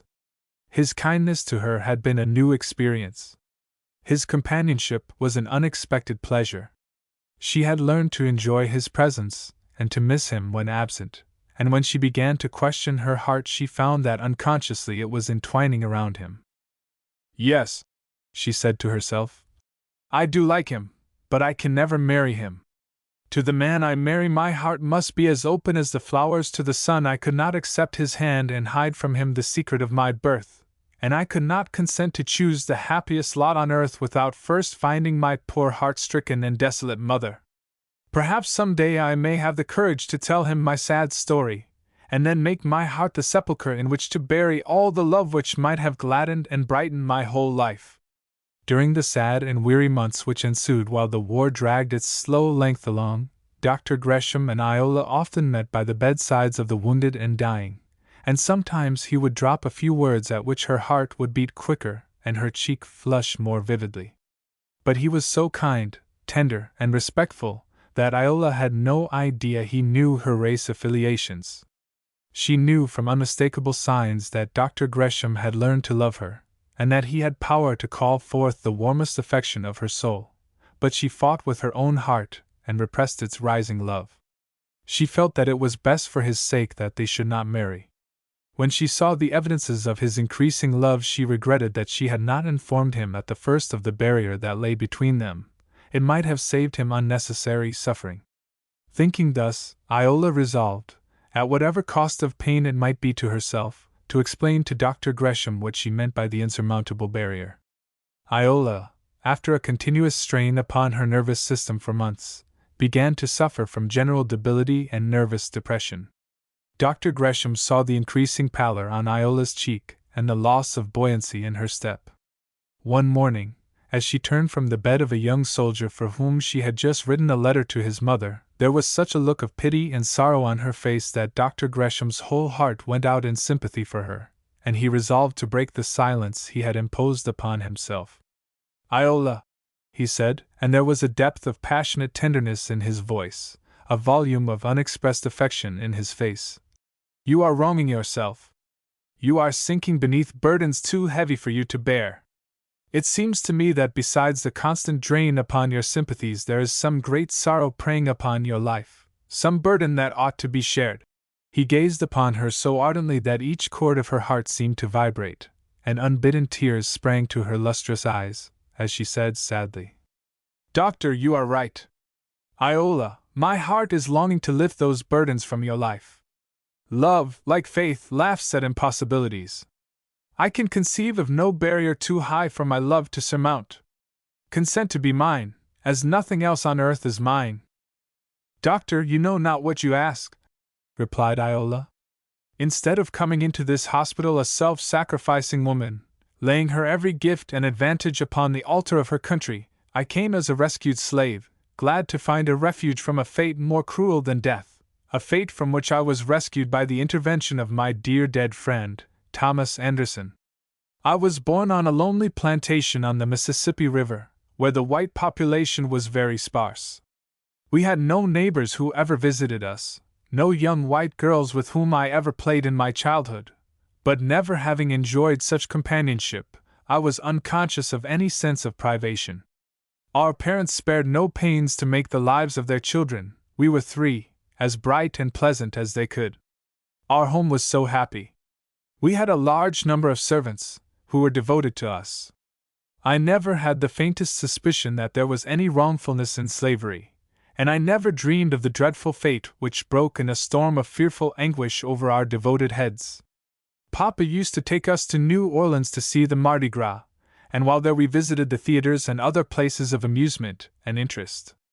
At home we had books, papers, and magazines to beguile our time. Perfectly ignorant of my racial connection, I was sent to a northern academy, and soon made many friends among my fellow students. Companionship with girls of my own age was a new experience, which I thoroughly enjoyed. I spent several years in New England, and was busily preparing for my commencement exercises when my father was snatched away, died of yellow fever on his way north to witness my graduation. Through a stratagem, I was brought hurriedly from the north, and found that my father was dead, that his nearest kinsman had taken possession of our property, that my mother's marriage had been declared illegal, because of an imperceptible infusion of Negro blood in her veins, and that she and her children had been remanded to slavery. I was torn from my mother, sold as a slave, and subjected to cruel indignities, from which I was rescued and a place given to me in this hospital. Doctor, I did not choose my lot in life, but I have no other alternative than to accept it. The intense horror and agony I felt when I was first told the story are over. Thoughts and purposes have come to me in the shadow I should never have learned in the sunshine. I am constantly rousing myself up to suffer and be strong. I intend, when this conflict is over, to cast my lot with the freed people as a helper, teacher, and friend. I have passed through a fiery ordeal, but this ministry of suffering will not be in vain. I feel that my mind has matured beyond my years. I am a wonder to myself. It seems as if years had been compressed into a few short months. In telling you this, can you not see that there is an insurmountable barrier between us? No, I do not, replied Dr. Gresham. I love you for your own sake. And with this the disadvantages of birth have nothing to do. You say so now, and I believe that you are perfectly sincere. Today your friendship springs from compassion, but when that subsides, might you not look on me as an inferior? Iola, you do not understand me. You think too meanly of me. You must not judge me by the worst of my race. Surely our country has produced a higher type of manhood than the men by whom you were tried and tempted. Tried, but not tempted, said Iola, as a deep flush overspread her face. I was never tempted. I was sold from state to state as an article of merchandise. I had outrages heaped on me which might well crimson the cheek of honest womanhood with shame, but I never fell into the clutches of an owner for whom I did not feel the utmost loathing and intensest horror. I have heard men talk glibly of the degradation of the Negro, but there is a vast difference between abasement of condition and degradation of character. I was abased, but the men who trampled on me were the degraded ones. But Iola, you must not blame all for what a few have done. A few have done? Did not the whole nation consent to our abasement? Asked Iola bitterly. No, Miss Iola, we did not all consent to it. Slavery drew a line of cleavage in this country. Although we were under one government, we were farther apart in our sentiments than if we had been divided by lofty mountains and separated by wide seas. And had not Northern sentiment been brought to bear against the institution, slavery would have been intact until today. But, Doctor, the Negro is under a social ban both North and South. Our enemies have the ear of the world, and they can depict us just as they please. That is true, but the Negro has no other alternative than to make friends of his calamities. Other men have pleaded his cause, but out of the race must come its own defenders. With them the pen must be mightier than the sword. It is the weapon of civilization, and they must use it in their own defense. We cannot tell what is in them until they express themselves. Yes, and I think there is a large amount of latent and undeveloped ability in the race, which they will learn to use for their own benefit. This my hospital experience has taught me. But, said Dr. Gresham, they must learn to struggle, labor, and achieve. By facts, not theories, they will be judged in the future. The Anglo-Saxon race is proud, domineering, aggressive, and impatient of a rival, and, as I think, has more capacity for dragging down a weaker race than uplifting it. They have been a conquering and achieving people, marvelous in their triumphs of mind over matter. They have manifested the traits of character which are developed by success and victory. And yet, said Iola earnestly, I believe the time will come when the civilization of the Negro will assume a better phase than you Anglo-Saxons possess. You will prove unworthy of your high vantage ground if you only use your superior ability to victimize feebler races and minister to a selfish greed of gold and a love of domination. But Iola, said Dr. Gresham, a little impatiently, what has all this to do with our marriage? Your complexion is as fair as mine. What is to hinder you from sharing my northern home, from having my mother to be your mother? The tones of his voice grew tender, as he raised his eyes to Iola's face and anxiously awaited her reply. Dr. Gresham, said Iola sadly, should the story of my life be revealed to your family, would they be willing to ignore all the traditions of my blood, forget all the terrible humiliations through which I have passed? I have too much self-respect to enter your home under a veil of concealment. I have lived in New England. I love the sunshine of her homes and the freedom of her institutions. But New England is not free from racial prejudice, and I would never enter a family where I would be an unwelcome member. Iola, dear, you have nothing to fear in that direction. "Doctor," she said, and a faint flush rose to her cheek. "Suppose we should marry, and little children in after years should nestle in our arms, and one of them show unmistakable signs of color, would you be satisfied?" She looked steadfastly into his eyes, which fell beneath her truth-seeking gaze. His face flushed as if the question had suddenly perplexed him. Iola saw the irresolution on his face, and framed her answer accordingly. "Ah, I see," she said, "that you are puzzled. You had not taken into account what might result from such a marriage. I will relieve you from all embarrassment by simply saying I cannot be your wife. When the war is over, I intend to search the country for my mother. Doctor, were you to give me a palace-like home, with velvet carpets to hush my tread, and magnificence to surround my way, I should miss her voice amid all other tones, her presence amid every scene. Oh, you do not know how hungry my heart is for my mother! Were I to marry you, I would carry an aching heart into your home and dim its brightness. I have resolved never to marry until I have found my mother. The hope of finding her has colored all my life since I regained my freedom. It has helped sustain me in the hour of fearful trial. When I see her, I want to have the proud consciousness that I bring her back a heart just as loving, faithful, and devoted as the last hour we parted. And is this your final answer?" "It is. I have pledged my life to that resolve, and I believe time and patience will reward me." There was a deep shadow of sorrow and disappointment on the face of Dr. Gresham as he rose to leave. For a moment he held her hand as it lay limp in his own. If she wavered in her determination, it was only for a moment. No quivering of her lip or paling of her cheek betrayed any struggle of her heart. Her resolve was made, and his words were powerless to swerve her from the purpose of her soul. After Dr. Gresham had gone, Iola went to her room and sat buried in thought. It seemed as if the fate of Tantalus was hers, without his crimes. Here she was lonely and heart-stricken, and unto her was presented the offer of love, home, happiness, and social position, the heart and hand of a man too noble and generous to refuse her companionship for life on account of the blood in her veins. Why should she refuse these desirable boons? But mingling with these beautiful visions of manly love and protecting care, she saw the anguish of her heart-stricken mother and the pale, sweet face of her dying sister, as with her latest breath she had said, "Iola, stand by Mama!" "No, no," she said to herself. "I was right to refuse Dr. Gresham. How dare I dream of happiness when my poor Mama's heart may be slowly breaking? I should be ashamed to live and ashamed to die were I to choose a happy lot for myself and leave poor Mama to struggle alone. I will never be satisfied till I get tidings of her. And when I have found her, I will do all I can to cheer and brighten the remnant of her life."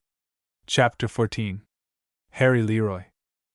It was several weeks after Iola had written to her brother that her letter reached him. The trusty servant to whom she delivered it watched his opportunity to mail it. At last he succeeded in slipping it into Lorraine's mail and dropping them all into the post office together. Harry was studying at a boys' academy in Maine. His father had given that state the preference because, while on a visit there, he had been favorably impressed with the kindness and hospitality of the people.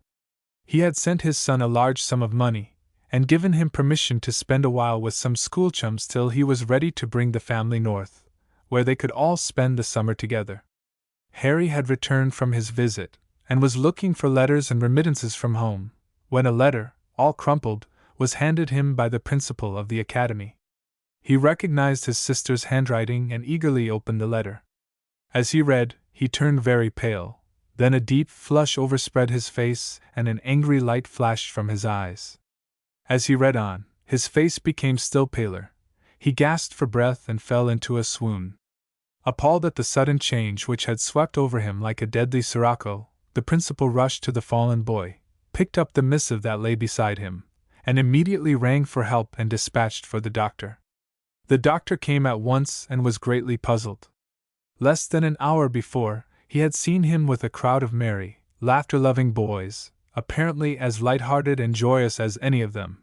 Now he lay with features drawn and pinched, his face deadly pale, as if some terrible suffering had sent all the blood in his veins to stagnate around his heart. Harry opened his eyes, shuddered, and relapsed into silence. The doctor, all at sea in regard to the cause of the sudden attack, did all that he could to restore him to consciousness and quiet the perturbation of his spirit. He succeeded, but found he was strangely silent. A terrible shock had sent a tremor through every nerve, and the doctor watched with painful apprehension its effect upon his reason. Giving him an opiate and enjoining that he should be kept perfectly quiet, the doctor left the room, sought the principal, and said, "Mr. Bascom, here is a case that baffles my skill. I saw that boy pass by my window not more than half an hour ago, full of animation, and now he lies hovering between life and death. I have great apprehension for his reason. Can you throw any light on the subject?" Mr. Bascom hesitated. "I am not asking you as a matter of idle curiosity, but as a physician. I must have all the light I can get in making my diagnosis of the case." The principal arose, went to his desk, took out the letter which he had picked up from the floor, and laid it in the physician's hand. As the doctor read, a look of indignant horror swept over his face. Then he said, "Can it be possible? I never suspected such a thing. It must be a cruel, senseless hoax." "Doctor," said Mr. Bascom, "I have been a lifelong abolitionist and have often read of the cruelties and crimes of American slavery, but never before did I realize the low moral tone of the social life under which such shameless cruelties could be practiced on a defenseless widow and her orphaned children. Let me read the letter again. Just look at it, all tear-blotted and written with a trembling hand. Dear brother, I have dreadful news for you and I hardly know how to tell it. Papa and Gracie are both dead. He died of yellow fever. Mama is almost distracted. Papa's cousin has taken possession of our property, and instead of heirs we are chattels. Mama has explained the whole situation to me. She was Papa's slave before she married. He loved her, manumitted, educated, and married her. When he died, Mr. Lorraine entered suit for his property, and Judge Starkins has decided in his favor. The decree of the court has made their marriage invalid, robbed us of our inheritance, and remanded us all to slavery. Mama is too wretched to attempt to right herself, but told me to entreat you not to attempt to come home. You can do us no good, and that mean, cruel Lorraine may do you much harm. Don't attempt, I beseech you, to come home. Show this letter to Mr. Bascom and let him advise you what to do. But don't, for our sake, attempt to come home. Your heartbroken sister, Iola Leroy. This, said the doctor, is a very awkward affair. The boy is too ill to be removed. It is doubtful if the nerves which have trembled with such fearful excitement will ever recover their normal condition. It is simply a work of mercy to watch over him with the tenderest care. Fortunately for Harry, he had fallen into good hands, and the most tender care and nursing were bestowed upon him. For a while Harry was strangely silent, never referring to the terrible misfortune which had so suddenly overshadowed his life. It seemed as if the past were suddenly blotted out of his memory. But he was young and of an excellent constitution, and in a few months he was slowly recovering. "Doctor," said he one day, as the physician sat at his bedside, "I seem to have had a dreadful dream, and to have dreamt that my father was dead, and my mother and sister were in terrible trouble, but I could not help them. Doctor, was it a dream, or was it a reality? It could not have been a dream, for when I fell asleep the grass was green and the birds were singing, but now the winds are howling and the frost is on the ground. Doctor, tell me how it is. How long have I been here?" Sitting by his bedside, and taking his emaciated hand in his, the doctor said, in a kind, fatherly tone, "My dear boy, you have been very ill, and everything depends on your keeping quiet, very quiet." As soon as he was strong enough, the principal gave him his letter to read. "But, Mr. Bascom," Harry said, "I do not understand this. It says my mother and father were legally married. How could her marriage be set aside and her children robbed of their inheritance? This is not a heathen country. I hardly think barbarians would have done any worse, yet this is called a Christian country." "Christian in name," answered the principal. "When your father left you in my care, knowing that I was an abolitionist, he confided his secret to me. He said that life was full of vicissitudes, and he wished you to have a good education. He wanted you and your sister to be prepared for any emergency.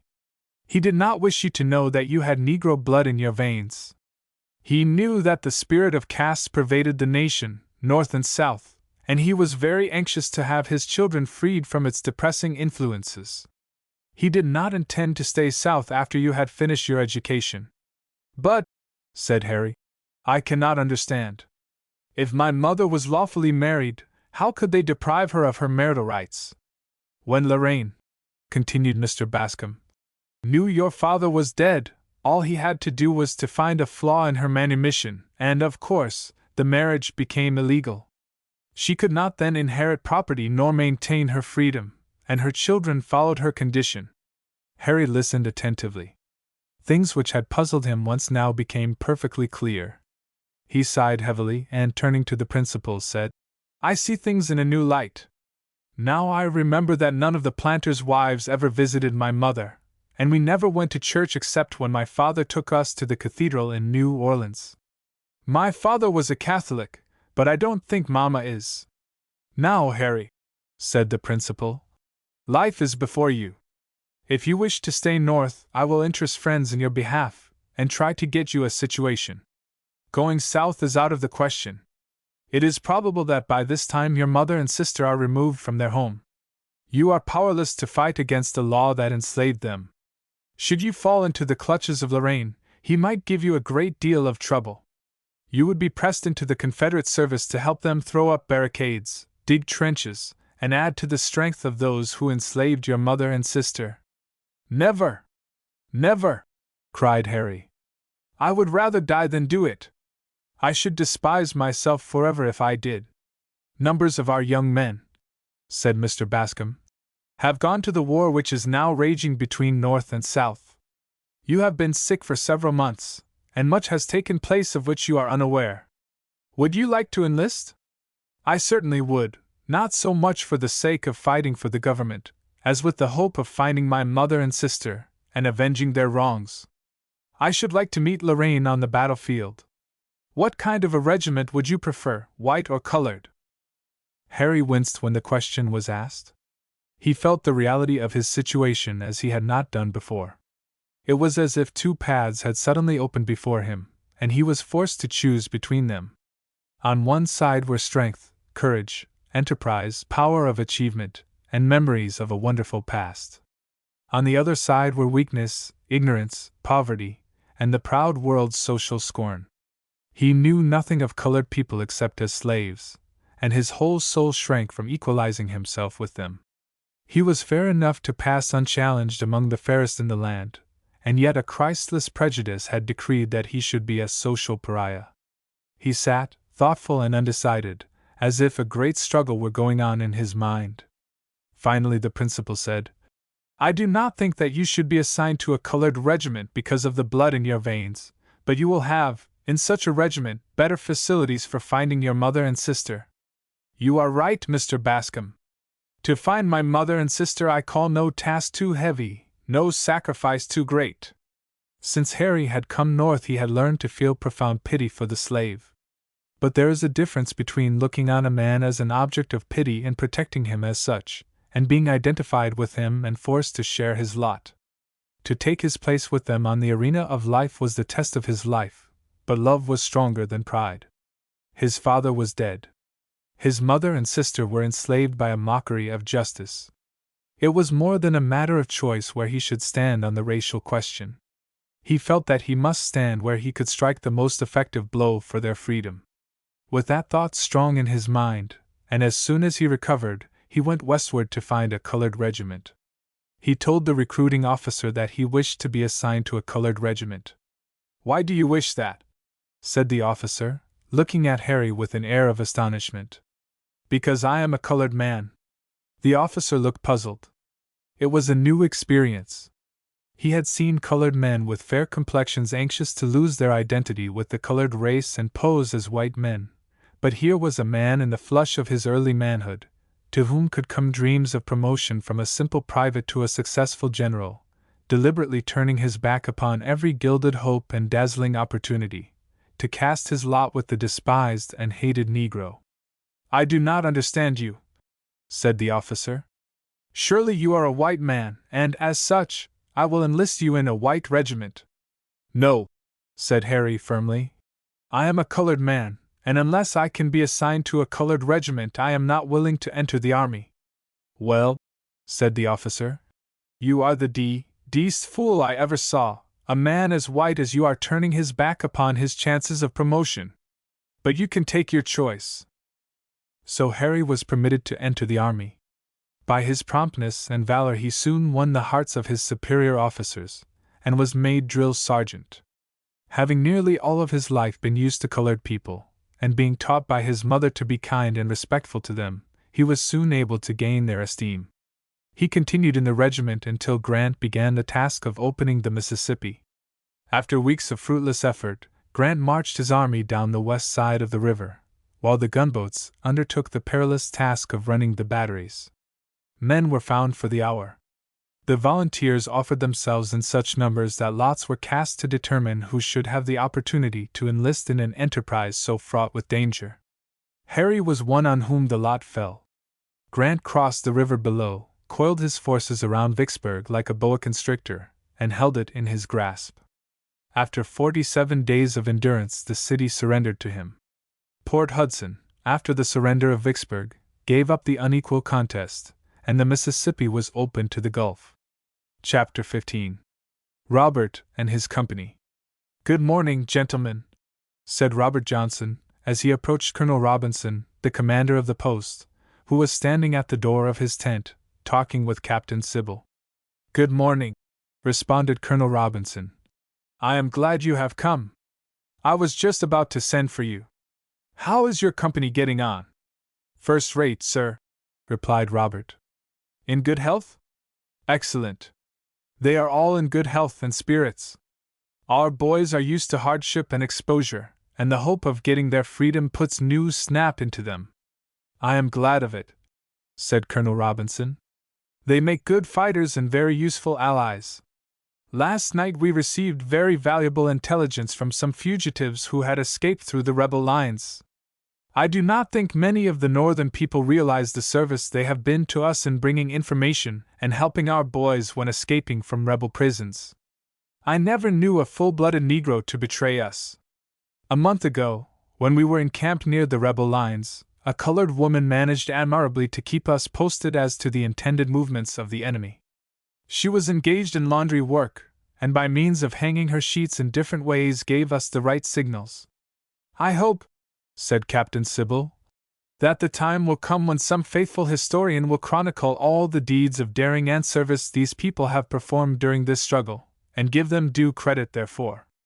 Our great mistake, said Colonel Robinson, was our long delay in granting them their freedom, and even what we have done is only partial. The border states still retain their slaves. We ought to have made a clean sweep of the whole affair. Slavery is a serpent which we nourished in its weakness, and now it is stinging us in its strength. I think so too, said Captain Sybil. But in making his proclamation of freedom, perhaps Mr. Lincoln went as far as he thought public opinion would let him. It is remarkable, said Colonel Robinson, how these secesh hold out. It surprises me to see how poor white men, who, like the Negroes, are victims of slavery, rally around the stripes and bars. These men, I believe, have been looked down on by the aristocratic slaveholders, and despised by the well-fed and comfortable slaves, yet they follow their leaders into the very jaws of death, face hunger, cold, disease, and danger, and all for what? What, under heaven, are they fighting for? Now, the Negro, ignorant as he is, has learned to regard our flag as a banner of freedom, and to look forward to his deliverance as a consequence of the overthrow of the rebellion. I think, said Captain Sybil, that these ignorant white men have been awfully deceived. They have had presented to their imaginations utterly false ideas of the results of secession, and have been taught that its success would bring them advantages which they had never enjoyed in the Union. And I think, said Colonel Robinson, that the women and ministers have largely fed and fanned the fires of this rebellion, and have helped to create a public opinion which has swept numbers of benighted men into the conflict. Well might one of their own men say, This is a rich man's war and a poor man's fight. They were led into it through their ignorance, and held in it by their fears. I think, said Captain Sybil, that if the public school had been common through the South, this war would never have occurred. Now things have reached such a pass that able-bodied men must report at headquarters, or be treated as deserters. Their leaders are desperate men, of whom it has been said, they have robbed the cradle and the grave. They are fighting against fearful odds, said Colonel Robinson, and their defeat is only a question of time. As soon, said Robert, as they fired on Fort Sumter, Uncle Daniel, a dear old father who had been praying and hoping for freedom, said to me, "Days fired on Fort Sumter, and mark my words, Bob, de North's bound ter whip." Had we freed the slaves at the outset, said Captain Sybil, we wouldn't have given the rebels so much opportunity to strengthen themselves by means of slave labor in raising their crops, throwing up their entrenchments, and building their fortifications. Slavery was a deadly cancer eating into the life of the nation, but somehow it had cast such a glamour over us that we have acted somewhat as if our national safety were better preserved by sparing the cancer than by cutting it out. Political and racial questions have sadly complicated this matter, said Colonel Robinson. The North is not wholly made up of anti-slavery people. At the beginning of this war we were not permeated with justice, and so were not ripe for victory. The Battle of Bull Run inaugurated the war by a failure. Instead of glory we gathered shame, and defeat in place of victory. We have been slow, said Captain Sybil, to see our danger and to do our duty. Our delay has cost us thousands of lives and millions of dollars. Yet it may be it is all for the best. Our national wound was too deep to be lightly healed. When the President issued his Emancipation Proclamation, my heart overflowed with joy, and I said, "This is the first bright rift in the war cloud." And did you really think that they would accept the terms of freedom and lay down their arms? Asked Robert. I hardly thought they would, continued Captain Sybil. I did not think that their leaders would permit it. I believe the rank and file of their army are largely composed of a mass of ignorance, led, manipulated, and molded by educated and ambitious wickedness. In attempting to overthrow the Union, a despotism and reign of terror were created which encompass them as fetters of iron, and they will not accept the conditions until they have reached the last extremity. I hardly think they are yet willing to confess that such extremity has been reached. Captain, said Robert, as they left Colonel Robinson's tent, I have lived all my life where I have had a chance to hear the secesh talk, and when they left their papers around I used to read everything I could lay my hands on. It seemed to me that the big white men not only ruled over the poor whites and made laws for them, but over the whole nation. That was so, replied Captain Sybil. The North was strong but forbearing. It was busy in trade and commerce, and permitted them to make the northern states hunting grounds for their slaves. When we sent back Sims and Burns from beneath the shadow of Bunker Hill Monument and Faneuil Hall, they mistook us, looked upon us as a lot of money grabbers, who would be willing to purchase peace at any price. I do not believe when they fired on the Star of the West that they had the least apprehension of the fearful results which were to follow their madness and folly. Well, Captain, asked Robert, if the Free North would submit to be called on to help them catch their slaves, what could be expected of us, who all our lives had known no other condition than that of slavery? How much braver would you have been, if your first recollections had been those of seeing your mother maltreated, your father cruelly beaten, or your fellow servants brutally murdered? I wonder why they never enslaved the Indians. You are mistaken, Robert, if you think the Indians were never enslaved. I have read that the Spaniards who visited the coasts of America kidnapped thousands of Indians, whom they sent to Europe and the West Indies as slaves. Columbus himself, we are informed, captured 500 natives and sent them to Spain. The Indian had the lesser power of endurance, and Las Casas suggested the enslavement of the Negro, because he seemed to possess greater breadth of physical organization and stronger power of endurance. Slavery was an old world's crime which, I have heard, the Indians never practiced among themselves. Perhaps it would have been harder to reduce them to slavery and hold them in bondage when they had a vast continent before them, where they could hide in the vastnesses of its mountains or the seclusion of its forests, than it was for white men to visit the coasts of Africa and, with their superior knowledge, obtain cargoes of slaves, bring them across the ocean, hem them in on the plantations, and surround them with a pall of dense ignorance. I remember, said Robert, in reading a history I once came across at our house, that when the Africans first came to this country they did not all speak one language. Some had only met as mutual enemies. They were not all one color, their complexions ranging from tawny yellow to deep black. Yes, said Captain Sybil. And in dealing with the Negro we wanted his labor, in dealing with the Indian we wanted his lands. For one we had weapons of war, for the other we had real and invisible chains, the coercion of force, and the terror of the unseen world.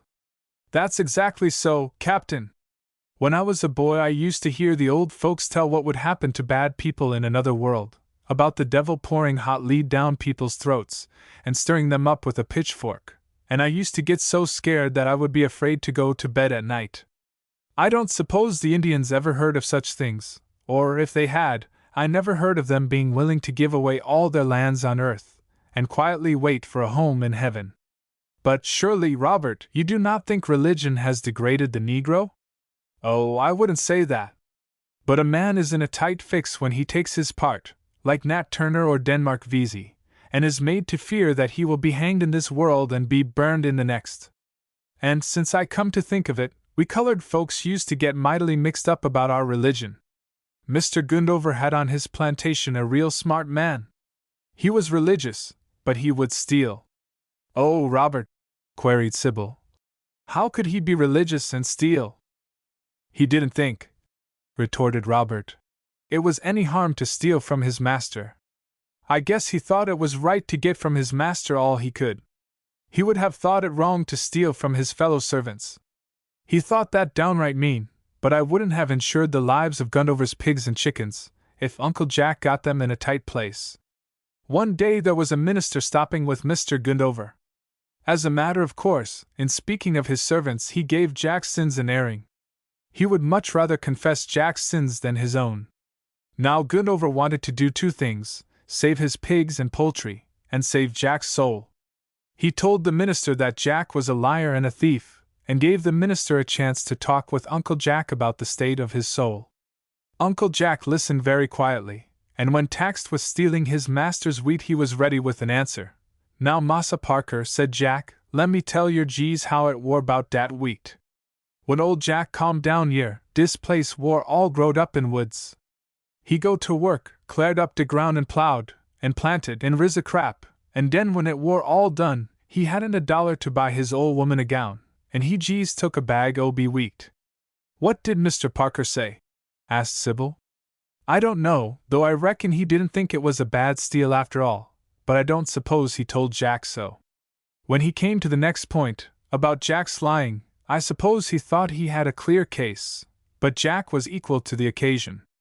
How did he clear up that charge? Interrogated Captain Sybil. Finally, I think if he had been educated he would have made a first-rate lawyer. He said, Mas Parker, dear's old Joe. His wife don't lib on dis plantation.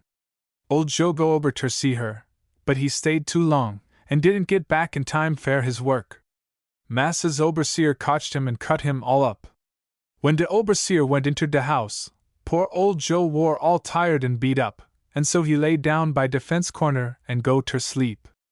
Bimeby Massa overseer calmed and axed, all been a workin' libely? I say, yes, Massa. Then said Mr. Parker, you were lying, Joe had been sleeping, not working. I knows dat, but ef I tole on Joe, Massa overseer cut him all up again, and Massa Jesus says, bless them de peacemaker. I heard, continued Robert, that Mr. Parker said to Gundover, you seem to me like a man standing in a stream where the blood of Jesus can reach you, but you are standing between it and your slaves. How will you answer that in the day of judgment? What did Gundover say? Asked Captain Sybil. He turned pale, and said, for God's sake don't speak of the day of judgment in connection with slavery. Just then a messenger brought a communication to Captain Sybil. He read it attentively, and turning to Robert said, here are orders for an engagement at 5 Forks tomorrow. Oh, this wasting of life and scattering of treasure might have been saved had we only been wiser. But the time is passing. Look after your company, and see that everything is in readiness as soon as possible." Carefully, Robert superintended the arrangements for the coming battle of a strife which for years had thrown its crimson shadows over the land. The rebels fought with a valor worthy of a better cause. The disaster of Bull Run had been retrieved. Sherman had made his famous march to the sea. Fighting Joe Hooker had scaled the stronghold of the Storm King and won a victory in the palace chamber of the clouds. The Union soldiers had captured Columbia, replanted the Stars and Stripes in Charleston, and changed that old sepulchre of slavery into the cradle of a newborn freedom. Farragut had been as triumphant on water as the other generals had been victorious on land, and New Orleans had been wrenched from the hands of the Confederacy. The rebel leaders were obstinate. Misguided hordes had followed them to defeat and death. Grant was firm and determined to fight it out if it took all summer. The closing battles were fought with desperate courage and firm resistance, but at last the South was forced to succumb. On the 9th day of April, 1865, General Lee surrendered to General Grant. The lost cause went down in blood and tears, and on the brows of a ransomed people God poured the chrism of a new era, and they stood a race newly anointed with freedom. Chapter 16. After the battle. Very sad and heartrending were the scenes with which Iola came in constant contact. Well may Christian men and women labor and pray for the time when nations shall learn war no more, when, instead of bloody conflicts, there shall be peaceful arbitration. The battle in which Robert fought, after his last conversation with Captain Sybil, was one of the decisive struggles of the closing conflict. The mills of doom and fate had ground out a fearful grist of agony and death, and lives of men and souls of states were thrown like chaff beyond the gates. Numbers were taken prisoners. Pale, young corpses strewed the earth. Manhood was stricken down in the flush of its energy and prime. The ambulances brought in the wounded and dying. Captain Sybil laid down his life on the altar of freedom. His prediction was fulfilled. Robert was brought into the hospital, wounded, but not dangerously. Iola remembered him as being the friend of Tom Anderson, and her heart was drawn instinctively towards him. For a while he was delirious, but her presence had a soothing effect upon him. He sometimes imagined that she was his mother, and he would tell her how he had missed her, and then at times he would call her sister. Iola, tender and compassionate, humored his fancies, and would sing to him in low, sweet tones some of the hymns she had learned in her old home in Mississippi. One day she sang a few verses of the hymn beginning with the words, "Drooping souls no longer grieve, heaven is propitious, if on Christ you do believe, you will find him precious." "That," said he, looking earnestly into Iola's face, "was my mother's hymn. I have not heard it for years. Where did you learn it?" Iola gazed inquiringly upon the face of her patient, and saw, by his clear gaze and the expression of his face, that his reason had returned. "In my home in Mississippi, from my own dear mother," was Iola's reply. "Do you know where she learned it?" asked Robert. "When she was a little girl she heard her mother sing it. Years after, a Methodist preacher came to our house, sang this hymn, and left the book behind him. My father was a Catholic, but my mother never went to any church. I did not understand it then, but I do now. We used to sing together, and read the Bible when we were alone." "Do you remember where she came from, and who was her mother?" asked Robert anxiously. "My dear friend, you must be quiet. The fever has left you, but I will not answer for the consequences if you get excited." Robert lay quiet and thoughtful for a while, and, seeing he was wakeful, Iola said, "Have you any friends to whom you would like to send a letter?" A pathetic expression flitted over his face, as he sadly replied, "I haven't, to my knowledge, a single relation in the world. When I was about 10 years old my mother and sister were sold from me. It is more than 20 years since I have heard from them. But that hymn which you were singing reminded me so much of my mother! She used to sing it when I was a child. Please sing it again." Iola's voice rose soft and clear by his bedside, till he fell into a quiet slumber. She remembered that her mother had spoken of her brother before they had parted, and her interest and curiosity were awakened by Robert's story.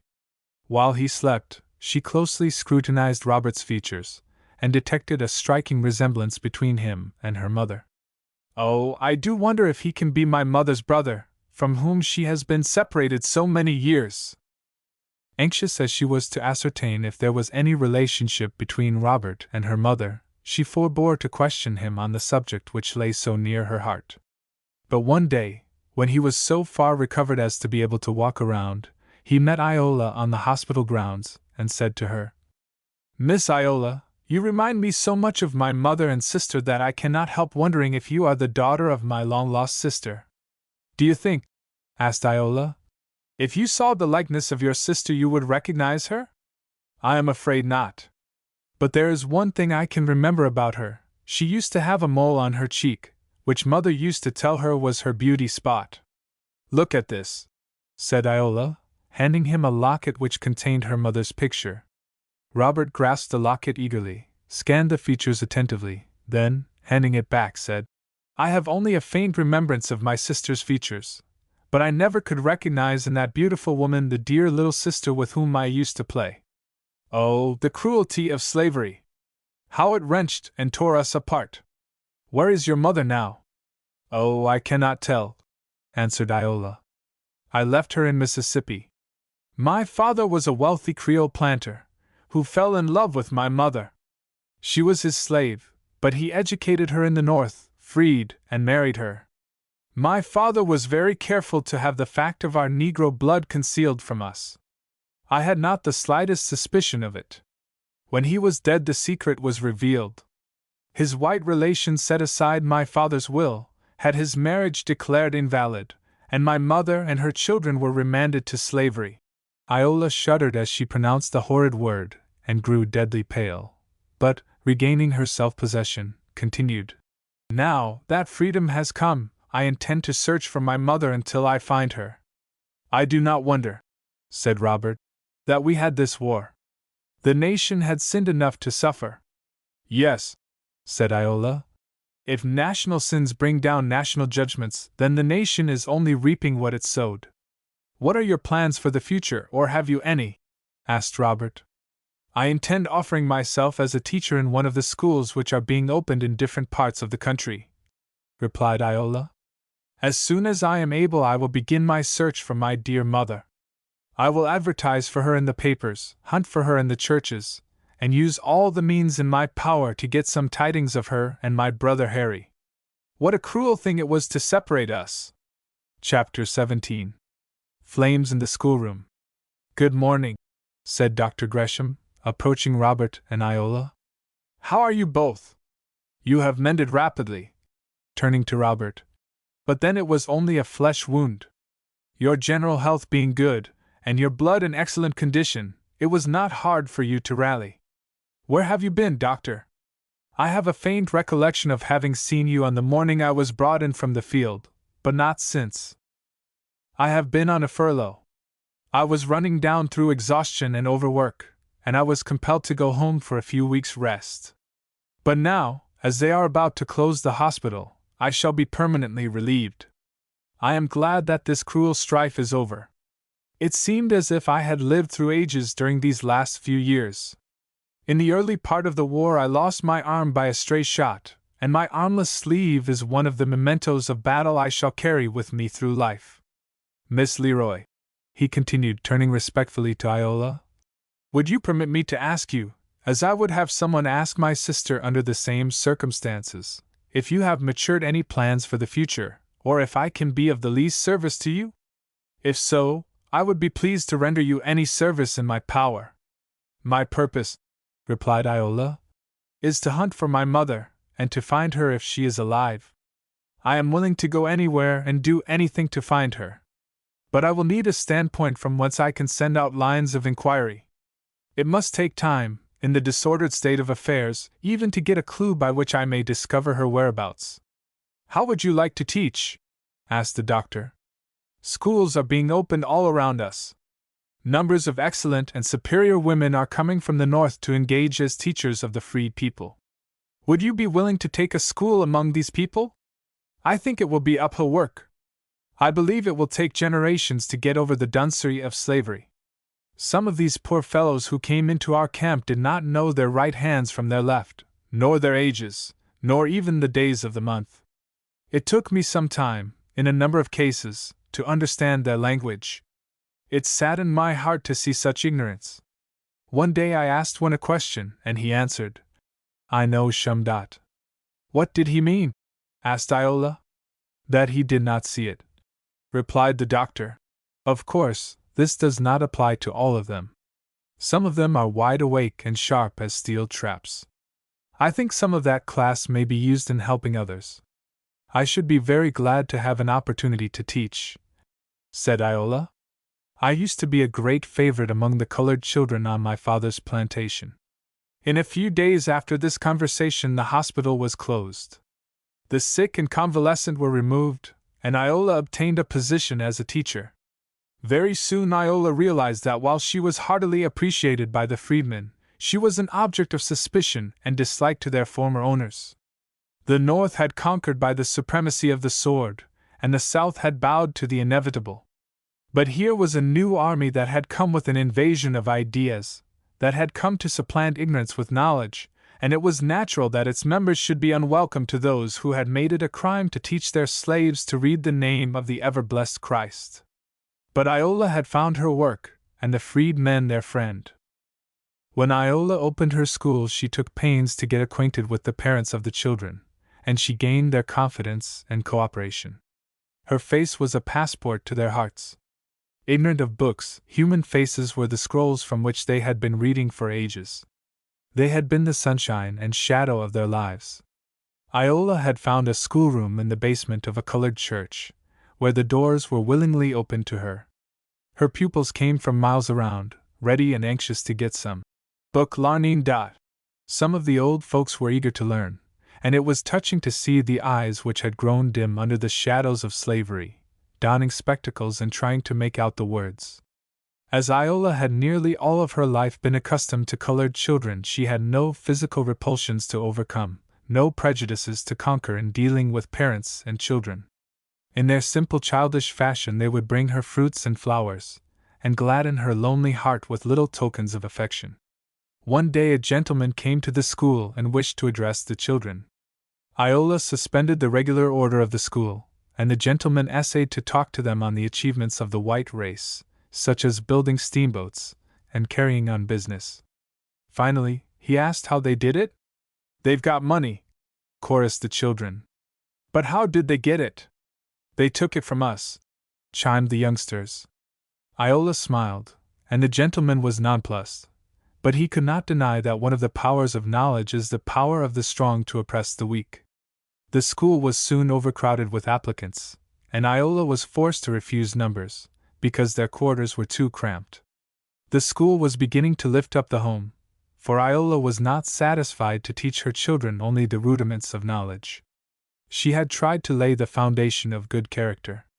But the elements of evil burst upon her loved and cherished work. One night the heavens were lighted with lurid flames, and Iola beheld the school, the pride and joy of her pupils and their parents, a smoldering ruin. Iola gazed with sorrowful dismay on what seemed the cruel work of an incendiary's torch. While she sat, mournfully contemplating the work of destruction, her children formed a procession, and passing by the wreck of their school, sang, "Oh, do not be discouraged, for Jesus is your friend." As they sang, the tears sprang to Iola's eyes, and she said to herself, "I am not despondent of the future of my people. There is too much elasticity in their spirits, too much hope in their hearts, to be crushed out by unreasoning malice." Chapter 18. Searching for Lost Ones. To bind anew the ties which slavery had broken and gather together the remnants of his scattered family became the earnest purpose of Robert's life. Iola, hopeful that in Robert she had found her mother's brother, was glad to know she was not alone in her search. Having sent out lines of inquiry in different directions, she was led to hope, from some of the replies she had received, that her mother was living somewhere in Georgia. Hearing that a Methodist conference was to convene in that state, and being acquainted with the bishop of that district, she made arrangements to accompany him thither. She hoped to gather some tidings of her mother through the ministers gathered from different parts of that state. From her brother she had heard nothing since her father's death. On his way to the conference, the bishop had an engagement to dedicate a church near the city of C, in North Carolina. Iola was quite willing to stop there a few days, hoping to hear something of Robert Johnson's mother. Soon after she had seated herself in the car, she was approached by a gentleman, who reached out his hand to her and greeted her with great cordiality. Iola looked up and recognized him immediately as one of her last patients at the hospital. It was none other than Robert Johnson. "I am so glad to meet you," he said. "I am on my way to sea, in search of my mother. I want to see the person who sold her last, and if possible, get some clue to the direction in which she went." "And I," said Iola, "am in search of my mother. I am convinced that when we find those for whom we are searching, they will prove to be very nearly related. Mamma said, before we were parted, that her brother had a red spot on his temple. If I could see that spot, I should rest assured that my mother is your sister." "Then," said Robert, "I can give you that assurance." And smilingly he lifted his hair from his temple, on which was a large red spot. "I am satisfied," exclaimed Iola, fixing her eyes, beaming with hope and confidence, on Robert. "Oh, I am so glad that I can, without the least hesitation, accept your services to join with me in the further search. What are your plans?" "To stop for a while and see," said Robert, "and gather all the information possible from those who sold and bought my mother. I intend to leave no stone unturned in searching for her." "Oh, I do hope that you will succeed. I expect to stop over there a few days, and I shall be so glad if, before I leave, I hear your search has been crowned with success, or, at least, that you have been put on the right track. Although I was born and raised in the midst of slavery, I had not the least idea of its barbarous selfishness till I was forced to pass through it. But we lived so much alone I had no opportunity to study it, except on our own plantation. My father and mother were very kind to their slaves. But it was slavery, all the same, and I hate it, root and branch." Just then the conductor called out the station. "We stop here," said Robert. "I am going to see Mrs. Johnson and hunt up some of my old acquaintances." "Where do you stop?" "I don't know," replied Iola. "I expect that friends will be here to meet us. Bishop B., permit me to introduce you to Mr. Robert Johnson, whom I have every reason to believe is my mother's brother. Like myself, he is engaged in hunting up his lost relatives." "And I," said Robert, "am very much pleased to know that we are not without favorable clues." "Bishop," said Iola, "Mr. Johnson wishes to know where I am to stop. He is going on an exploring expedition, and wishes to let me know the result." "We stop at Mrs. Alston's, 313 New Street," said the bishop. "If I can be of any use to you, I am at your service." "Thank you," said Robert, lifting his hat, as he left them to pursue his inquiries about his long-lost mother. Quickly he trod the old familiar streets which led to his former home. He found Mrs. Johnson, but she had aged very fast since the war. She was no longer the lithe, active woman, with her proud manner and resolute bearing. Her eye had lost its brightness, her step its elasticity, and her whole appearance indicated that she was slowly sinking beneath a weight of sorrow which was heavier far than her weight of years. When she heard that Robert had called to see her, she was going to receive him in the hall, as she would have done any of her former slaves, but her mind immediately changed when she saw him.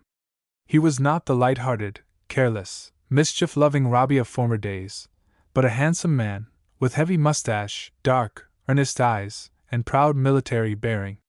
He smiled, and reached out his hand to her. She hardly knew how to address him. To her colored people were either boys and girls, or aunties and uncles. She had never in her life addressed a colored person as Mr. or Mrs. To do so now was to violate the social customs of the place. It would be like learning a new language in her old age. Robert immediately set her at ease by addressing her under the old familiar name of Miss Nancy. This immediately relieved her of all embarrassment. She invited him into the sitting room, and gave him a warm welcome. "Well, Robbie," she said, "I once thought that you would have been the last one to leave me. You know I never ill-treated you, and I gave you everything you needed. People said that I was spoiling you. I thought you were as happy as the days were long. When I heard of other people's servants leaving them, I used to say to myself, I can trust my Bobby. He will stick to me to the last. But I fooled myself that time. Soon as the Yankee soldiers got in sight, you left me without saying a word. That morning I came down into the kitchen and asked Linda, "Where's Robert? Why hasn't he set the table?" She said she hadn't seen you since the night before. I thought maybe you were sick, and I went to see, but you were not in your room. I couldn't believe at first that you were gone. Wasn't I always good to you? Oh, Miss Nancy, replied Robert. You were good, but freedom was better. Yes, she said musingly. I suppose I would have done the same. But Robbie, it did go hard with me at first.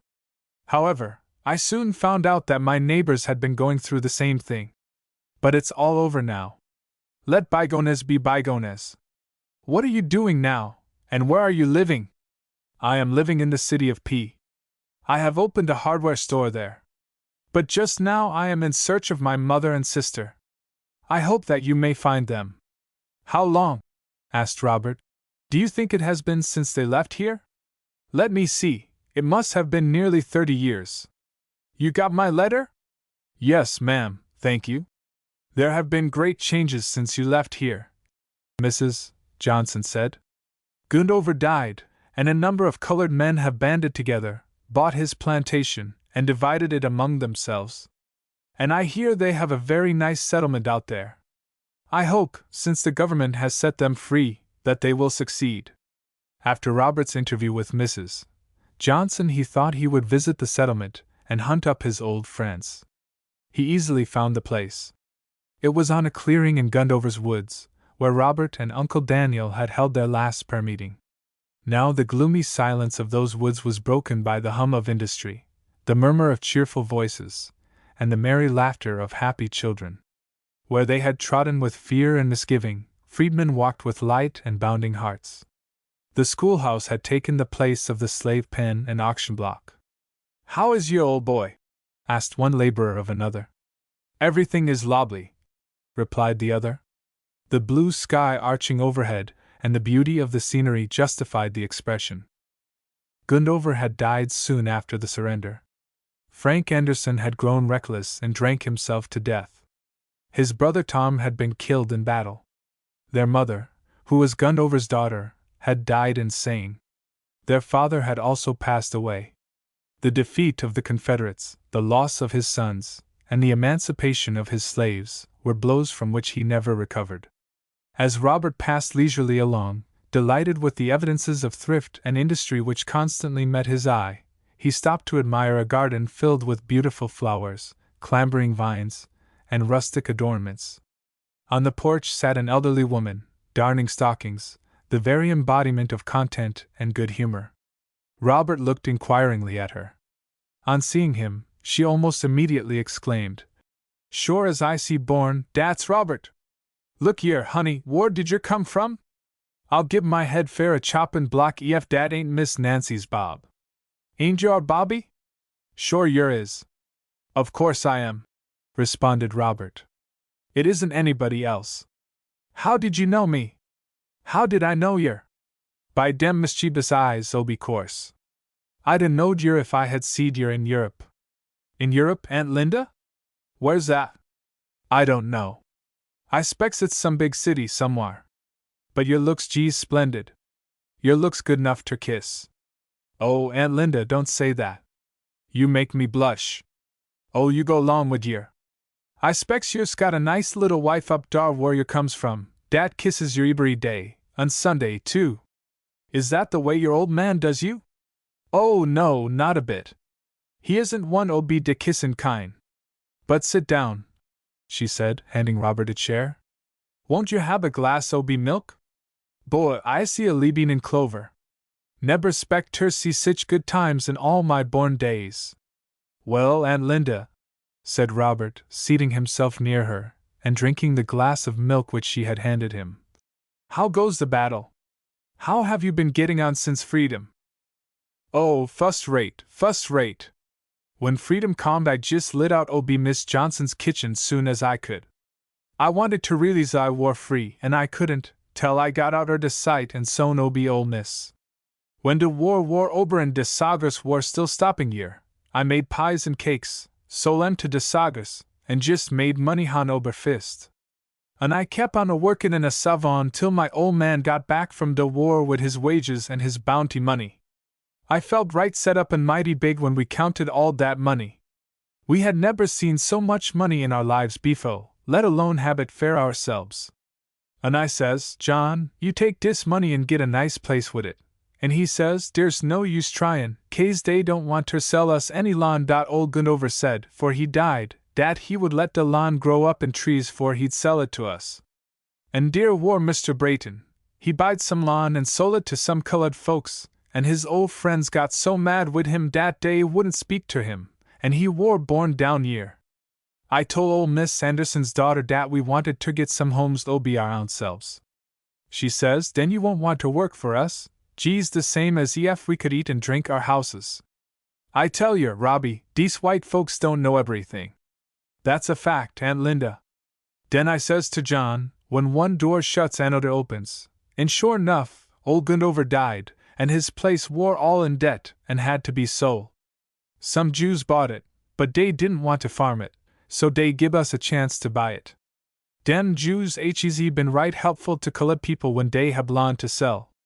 I reckon dey don't care who buys it so long as dey gets the money. Well, John didn't gib in at fust, didn't want to let on his wife knowed more dan he did, and dat he war ruled over by a woman. Yer know he is an old Virginian, and some old dem old Virginians do so lube to rule a woman. But I kept naggin' at him, till I specks he got tired of my tongue, and he went and buy dis piece o' lawn. Dis house war on it, and war all gwine to rack. It used to belong to John's old marster. His wife died right in dis house, and arter dat her husband went right to de dorgs, and now he's in de poorhouse. My! But ain't dem tables turned. When we knowed it war our own, warn't my old man proud. I seed it in him, but he wouldn't let on. Ain't you men powerful seatful? Oh, Aunt Linda, don't put me in with the rest. I don't know 'bout dat put you all in de bag for seatfulness, and I don't know which would get out fust. Well, Aunt Linda, I suppose by this time you know how to read and write? No, chilly, since freedom's come I been scratchin' too hard to get a leaving to put my head down to de book. But, Aunt Linda, it would be such company when your husband is away, to take a book. Do you never get lonesome? Chilly, I ain't got no time to get lonesome. Ef you had eber so many chickens to feed, and pigs squealin' fair somethin' ter eat, and your ducks and geese squakin' roun' yer wouldn't have time ter get lonesome. But, Aunt Linda, you might be sick for months, and think what a comfort it would be if you could read your Bible. Oh, I could have prayin' and singin'. Dese people is mighty good 'bout prayin' by de sick. Why, Robbie, I think it would give me de hysterics ef I war to try to get book larnin' from my poor ol' head. How long is yer gwine to stay? And whar is yer stoppin'? I got here today, said Robert, but I expect to stay several days. Well, I wants yer to meet my old man and talk 'bout old times. Couldn't yer come and stop with me, or isn't my house snitchous enough? Yes, thank you, but there is a young lady in town whom I think is my niece, my sister's daughter, and I want to be with her all I can. Your niece? Where did you get any niece from? Don't you remember, asked Robert, that my mother had a little daughter when Mrs. Johnson sold her? Well, I believe this young lady is that daughter's child. Laws a marcy! Exclaimed Aunt Linda. Yer don't tell me so! Where did you catch up with her? I met her first, said Robert, at the hospital here, when our poor Tom was dying, and when I was wounded at Five Forks she attended me in the field hospital there. She was just as good as gold. Well, did I eber? You gees fotch dat chilly to see me, ef she ain't too fine. I see poor, but I see clean, and I ain't forgot how to get up good dinners. Now I wants ter have a good talk 'bout our feller sarvants. Yes, and I, said Robert, want to hear all about Uncle Daniel, and Jenny, and Uncle Ben Tunnel. Well, I got lots and gobs ter tell yer. I kept track o' dem all. Aunt Katy died and went ter heaven in a blaze o' glory. Uncle Daniel stayed on de place till Moss Robert comed back. When de war ober he war smashed all ter pieces. I did pity him from de bottom o' my heart. When he went ter de war he looked so brave and handsome, and when he come back he looked orful. For he went he gib Uncle Dan'l a bag full obi money ter take care obi, and when he come back Uncle Dan'l jibed him every cent obi it. It warn't every white poosin he could have trusted wid it, 'cause you know, Bobby, money's a mighty temptin' thing. Dey tells me dat Mars ter Robert los a heap obi property by de war, but Mas Robert war always mighty good ter Uncle Dan'l and Aunt Katy. He war wid her when she war dyin', and she got holt his han and made him promise dat he would meet her in glory. I never seed anybody so happy in my life. She singed and prayed ter de last. I tell you dis old time religion is good enough fer me. Mr. Robert didn't stay here long arter her, but I believes he went all right. But 'fore he went he looked out fair Uncle Dan'l. Did you see dat nice little cabin down dere wid de green shutters and nice little garden in front? Well, for Mas Robert died he gib Uncle Dan'l dat place, and Miss Mary and de chillun looks arter him yet, and he libs jees as snug as a bug in a rug. I see gwine ter ax him ter take supper wid you. He'll be powerful glad ter see you. Do you ever go to see old Miss? Asked Robert. Oh, yes, I goes every now and den. But she's jees fell fru. Old Johnson jees drunk hisself to death. He war de biggest guzzler I eber seed in my life. Why, dat man he drunk up everything he could lay his hands on. Sometimes he would go round tryin' to borrow money from poor colored folks. 'Twas raw dreffled de way dat poor feller did frow hisself away. But drink did it all. I tell you, Bobby, dat drink's a drefful thing when it gets the upper han obi you. You'd better steer clar obi it. That's so, assented Robert. I knowed Miss Nancy's fader and mudder. Dey war mighty rich. Some obi de rail big bugs. Mas Jim used to know dem, and come over ter de plantation, and eat and drink when he got ready, and stay as long as he choose. Old cousins used to have wine at deir table every day, and Mas Jim war mighty fond obi dat wine, and sometimes he would drink till he got quite boozy. Old cousins liked him very well, till he found out he wanted his darter, and den he didn't want him fair rags nor patches. But Miss Nancy war mighty headstrong, and allers liked to have her own way, and dis time she got it. But didn't she step her foot inter it? Old Johnson war mighty handsome, but when dat war said all war said. She runned off and got married, but when she got down she war too spunky to ax her pa for anything. When you war wid her, you know she only took big bugs. But when de war comed roun it tore her all to pieces, and now she's as poor as Job's turkey. I feels right sorry fer her. Well, Robbie, things is turned roun mighty quare. Ol' Mistus war up den, and I war down. Now she's down, and I see up. But I pities her, 'cause she warn't so bad arter all. De wust thing she eber did war ta sell your mudder, and she wouldn't have done dat, but she snatched de whip out obi her han and give her a lickin'. Now I believe in my heart she war 'fraid obi your mudder arter dat, but we women had to keep em from whippin' us. Her day'd all de time been leabin' on our bones. She had no man ter whip us 'cept dat old drunken husband obi hern, and he war allers too drunk ter whip hisself. He jees wandered off, and I reckon he died in somebody's poor house. He warn't no count know how you fix it.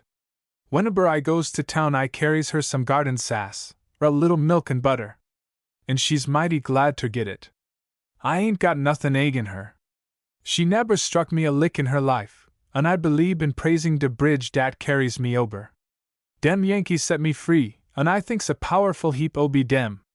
But it does rile me ter see dese mean white men comin' down here and settin' up deir grog shops, tryin' to fetter deir nest sellin' liquor to poor cold people. Dey's de berry kind obi men dat used ter keep dorgs to catch de runaways.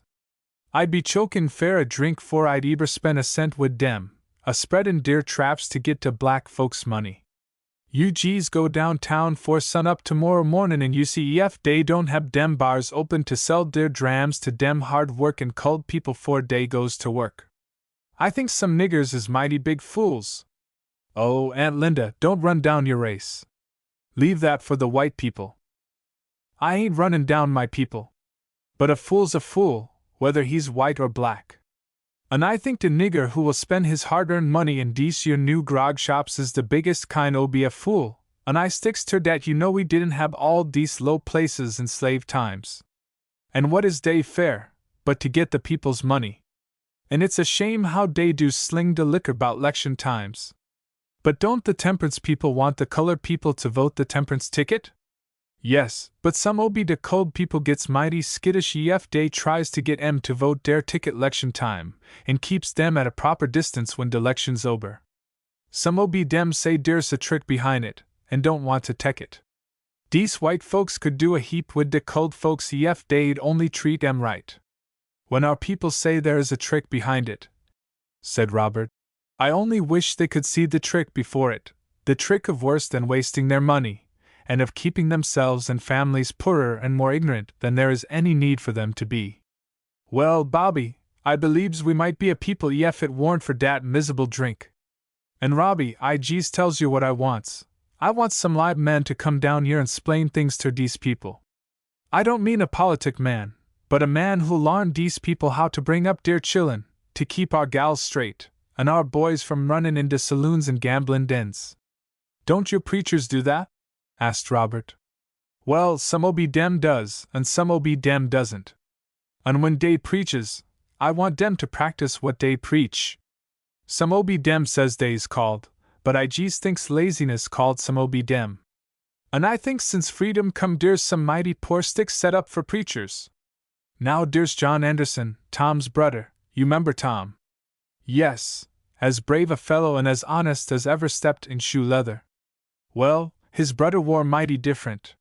He wore down in de lower country when de war wore ober. He wore mighty smart, and had a good headpiece, and a orful glib tongue. He set up store and sold whiskey, and made a lot obe money. Den he wanted ter go to de legislator. Now what should he do but make out he'd got 'ligion, and war called to preach? He had no more 'ligion dan my old dorg. But he had money and built a meetin' house, where he could hold meeting, and have funerals, and you know colored folks is mighty great on funerals. Well, dat jees tuck wid de people, and he got 'lect to de legislator. Den he got a fine house, and his old wife warn't good enough for him. Den dere war a young schoolteacher, and he begun cuttin' his eyes at her. But she war as deep in de mud as he war in de mire, and he jees gib up his old wife and married her, a fusty thing. He war a mean old hypocrite, and I wouldn't sen fare him to bury my cat. Robbie, I see down on dese kind obe preachers like 1,000 bricks. Well, Aunt Linda, all the preachers are not like him.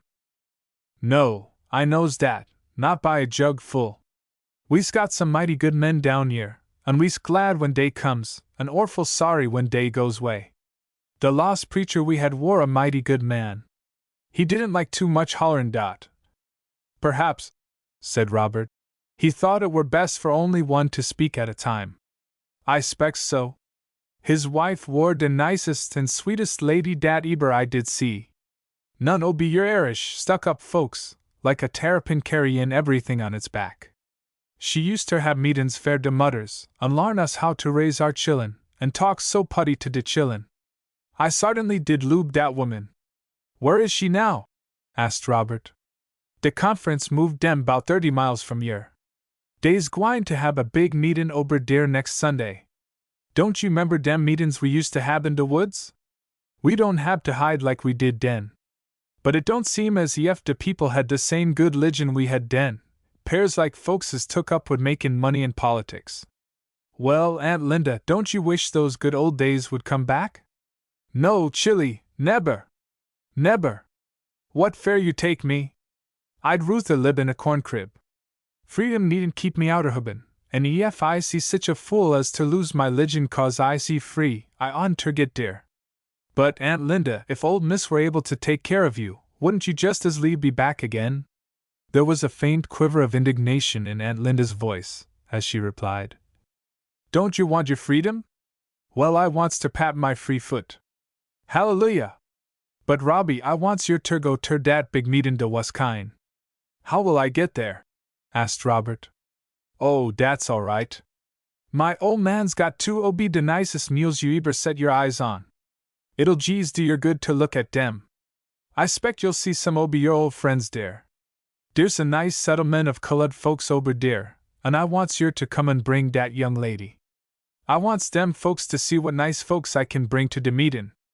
I hopes you didn't lose all your 'ligion in de army. Oh, I hope not, replied Robert. Oh, Chilly, you muse be sure bout dat. I don't want yer to ride Hope's hoss down to torment. Now be sure and come tomorrow and bring dat young lady, and take supper wid me. I see all on nettles to see dat Chilly. Chapter 19. Striking Contrasts. The next day, Robert, accompanied by Iola, went to the settlement to take supper with Aunt Linda, and a very luscious affair it was. Her fingers had not lost their skill since she had tasted the sweets of freedom. Her biscuits were just as light and flaky as ever. Her jelly was as bright as amber, and her preserves were perfectly delicious. After she had set the table, she stood looking in silent admiration, chuckling to herself. "Ol' mistis can't set sich a table as dat. She oughter be here to see it. Spec's 'twould make her mouth water. Well, I muse let bygones be bygones. But dis yer freedom's mighty good." Aunt Linda had invited Uncle Daniel, and wishing to give him a pleasant surprise, she had refrained from telling him that Robert Johnson was the one she wished him to meet. "Do you know dis gemmen?" said Aunt Linda to Uncle Daniel, when the latter arrived. "Well, I can't say's I do. My eyes is gettin' dim, and I disremembers him. Now, geez, you look right good at him. Don't you remember him?" Uncle Daniel looked puzzled and, slowly scanning Robert's features, said, "He do look like somebody I used to know, but I can't make him out ter save my life. I don't know where to place him. Who is the gemman, anyhow?" "Why, Uncle Dan'el," replied Aunt Linda, "dis is Robbie, Miss Nancy's bad, mischievous Robbie, dat war allers playin' tricks on me." "Well, shore's I see born, yef dis ain't our old Bobby!" exclaimed Uncle Daniel, delightedly. "Why, Chilly, where did yer come from? Thought you war dead and buried long ago." "Why, Uncle Daniel, did you send anybody to kill me?" asked Robert laughingly. "Oh, no indeed, Chilly. But I yeard dat you war killed in de battle, and I never spect ter see you agin." "Well, here I am," replied Robert, "large as life, and just as natural. And this young lady, Uncle Daniel, I believe is my niece." As he spoke, he turned to Iola. "Do you remember my mother?" "Oh, yes," said Uncle Daniel, looking intently at Iola as she stepped forward and cordially gave him her hand. "Well, I firmly believe," continued Robert, "that this is the daughter of the little girl whom Miss Nancy sold away with my mother. Well, I see raw glad ter see her. She puts me mighty much in mind oby dem days when we war all young together, when Miss Nancy said, Harriet war too high for her. It gees seems like yesterday when I yeard Miss Nancy say, no house could flourish war dear war two mistresses. Well, Mr. Robert." "Oh, no, Uncle Daniel," interrupted Robert. "Don't say that. Call me Robbie or Bob, just as you used to." "Well, Bobby, I see glad clar from the bottom of my heart ter see yer. Even if you wouldn't go with us when we left?" "Oh, Bobby, dem war mighty tryin' times. You boys didn't know it, but Mars her Robert hab giben me a bag o' money ter take care o' and I promised him I'd do it, and I had ter be easy good easy my word." "Oh, Uncle Daniel, why didn't you tell us boys all about it? We could have helped you take care of it. Now, wouldn't dat have been smart to let unto you chaps, and have you huntin' ferret from Dan ter Barsheba? I spects some o' you would been a rootin' ferret yit." "Well, Uncle Daniel, we were young then. I can't tell what we would have done if we had found it. But we are older now." "Yes, you're older, but I wouldn't put it pa your eben now, yef you found out war it war." "Yes," said Iola, laughing. "They say caution is the parent of safety." "Money's a mighty tempting thing," said Robert, smiling. "But Robbie, there's nothin' like a clar conscience. A clar conscience, Robbie!" Just then Aunt Linda, who had been completing the preparations for her supper, entered the room with her husband, and said, "Salters, let me introduce you ter my friend, Mr. Robert Johnson, and his niece, Miss Leroy." "Why, is it possible," exclaimed Robert, rising and shaking hands, "that you are Aunt Linda's husband?" "That's what the parson said," replied Salters. "I thought," pursued Robert, "that your name was John Andrews. It was such when you were in my company. All the use I see got fair dat name is to get my money wid it, and when dat's done, all's done. Got enough o' be my ol' Mars ter enslave times, widout wearin' his name in freedom. When I got done wid him, I got done wid his name. When I listed, I wore John Andrews, and when I gets my pension I see John Andrews, but now Salters is my name, and I likes it better. But how came you to be Aunt Linda's husband? Did you get married since the war? Lindy and me war married long 'fore de war. But my ol' Mars her sold me away from her and our little gal, and den sold her chilly ter somebody else. Arter freedom, I hunted up our little gal and found her. She wore a big woman den. Den I comed right back ter dis place and found Lindy. She hadn't married agin, nother had I, so we jes let de parson marry us outer de book, and we war mighty glad ter get together agin, and feel hitch together fair life. Well, Uncle Daniel, said Robert, turning the conversation toward him. You and Uncle Ben wouldn't go with us, but you came out all right at last. Yes, indeed, said Aunt Linda. Ben got into a stream of luck. Arter freedom calmed, de people had a heap of faith in Ben, and when dey wanted someone to go ter Congress dey just voted for Ben ter go. And he went too. And when Salters went to Washington to get his pension, who should he see dear wid dem big men but our Ben, looking just as big as any ob dem. And it did my ol' eyes good just ter see it. Broke in Salters. If I couldn't go dear myself, I war mighty glad to see someone ob my people dat could. I felt like de boy who, when somebody said he war gwine to slap off his face, said, "You can slap off my face, but I see got a big brudder, and you can't slap off his face."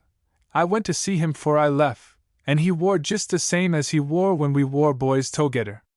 He hadn't got de big head a bit. I reckon Mirandy war mighty sorry she didn't stay wid him. I know I should be, said Aunt Linda. Uncle Daniel, asked Robert, are you still preaching? Yes, chilly, I see still firing off de gospel gun. I hear some of the northern folks are down here teaching theology, that is, teaching young men how to preach. Why don't you study theology? Look a year, boy, I see been a preachin' dese 30 years, and you come here a tellin' me 'bout studying your ologies. I larned my ology at de foot ob de cross. You been dar? Dear Uncle Daniel, said Iola, the moral aspect of the nation would be changed if it would learn at the same cross to subordinate the spirit of caste to the spirit of Christ. Does you remember Miss Nancy's Harriet? Asked Aunt Linda. Dat she stole away case she wouldn't let her whip her? Well, we think dis is Harriet's grandchilly. She wore soul away from her mar, and now she's a lookin' fair her. Well, I hope she may find her, replied Salters. I wore soul away from my mammy when I wore 18 months old, and I wouldn't know her now from a bunch o' turnips. I, said Iola, am on my way south seeking for my mother, and I shall not give up until I find her. Come, said Aunt Linda. We mustn't stand here talkin', or de grub'll get cold. Come, friends, sit down, and eat some o' my poor supper. Aunt Linda sat at the table in such a flutter of excitement that she could hardly eat, but she gazed with intense satisfaction on her guests. Robert sat on her right hand, contrasting Aunt Linda's pleasant situation with the old days in Mrs. Johnson's kitchen, where he had played his pranks upon her, and told her the news of the war. Over Iola there stole a spirit of restfulness. There was something so motherly in Aunt Linda's manner that it seemed to recall the bright, sunshiny days when she used to nestle in Ma'am Liza's arms, in her own happy home. The conversation was full of army reminiscences and recollections of the days of slavery. Uncle Daniel was much interested, and, as they rose from the table, exclaimed, Robbie, seein' yer and hearin' yer talk almost puts new springs inter me. I feel mos' like I war gettin' younger. After the supper, Salters and his guests returned to the front room, which Aunt Linda regarded with so much pride, and on which she bestowed so much care. Well, Captain, said Salters, I neber 'spect ter see you agin. Do you know de last time I seed yer? Well, you war on a stretcher, and 'fore OBS war carryin' you ter de hospital. Were you much hurt? No, replied Robert. It was only a flesh wound, and this young lady nursed me so carefully that I soon got over it. Is that the way you found her? Yes, Andrews. Salters, if you please, interrupted Salters. I see only Andrews when I gets my money. Well, Salters, continued Robert, our freedom was a costly thing. Did you know that Captain Sybil was killed in one of the last battles of the war? These young chaps, who are taking it so easy, don't know the hardships through which we older ones passed. But all the battles are not fought, nor all the victories won. The colored man has escaped from one slavery, and I don't want him to fall into another. I want the young folks to keep their brains clear, and their right arms strong, to fight the battles of life manfully, and take their places alongside of every other people in this country. And I cannot see what is to hinder them if they get a chance. I don't nother, said Salters. I don't see dat dey drinks any more dan anybody else, nor dat there is any meanness or debilment dat a black man can do dat a white man can't keep step with him. Yes, assented Robert. But while a white man is stealing $1,000, a black man is getting into trouble taking a few chickens. All that may be true, said Iola. But there are some things a white man can do that we cannot afford to do. I believes everybody, north and south, is looking at us, and some ob dem ain't got no good blood fair us, know how you fix it, said Salters. I specs colored folks mews have done something, interposed Aunt Linda. Oh, nonsense, said Robert. I don't think they are any worse than the white people. I don't believe, if we had the power, we would do any more lynching, burning, and murdering than they do. That's so, said Aunt Linda. It's rawly orful how our folks have been murdered since the war. But I don't think dese young folks is going to take things as we's allers done. We war cowed down from the beginning, said Uncle Daniel. But dese young folks ain't comin' up dat way. No, said Salters. Fair one night arter some ob our poor people had been killed, and some ob our women had runned away 'bout 17 miles, my grandson, looking me squar in de face, said, "Ain't you got 5 fingers? Can't you pull a trigger as well as a white man? I tell yer, Cap, dat gee's got to me, and I made up my mind dat my boy should never call me a coward."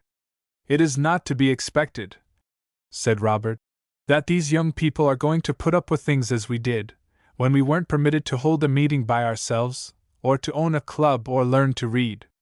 I tried, said Salters, to get a little out of the book when I war in the army. On Sundays I sometimes takes a book and tries to make out the words, but my eyes is getting dim and the letters all run together, and I get sleepy, and ef you wants to put me to sleep gees put a book in my han. But when it comes to getting out a stand obi cotton, and planting corn, I see deer all the time. But dat grandson obi mine is smart as a steel trap. I specs he'll be a preacher. Salters looked admiringly at his grandson, who sat grinning in the corner, munching a pear he had brought from the table. Yes, said Aunt Linda. His fader war killed by the Secesh one night, comin' home from a politic meetin', and his poor mudder died a few weeks arter, and we mean to make a man obi him. He's got to larn to work fust, said Salters. And den ef he's right smart I see gwine tursen him ter college. And ef he can't get a libin one way, he can de oder. Yes, said Iola. I hope he will turn out an excellent young man, for the greatest need of the race is noble, earnest men, and true women. Job, said Salters, turning to his grandson, tell Jake to hitch up de mules, and you stay dere and help him. We's all gwine ter de big meetin'. Your grandma hab set her heart on goin', and it'll be de same as a spell obi sickness ef she don't have a chance to show her best bib and tucker. That old gal's as proud as a peacock. Now, John Salters, exclaimed Aunt Linda, ain't you shamed obi yourself? Allers tryin' to poke fun at your poor wife. Never mind, wait till I see gone, and you'll miss me. Ef I were single, said Salters, I could get a putty young gal, but it wouldn't be so easy wid you. Why not? Said Iola, smiling. 'Cause young men don't want ol' hens, and ol' men want young pullets, was Salter's reply. Robbie, honey, said Aunt Linda, when you gets a wife, don't treat her like dat man treats me. Oh, his head's level, answered Robert. At least it was in the army. Dat's jees the way, you see dat, Miss Iola? One man talking up for de oder. But I'll be ebbin' wid you both. I must go now and get ready. Iola laughed. The homely enjoyment of that evening was very welcome to her after the trying scenes through which she had passed. Further conversation was interrupted by the appearance of the wagon, drawn by 2 fine mules. John Salters stopped joking his wife to admire his meals. "Geez, look at dem," he said. "Ain't dey beauties? I bought 'em out o' be my bounty money. Arter de war ober I had a little money, and I war gwine to rent a plantation on shears and get out a good stand o' be cotton. Cotton war bringin' orful high prices den, but Lindy said to me, 'Now, John, you got a lot o' be money, and you'd better salt it down. I'd ruther lib on a little piece o' be lawn o' be my own dan a big piece o' be somebody else's.' Well, I says to Lindy, I done know nothin' 'bout buyin' lawn, and I see 'fraid arter I see done buyed it and put all de mar o' be dees bones in it, dat somebody's far-off cousin will come and say de title ain't good, and I'll lose it all." "You're right thar, John," said Uncle Daniel. "White man's so uncertain, black man's neber safe. But somehow," continued Salters, "Lindy warn't satisfied wid rentin', so I buyed a piece o' be lawn, and I see glad now I see got it. Lindy's got a lot o' be gumption, knows most as much as a man. She ain't got dat long head fair nuffin. She's got lots o' be sense, but I don't like to tell her so." "Why not?" asked Iola. "Do you think it would make her feel too happy?" "Well, it don't do ter tell you women how much we thinks o' be you. It sets you up too much. Old Gundover's overseer war my marster, and he used to lib in dis berry house. I see fixed it up since I see got it. Now I see better off dan he is, 'cause he tuck to drink, and all his friends is gone, and he's in de poorhouse." Just then Linda came to the door with her baskets. "Now, Lindy, ain't you ready yet? Do hurry up." "Yes, I see ready, but things wouldn't go right ef you didn't hurry me." "Well, put your chicken fixin's and cake right in yer. Captain, you'll ride wid me, and de young lady and my ol' woman'll take de back seat. Uncle Dan'el, dere's room for you ef you'll go." "No, I thank you. It's time fair old folks to go to bed. Good night. And Bobby, I hopes to see you again. Chapter 20. A Revelation. It was a lovely evening for the journey. The air was soft and balmy. The fields and hedges were redolent with flowers. Not a single cloud obscured the brightness of the moon or the splendor of the stars. The ancient trees were festooned with moss, which hung like graceful draperies. Ever and anon a startled hare glided over the path, and whippoorwills and crickets broke the restful silence of the night. Robert rode quietly along, quaffing the beauty of the scene and thinking of his boyish days, when he gathered nuts and wild plums in those woods. He also indulged pleasant reminiscences of later years, when, with Uncle Daniel and Tom Anderson, he attended the secret prayer meetings. Iola rode along, conversing with Aunt Linda, amused and interested at the quaintness of her speech and the shrewdness of her intellect. To her the ride was delightful. "Does you know dis place, Robbie?"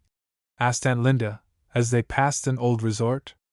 "I should think I did," replied Robert. "It is the place where we held our last prayer meeting. And dere's dat old broken pot we used ter tell 'bout de war.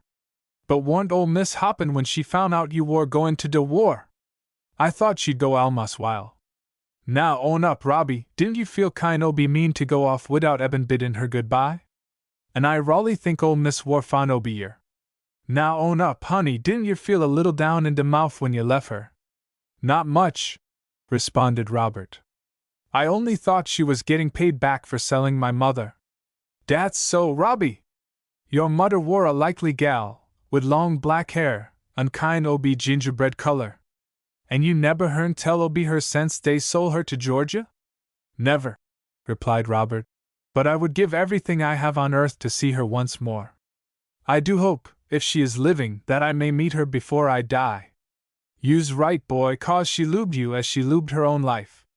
Many a time she set in my old cabin and cried 'bout yer when you war fas asleep. It's all ober now, but I see gwine to hole up fair dem Yankees dat gib me my freedom, and sent dem nice ladies from de north to gib us some sense. Some OBD's folks calls them nigger teachers, and won't have nuffin to do wid em, but I jees thinks dey's splendid. But dere's some triflin' niggers down yer who'll sell der votes, for almost nuffin. Does you 'member Jake Williams and Gundover's Tom? Well, dem two niggers is de loss OBP time. Dey's mighty small pertaters and few in a hill." "Oh, Aunt Linda," said Robert, "don't call them niggers. They are our own people. They ain't my kind o' be people. I jes calls them niggers, and niggers I means, and de biggies kind o' be niggers. And if my John were sich a nigger I'd whip him and leave him. And what would I be a-doin'? Queried John, suddenly rousing up at the mention of his name.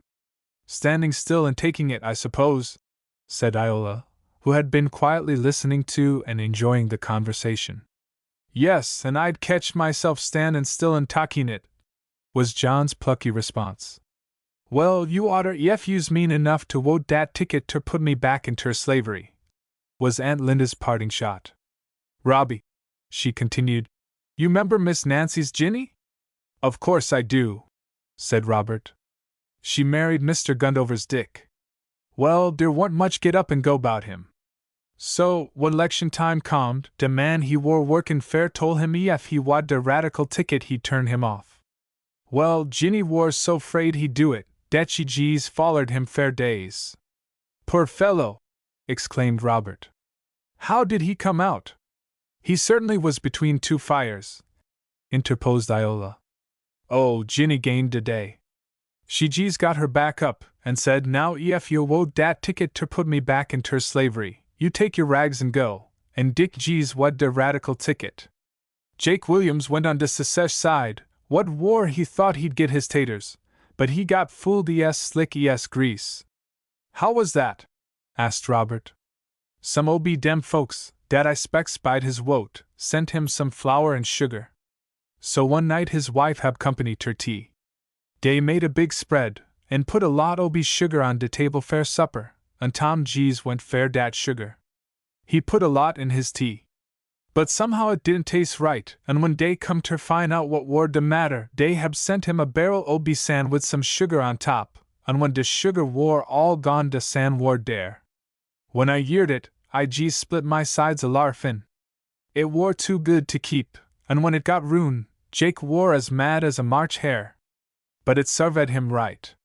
Well, Aunt Linda, you mustn't be too hard on Uncle Jake, you know he's getting old. Well, he ain't too old to do right. He ain't no older dan Uncle Dan'l. And I yeard dey offered him $500 ef he'd go on deir side. And Uncle Dan'l wouldn't tek it. And dere's Uncle Job's wife, why didn't she go dat way? She wore down on Job's meanness. What did she do? When 'lection time arrived, he comed home bringing some flour and meat, and he says ter Aunt Polly, Ol' woman, I got dis fair de wote. She jes picked up dat meat and flour and sent it sailin' outer doors, and den come back and give him a good tongue lashin'. Oder people, she said, a wotin' ter lib good, and you a sellin' your wote. Ain't you got enough o' ol' Mars ter, and ol' Mars ter been cutting you up? It shan't stay here, and so she wouldn't let de things stay in de house. What did Uncle Job do? He jes stood dere and cried. And didn't you feel sorry for him? Asked Iola. Not a bit. He hadn't no business to be so shabby. But, Aunt Linda, pursued Iola, if it were shabby for an ignorant colored man to sell his vote, wasn't it shabbier for an intelligent white man to buy it? You see, added Robert, all the shabbiness is not on our side. I knows dat, said Aunt Linda, but I can't help it. I wants my people to vote right and to think somethin' o' be demselves. Well, Aunt Linda, they say in every flock of sheep there will be one that's scabby, observed Iola. Dat's so. But I ain't got no use fair scabby sheep. Lindy, cried John, we's most are. Don't you hear dat singin'? Day's begun a'ready. Nebber mind, said Aunt Linda. Sometimes de loss o' be de wine is de best. Thus discoursing they had beguiled the long hours of the night, and made their long journey appear short.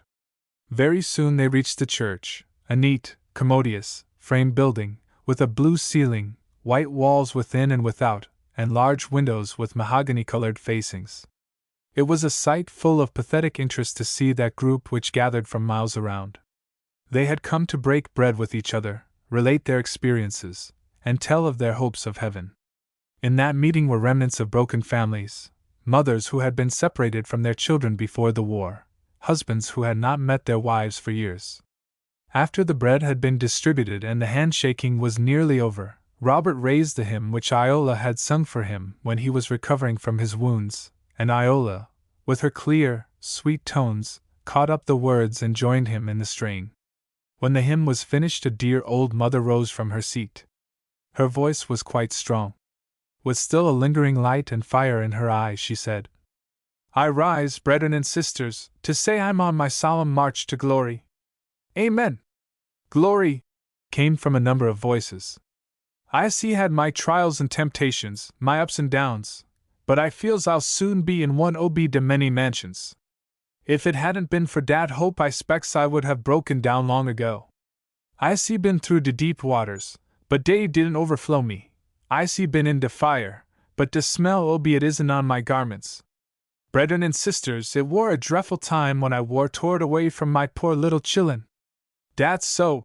exclaimed a chorus of voices. Some of her hearers moaned, others rocked to and fro, as thoughts of similar scenes in their own lives arose before them. "When my little girl," continued the speaker, "took hold o' my dress and begged me to let her go wid me, and I couldn't do it, it mos' broke my heart. I had a little boy, and when my mistus sold me she kep' him. She carried on a boardin' house. Many's the time I hab stole out at night and seen dat chilly and sleeped wid him in my arms till mos' day. Bimeby de people I lived wid got hard up fair money, and dey sold me one way and my poor little gal de oder, and I nebber laid my eyes on my poor chillun since den. But honeys, let de wind blow high or low, I spects to outweather de storm and anchor by in bright glory. But I see been a prayin' fair one thing, and I beliebs I'll git it, and dat is dat I may see my chillun 'fore I die. Pray fair me dat I may hole out and hole on, and nebber make a shipwrack o' be faith, and at last find my way from earth to glory." Having finished her speech, she sat down and wiped away the tears that flowed all the more copiously as she remembered her lost children. When she rose to speak, her voice and manner instantly arrested Robert's attention. He found his mind reverting to the scenes of his childhood. As she proceeded, his attention became riveted on her. Unbidden tears filled his eyes and great sobs shook his frame. He trembled in every limb. Could it be possible that after years of patient search through churches, papers, and inquiring friends, he had accidentally stumbled on his mother, the mother who, long years ago, had pillowed his head upon her bosom and left her parting kiss upon his lips? How should he reveal himself to her? Might not sudden joy do what years of sorrow had failed to accomplish? Controlling his feelings as best he could, he rose to tell his experience. He referred to the days when they used to hold their meetings in the lonely woods and gloomy swamps. How they had prayed for freedom and plotted to desert to the Union Army, and continuing, he said, "Since then, brethren and sisters, I have had my crosses and trials, but I tried to look at the mercies. Just think what it was then, and what it is now. How many of us, since freedom has come, have been looking up our scattered relatives. I have just been over to visit my old mistress, Nancy Johnson, and to see if I could get some clue to my long-lost mother, who was sold from me nearly 30 years ago." Again there was a chorus of moans. On resuming, Robert's voice was still fuller of pathos. "When," he said, "I heard that dear old mother tell her experience, it seemed as if someone had risen from the dead. She made me think of my own dear mother, who used to steal out at night to see me, fold me in her arms, and then steal back again to her work. After she was sold away, I never saw her face again by daylight. I have been looking for her ever since the war, and I think at last I have got on the right track. If Mrs. Johnson, who kept the boarding house in C, is the one who sold that dear old mother from her son, then she is the one I am looking for, and I am the son she has been praying for." The dear old mother raised her eyes. They were clear and tearless. An expression of wonder, hope, and love flitted over her face. It seemed as if her youth were suddenly renewed, and bounding from her seat, she rushed to the speaker in a paroxysm of joy. "Oh, Robbie! Robbie! Is this you? Is that my poor dear boy I see been prayin' 'bout all dese years? Oh, glory! Glory!" And overflowing with joyous excitement, she threw her arms around him, looking the very impersonation of rapturous content. It was a happy time. Mothers whose children had been torn from them in the days of slavery knew how to rejoice in her joy. The young people caught the infection of the general happiness, and rejoiced with them that rejoiced. There were songs of rejoicing and shouts of praise. The undertone of sadness which had so often mingled with their songs gave place to strains of exultation, and tears of tender sympathy flowed from eyes which had often been blurred by anguish. The child of many prayers and tears was restored to his mother. Iola stood by the mother's side, smiling, and weeping tears of joy. When Robert's mother observed Iola, she said to Robert, "Is this your wife?" "Oh, no," replied Robert, "but I believe she is your grandchild, the daughter of the little girl who was sold away from you so long ago. She is on her way to the farther south in search of her mother." "Is she? Dear Chilly! I hope she'll find her. She puts me in mind o' be my poor little Marie. Well, I see got one Chilly, and I means to keep on prayin' till I find my daughter. I'm so happy! I feels like a new woman." "My dear mother," said Robert, "now that I have found you, I mean to hold you fast just as long as you live. Ever since the war I have been trying to find out if you were living, but all efforts failed. At last I thought I would come and hunt you myself, and now that I have found you, I am going to take you home to live with me, and to be as happy as the days are long. I am living in the North, and doing a good business there.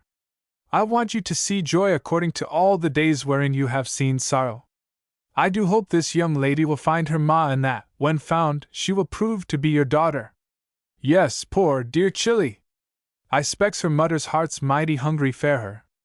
I does hope she's my grandchilly." Tenderly and caressingly Iola bent over the happy mother, with her heart filled with mournful memories of her own mother. Aunt Linda was induced to stay until the next morning, and then gladly assisted Robert's mother in arranging for her journey northward. The friends who had given her a shelter in their hospitable home learned to value her so much that it was with great reluctance they resigned her to the care of her son. Aunt Linda was full of bustling activity, and her spirits overflowed with good humor. "Now, Harriet," she said, as they rode along on their return journey, "you muse gees thank me fair finnin' your Chilly, 'cause I got him to come to dat big meetin' wid me. Oh, Lindy," she cried, "I see glad from de bottom o' be my heart ter see yous all. I comed out dere ter get a blessin', and I see got a double patayin. De friends I warly been wid war mighty good ter me. Dey lived wid me in de lower Kentry, and arter de war ober I stopped wid em and helped take keer o' be de chillun, and when dey comed up here dey brought me wid em. I see comed away I didn't know, but I see mighty glad I see comed. Does you know dis place?" asked Aunt Linda, as they approached the settlement. "No, indeed I don't. It's all new ter me. Well, dis is where I libs. Ain't you mighty tired? I feels a little stiffish. Dese bones is gettin' ol'." "Dat's so. But I see mighty glad I see lib to see my boy 'fore I crossed ober de riber. And now I feel like ol' Simeon." "But, mother," said Robert, "if you are ready to go, I am not willing to let you. I want you to stay ever so long where I can see you." A bright smile overspread her face. Robert's words reassured and gladdened her heart. She was well satisfied to have a pleasant aftermath from life on this side of the river. After arriving home, Linda's first thought was to prepare dinner for her guests. But before she began her work of preparation, she went to the cupboard to get a cup of homemade wine. "Here," she said, filling 3 glasses, "is some wine I made myself from dat great vine out dere. Don't it look nice and clar? Just taste it. It's fuss rate." "No, thank you," said Robert. "I'm a temperance man, and never take anything which has alcohol in it. Oh, dis ain't got a bit o' be alcohol in it. I made it myself." "But, Aunt Linda, you didn't make the law which ferments grape juice and makes it alcohol." "But Robbie, ef alcohol's so bad, w'at made de Lord put it here?" "Aunt Lindy," said Iola, "I heard a lady say that there were 2 things the Lord didn't make. One is sin, and the other alcohol." "Why, Aunt Linda," said Robert, "there are numbers of things the Lord has made that I wouldn't touch with a pair of tongs." "What are they?" "Rattlesnakes, scorpions, and moccasins." "Oh, sho! Aunt Linda," said Iola, "the Bible says that the wine at last will bite like a serpent and sting like an adder." "And, Aunt Linda," added Robert, "as I wouldn't wind a serpent around my throat, I don't want to put something inside of it which will bite like a serpent and sting as an adder." "I reckon Robbie's right," said his mother, setting down her glass and leaving the wine unfinished. "You young folks knows a heap more dan we old folks." "Well," declared Aunt Linda, "you all is temperance to the backbone. But what could I do wid my wine ef we didn't drink it? Let it turn to vinegar, and sign the temperance pledge," replied Robert. "I don't keer 'bout it myself, but I don't 'spect John would be willin' ter let it go, 'cause he likes it a heap." "Then you must give it up for his sake and Job's," said Robert. "They may learn to like it too well." "You know, Aunt Linda," said Iola, "people don't get to be drunkards all at once. And you wouldn't like to feel, if Job should learn to drink, that you help form his appetite." "Dat's so. I believes I'll let dis turn to winegar, and not make any more." "That's right, Aunt Linda. I hope you'll hold to it," said Robert, encouragingly. Very soon Aunt Linda had an excellent dinner prepared. After it was over, Robert went with Iola to see where her friend, the bishop, was awaiting her return. She told him the wonderful story of Robert's finding his mother, and of her sweet, childlike faith. The bishop, a kind, fatherly man, said, "Miss Iola, I hope that such happiness is in store for you. My dear child, still continue to pray and trust. I am old-fashioned enough to believe in prayer. I knew an old lady living in Illinois, who was a slave. Her son got a chance to come north and beg money to buy his mother. The mother was badly treated, and made up her mind to run away. But before she started, she thought she would kneel down to pray. And something, she said, reasoned within her, and whispered, 'Stand still and see what I am going to do for you.' So real was it to her that she unpacked her bundle and desisted from her flight. Strange as it may appear to you, her son returned, bringing with him money enough to purchase her freedom, and she was redeemed from bondage. Had she persisted in running away, she might have been lost in the woods and have died, exhausted by starvation. But she believed, she trusted, and was delivered. Her son took her north, where she could find a resting place for the soles of her feet. That night Iola and the bishop left for the south. Chapter 21. A Home for Mother. After Iola had left the settlement, accompanied by Robert as far as the town, it was a pleasant satisfaction for the two old friends to settle themselves down, and talk of times past, departed friends, and long-forgotten scenes. "What," said Mrs. Johnson, as we shall call Robert's mother, "have become Obi Miss Nancy's husband? Is he still a leabing?" "Oh, he drunk hisself to death," responded Aunt Linda.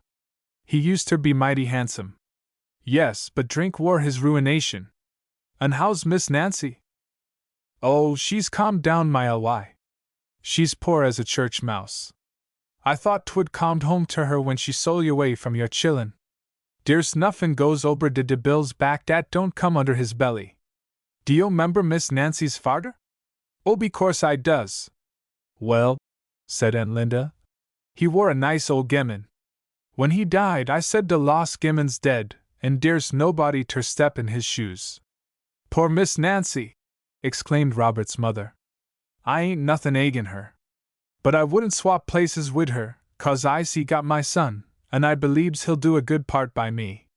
"Mother," said Robert, as he entered the room, "I've brought an old friend to see you. Do you remember Uncle Daniel?" Uncle Daniel threw back his head, reached out his hand, and manifested his joy with, "Well, har yet? Is dis you? I neber 'spect to see you in dese lower grounds. How does yer do? And whar have you been all dis time?"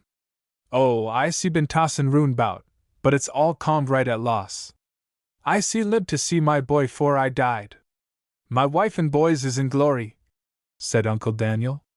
"But I spects to see 'em 'fore long, 'cause I see tryin' to dig deep, build sure, and make my way from earth ter glory. Dat's de right kind o' be talk, Dan'el. We old folks ain't got long ter stay yer." They chatted together until Job and Salters came home for supper. After they had eaten, Uncle Daniel said, "We'll have a word obi prayer." There, in that peaceful habitation, they knelt down, and mingled their prayers together, as they had done in bygone days, when they had met by stealth in lonely swamps or silent forests. The next morning Robert, and his mother started northward. They were well supplied with a bountiful luncheon by Aunt Linda, who had so thoroughly enjoyed their sojourn with her. On the next day he arrived in the city of P, and took his mother to his boarding house, until he could find a suitable home into which to install her.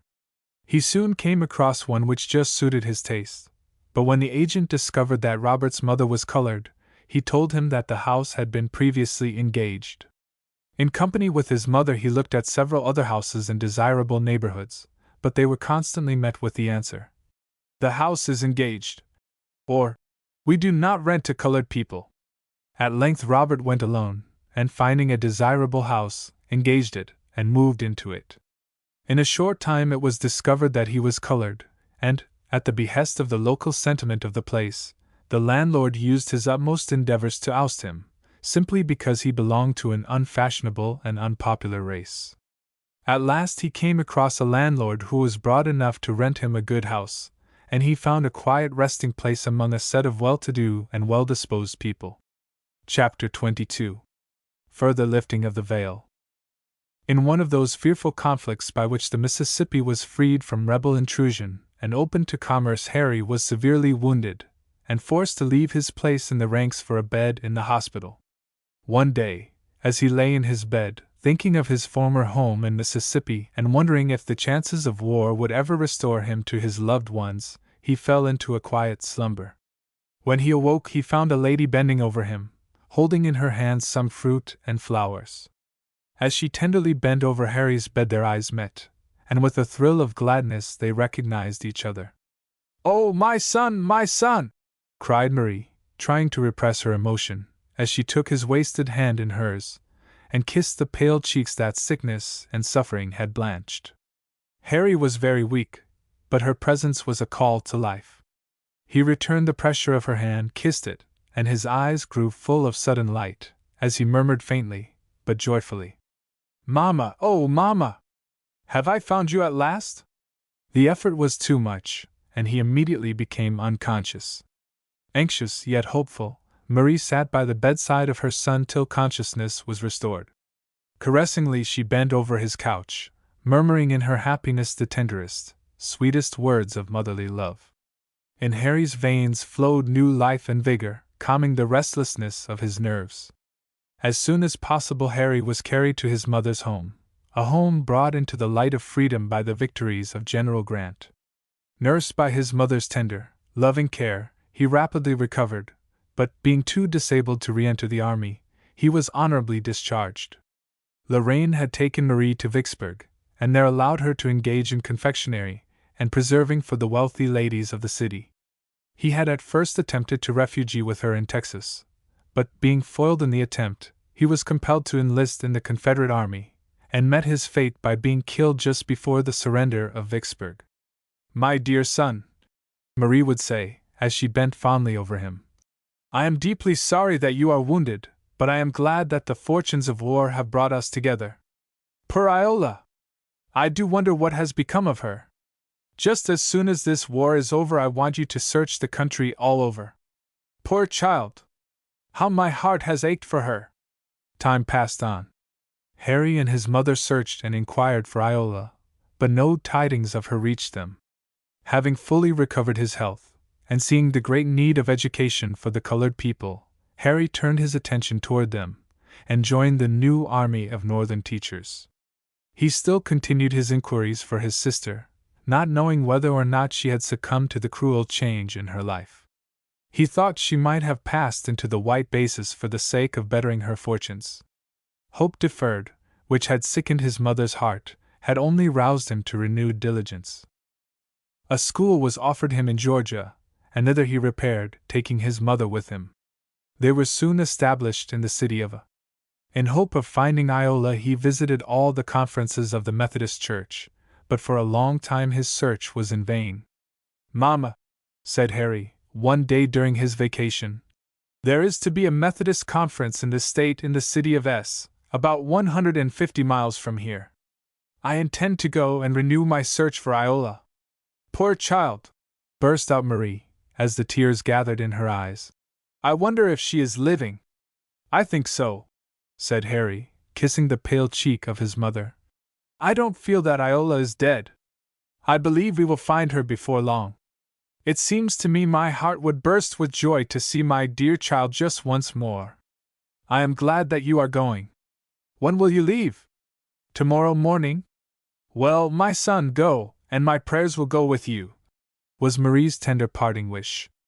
Early next morning Harry started for the conference, and reached the church before the morning session was over. Near him sat two ladies, one fair, the other considerably darker. There was something in the fairer one that reminded him forcibly of his sister, but she was much older and graver than he imagined his sister to be. Instantly he dismissed the thought that had forced itself into his mind, and began to listen attentively to the proceedings of the conference. When the regular business of the morning session was over, the bishop arose and said, "I have an interesting duty to perform. I wish to introduce a young lady to the conference, who is the daughter of a Mississippi planter. She is now in search of her mother and brother, from whom she was sold a few months before the war. Her father married her mother in Ohio, where he had taken her to be educated. After his death they were robbed of their inheritance, and enslaved by a distant relative named Lorraine. Miss Iola Leroy is the young lady's name. If any one can give the least information respecting the objects of her search, it will be thankfully received." "I can," exclaimed a young man, rising in the midst of the audience, and pressing eagerly, almost impetuously, forward. "I am her brother, and I came here to look for her." Iola raised her eyes to his face, so flushed and bright with the glow of recognition, rushed to him, threw her arms around his neck, kissed him again and again, crying, "Oh, Harry!" Then she fainted from excitement. The women gathered around her with expressions of tender sympathy, and gave her all the care she needed. They called her the dear child, for without any effort on her part she had slid into their hearts, and found a ready welcome in each sympathizing bosom. Harry at once telegraphed the glad tidings to his mother, who waited their coming with joyful anticipation. Long before the cars reached the city, Mrs. Leroy was at the depot, restlessly walking the platform or eagerly peering into the darkness to catch the first glimpse of the train which was bearing her treasures. At length the cars arrived, and, as Harry and Iola alighted, Marie rushed forward, clasped Iola in her arms, and sobbed out her joy in broken words. Very happy was the little family that sat together around the supper table for the first time for years. They partook of that supper with thankful hearts, and with eyes overflowing with tears of joy. Very touching were the prayers the mother uttered, when she knelt with her children that night to return thanks for their happy reunion, and to seek protection through the slumbers of the night. The next morning, as they sat at the breakfast table, Marie said, "My dear child, you are so changed I do not think I would have known you if I had met you in the street." "And I," said Harry, "can hardly realize that you are our own Iola, whom I recognized as sister a half-dozen years ago." "Am I so changed?" asked Iola, as a faint sigh escaped her lips. "Why, Iola," said Harry, "you used to be the most harum-scarum girl I ever knew, laughing, dancing, and singing from morning until night." "Yes, I remember," said Iola. "It all comes back to me like a dream. Oh, Mama! I have passed through a fiery ordeal of suffering since then. But it is useless." And as she continued, her face assumed a brighter look. "To brood over the past. Let us be happy in the present. Let me tell you something which will please you. Do you remember telling me about your mother and brother?" "Yes," said Marie, in a questioning tone. "Well," continued Iola, with eyes full of gladness, "I think I have found them." "Can it be possible?" exclaimed Marie, in astonishment. "It is more than 30 years since we parted. I fear you are mistaken." "No, Mamma, I have drawn my conclusions from good circumstantial evidence. After I was taken from you, I passed through a fearful siege of suffering, which would only harrow up your soul to hear. I often shudder at the remembrance. The last man in whose clutches I found myself was mean, brutal, and cruel. I was in his power when the Union Army came in to see where I was living. A number of colored men stampeded to the Union ranks, with a gentleman as a leader, whom I think is your brother. A friend of his reported my case to the commander of the post, who instantly gave orders for my release. A place was given me as nurse in the hospital. I attended that friend in his last illness. Poor fellow! He was the best friend I had in all the time I have been tossing about. The gentleman whom I think is your brother appeared to be very anxious about his friend's recovery, and was deeply affected by his death. In one of the last terrible battles of the war, that of Five Forks, he was wounded and put into the hospital ward where I was an attendant. For a while he was delirious, and in his delirium he would sometimes think that I was his mother, and at other times his sister.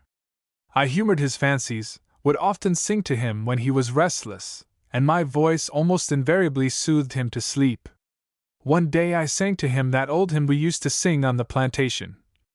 Drooping souls no longer grieve, heaven is propitious. If on Christ you do believe, you will find him precious. I remember, said Marie, with a sigh, as memories of the past swept over her. After I had finished the hymn, continued Iola, he looked earnestly and inquiringly into my face, and asked, "Where did you learn that hymn?" "I have heard my mother sing it when I was a boy, but I have never heard it since. I think, Mamma, the words, 'I was lost but now I'm found, glory, glory, glory,' had imprinted themselves on his memory, and that his mind was assuming a higher state of intellectuality. He asked me to sing it again, which I did, until he fell asleep. Then I noticed a marked resemblance between him and Harry, and I thought, suppose he should prove to be your long-lost brother. During his convalescence we found that we had a common ground of sympathy. We were anxious to be reunited to our severed relations. We had both been separated from our mothers. He told me of his little sister, with whom he used to play. She had a mole on her cheek which he called her beauty spot. He had the red spot on his forehead which you told me of." Chapter 23. Delightful Reunions. Very bright and happy was the home where Marie and her children were gathered under one roof. Mrs. Lear's neighbors said she looked 10 years younger. Into that peaceful home came no fearful forebodings of cruel separations.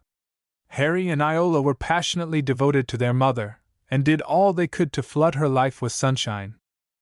"Iola, dear," said Harry, one morning at the breakfast table, "I have a new pleasure in store for you." "What is it, brother mine?" asked Iola, assuming an air of interest. "There is a young lady living in this city to whom I wish to introduce you. She is one of the most remarkable women I have ever met." "Do tell me all about her," said Iola. "Is she young and handsome, brilliant and witty?" "She," replied Harry, "is more than handsome, she is lovely, more than witty, she is wise, more than brilliant, she is excellent." "Well, Harry," said Mrs. Leroy, smiling, "if you keep on that way I shall begin to fear that I shall soon be supplanted by a new daughter." "Oh, no, Mamma," replied Harry, looking slightly confused. "I did not mean that." "Well, Harry," said Iola, amused, "go on with your description. I am becoming interested. Tax your powers of description to give me her likeness." "Well, in the first place," continued Harry, "I suppose she is about 25 years old." "Oh, the idea," interrupted Iola, "of a gentleman talking of a lady's age. That is a tabooed subject." "Why, Iola, that adds to the interest of my picture. It is her combination of earnestness and youthfulness which enhances her in my estimation." "Pardon the interruption," said Iola. "I am anxious to hear more about her." "Well, she is of medium height, somewhat slender, and well formed, with dark, expressive eyes, full of thought and feeling. Neither hair nor complexion show the least hint of blood admixture." "I am glad of it," said Iola. "Every person of unmixed blood who succeeds in any department of literature, art, or science is a living argument for the capability which is in the race." "Yes," responded Harry, "for it is not the white blood which is on trial before the world." "Well, I will bring her around this evening." In the evening Harry brought Miss Delaney to call on his sister and mother. They were much pleased with their visitor. Her manner was a combination of suavity and dignity. During the course of the evening they learned that she was a graduate of the University of A. One day she saw in the newspapers that colored women were becoming unfit to be servants for white people. She then thought that if they are not fit to be servants for white people, They are unfit to be mothers to their own children, and she conceived the idea of opening a school to train future wives and mothers. She began on a small scale, in a humble building, and her work was soon crowned with gratifying success. She had enlarged her quarters, increased her teaching force, and had erected a large and commodious schoolhouse through her own exertions and the help of others. Marie cordially invited her to call again, saying, as she rose to go, "I am very glad to have met you. Young women like you always fill my heart with hope for the future of our race. In you I see reflected some of the blessed possibilities which lie within us." "Thank you," said Miss Delaney. "I want to be classed among those of whom it is said she has done what she could." Very pleasant was the acquaintance which sprang up between Miss Delaney and Iola. Although she was older than Iola, their tastes were so congenial, their views of life and duty in such unison, that their acquaintance soon ripened into strong and lasting friendship. There were no foolish rivalries and jealousies between them. Their lives were too full of zeal and earnestness for them to waste in selfishness their power to be moral and spiritual forces among a people who so much needed their helping hands. Miss Delaney gave Iola a situation in her school, but before the term was quite over she was forced to resign, her health having been so undermined by the fearful strain through which she had passed, that she was quite unequal to the task. She remained at home, and did what her strength would allow in assisting her mother in the work of canning and preserving fruits. In the meantime, Iola had been corresponding with Robert. She had told him of her success in finding her mother and brother, and had received an answer congratulating her on the glad fruition of her hopes. He also said that his business was flourishing, that his mother was keeping house for him, and, to use her own expression, was as happy as the days are long. She was firmly persuaded that Marie was her daughter, and she wanted to see her before she died. "There is one thing," continued the letter, "that your mother may remember her by. It was a little handkerchief on which were a number of cats' heads. She gave one to each of us." "I remember it well," said Marie. "She must, indeed, be my mother. Now, all that is needed to complete my happiness is her presence, and my brother's. And I intend, if I live long enough, to see them both." Iola wrote Robert that her mother remembered the incident of the handkerchief, and was anxious to see them. In the early fall Robert started for the south in order to clear up all doubts with respect to their relationship. He found Iola, Harry, and their mother living cozily together. Harry was teaching and was a leader among the rising young men of the state. His northern education and later experience had done much toward adapting him to the work of the new era which had dawned upon the South. Marie was very glad to welcome Robert to her home, but it was almost impossible to recognize her brother in that tall, handsome man, with dark brown eyes and wealth of chestnut-colored hair, which he readily lifted to show the crimson spot which lay beneath it. But as they sat together, and recalled the long-forgotten scenes of their childhood, they concluded that they were brother and sister. "Marie," said Robert, "how would you like to leave the South?" "I should like to go north, but I hate to leave Harry.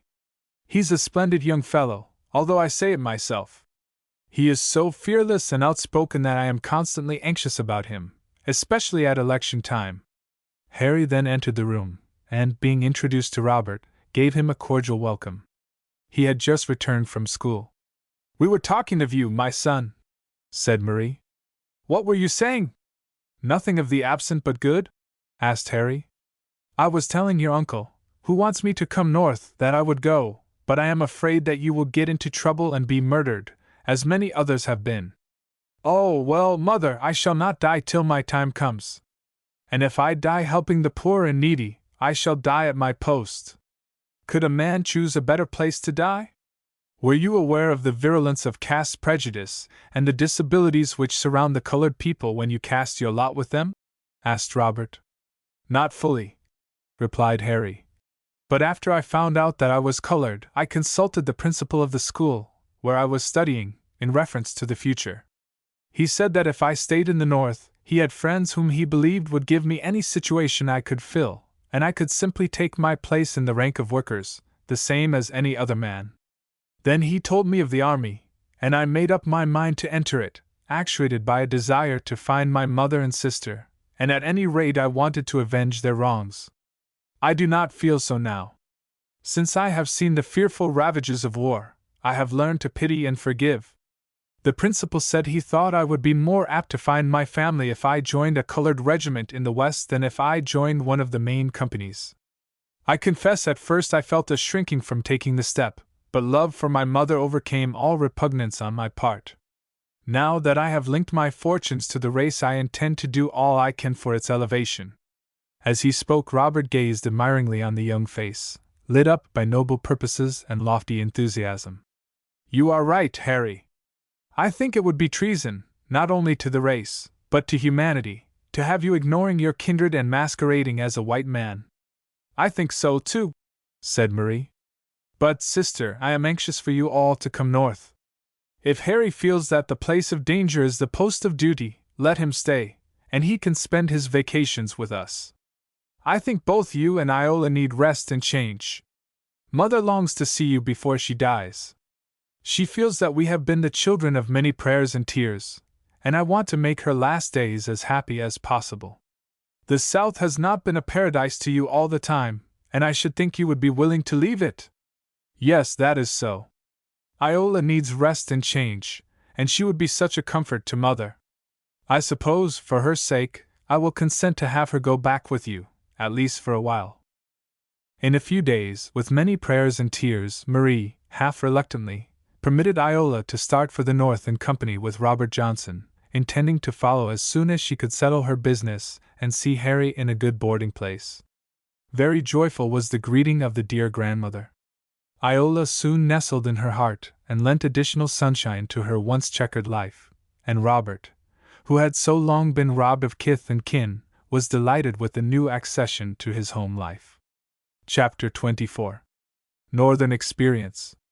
Uncle Robert, said Iola, after she had been north several weeks, I have a theory that every woman ought to know how to earn her own living. I believe that a great amount of sin and misery springs from the weakness and inefficiency of women. Perhaps that's so, but what are you going to do about it? I am going to join the great rank of breadwinners. Mr. Waterman has advertised for a number of saleswomen, and I intend to make application. When he advertises for help, he means white women, said Robert. He said nothing about color, responded Iola. I don't suppose he did. He doesn't expect any colored girl to apply. Well, I think I could fill the place. At least I should like to try. And I do not think when I apply that I am in duty bound to tell him my great-grandmother was a Negro. Well, child, there is no necessity for you to go out to work. You are perfectly welcome here, and I hope that you feel so. Oh, I certainly do. But still I would rather earn my own living. That morning Iola applied for the situation, and being prepossessing in her appearance, she obtained it. For a while everything went as pleasantly as a marriage bell. But one day a young colored lady, well-dressed and well-bred in her manner, entered the store. It was an acquaintance which Iola had formed in the colored church which she attended. Iola gave her a few words of cordial greeting, and spent a few moments chatting with her. The attention of the girls who sold at the same counter was attracted, and their suspicion awakened. Iola was a stranger in that city. Who was she, and who were her people? At last it was decided that one of the girls should act as a spy, and bring what information she could concerning Iola. The spy was successful. She found out that Iola was living in a good neighborhood, but that none of the neighbors knew her. The man of the house was very fair, but there was an old woman whom Iola called Grandma, and she was unmistakably colored.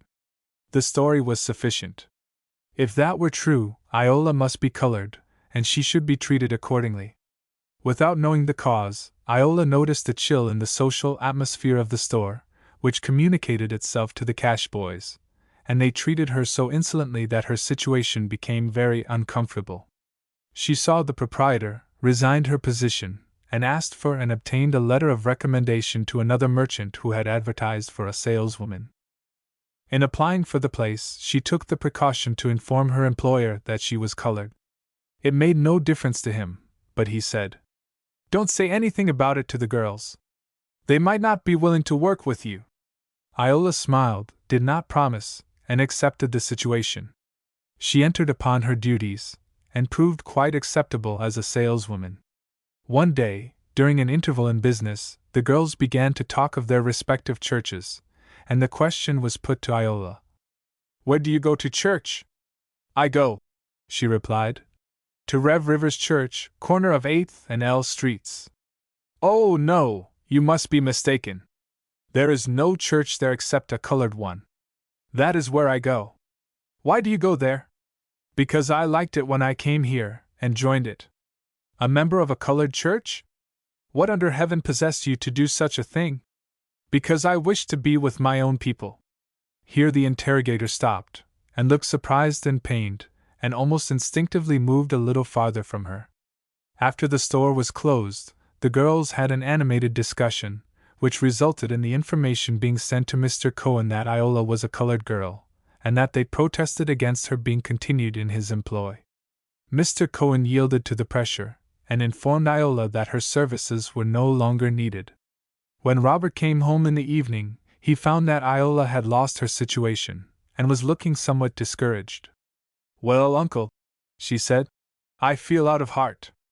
It seems as if the prejudice pursues us through every avenue of life, and assigns us the lowest places." "That is so," replied Robert thoughtfully. "And yet I am determined," said Iola, "to win for myself a place in the fields of labor. I have heard of a place in New England, and I mean to try for it, even if I only stay a few months." "Well, if you will go, say nothing about your color." "Uncle Robert, I see no necessity for proclaiming that fact on the housetop. Yet I am resolved that nothing shall tempt me to deny it. The best blood in my veins is African blood, and I am not ashamed of it." "Hurrah for you!" exclaimed Robert, laughing heartily. As Iola wished to try the world for herself, and so be prepared for any emergency, her uncle and grandmother were content to have her go to New England. The town to which she journeyed was only a few hours' ride from the city of P, and Robert, knowing that there is no teacher like experience, was willing that Iola should have the benefit of her teaching. Iola, on arriving in H, sought the firm, and was informed that her services were needed. She found it a pleasant and lucrative position. There was only one drawback: her boarding place was too far from her work. There was an institution conducted by professed Christian women, which was for the special use of respectable young working girls. This was in such a desirable location that she called at the house to engage board. The matron conducted her over the house, and grew so friendly in the interview that she put her arm around her, and seemed to look upon Iola as a desirable accession to the home. But just as Iola was leaving, she said to the matron, "I must be honest with you. I am a colored woman." Swift as light a change passed over the face of the matron. She withdrew her arm from Iola and said, "I must see the board of managers about it." When the board met, Iola's case was put before them, but they decided not to receive her. And these women, professors of a religion which taught, "If ye have respect to persons ye commit sin," virtually shut the door in her face because of the outcast blood in her veins. Considerable feeling was aroused by the action of these women, who, to say the least, had not put their religion in the most favorable light. Iola continued to work for the firm until she received letters from her mother and uncle, which informed her that her mother, having arranged her affairs in the South, was ready to come north. She then resolved to return to the city of P, to be ready to welcome her mother on her arrival. Iola arrived in time to see that everything was in order for her mother's reception. Her room was furnished neatly, but with those touches of beauty that womanly hands are such adepts in giving. A few charming pictures adorned the walls, and an easy chair stood waiting to receive the travel-worn mother. Robert and Iola met her at the depot, and Grandma was on her feet at the first sound of the bell, opened the door, clasped Marie to her heart, and nearly fainted for joy. "Can it be possible that this is my little Marie?" she exclaimed. It did seem almost impossible to realize that this faded woman, with pale cheeks and prematurely whitened hair, was the rosy-cheeked child from whom she had been parted more than 30 years. "Well," said Robert, after the first joyous greeting was over, "love is a very good thing, but Marie has had a long journey and needs something that will stick by the ribs. How about dinner, Mother?" "It's all ready," said Mrs. Johnson. After Marie had gone to her room and changed her dress, she came down and partook of the delicious repast which her mother and Iola had prepared for her. In a few days Marie was settled in the home, and was well pleased with the change. The only drawback to her happiness was the absence of her son, and she expected him to come north after the closing of his school.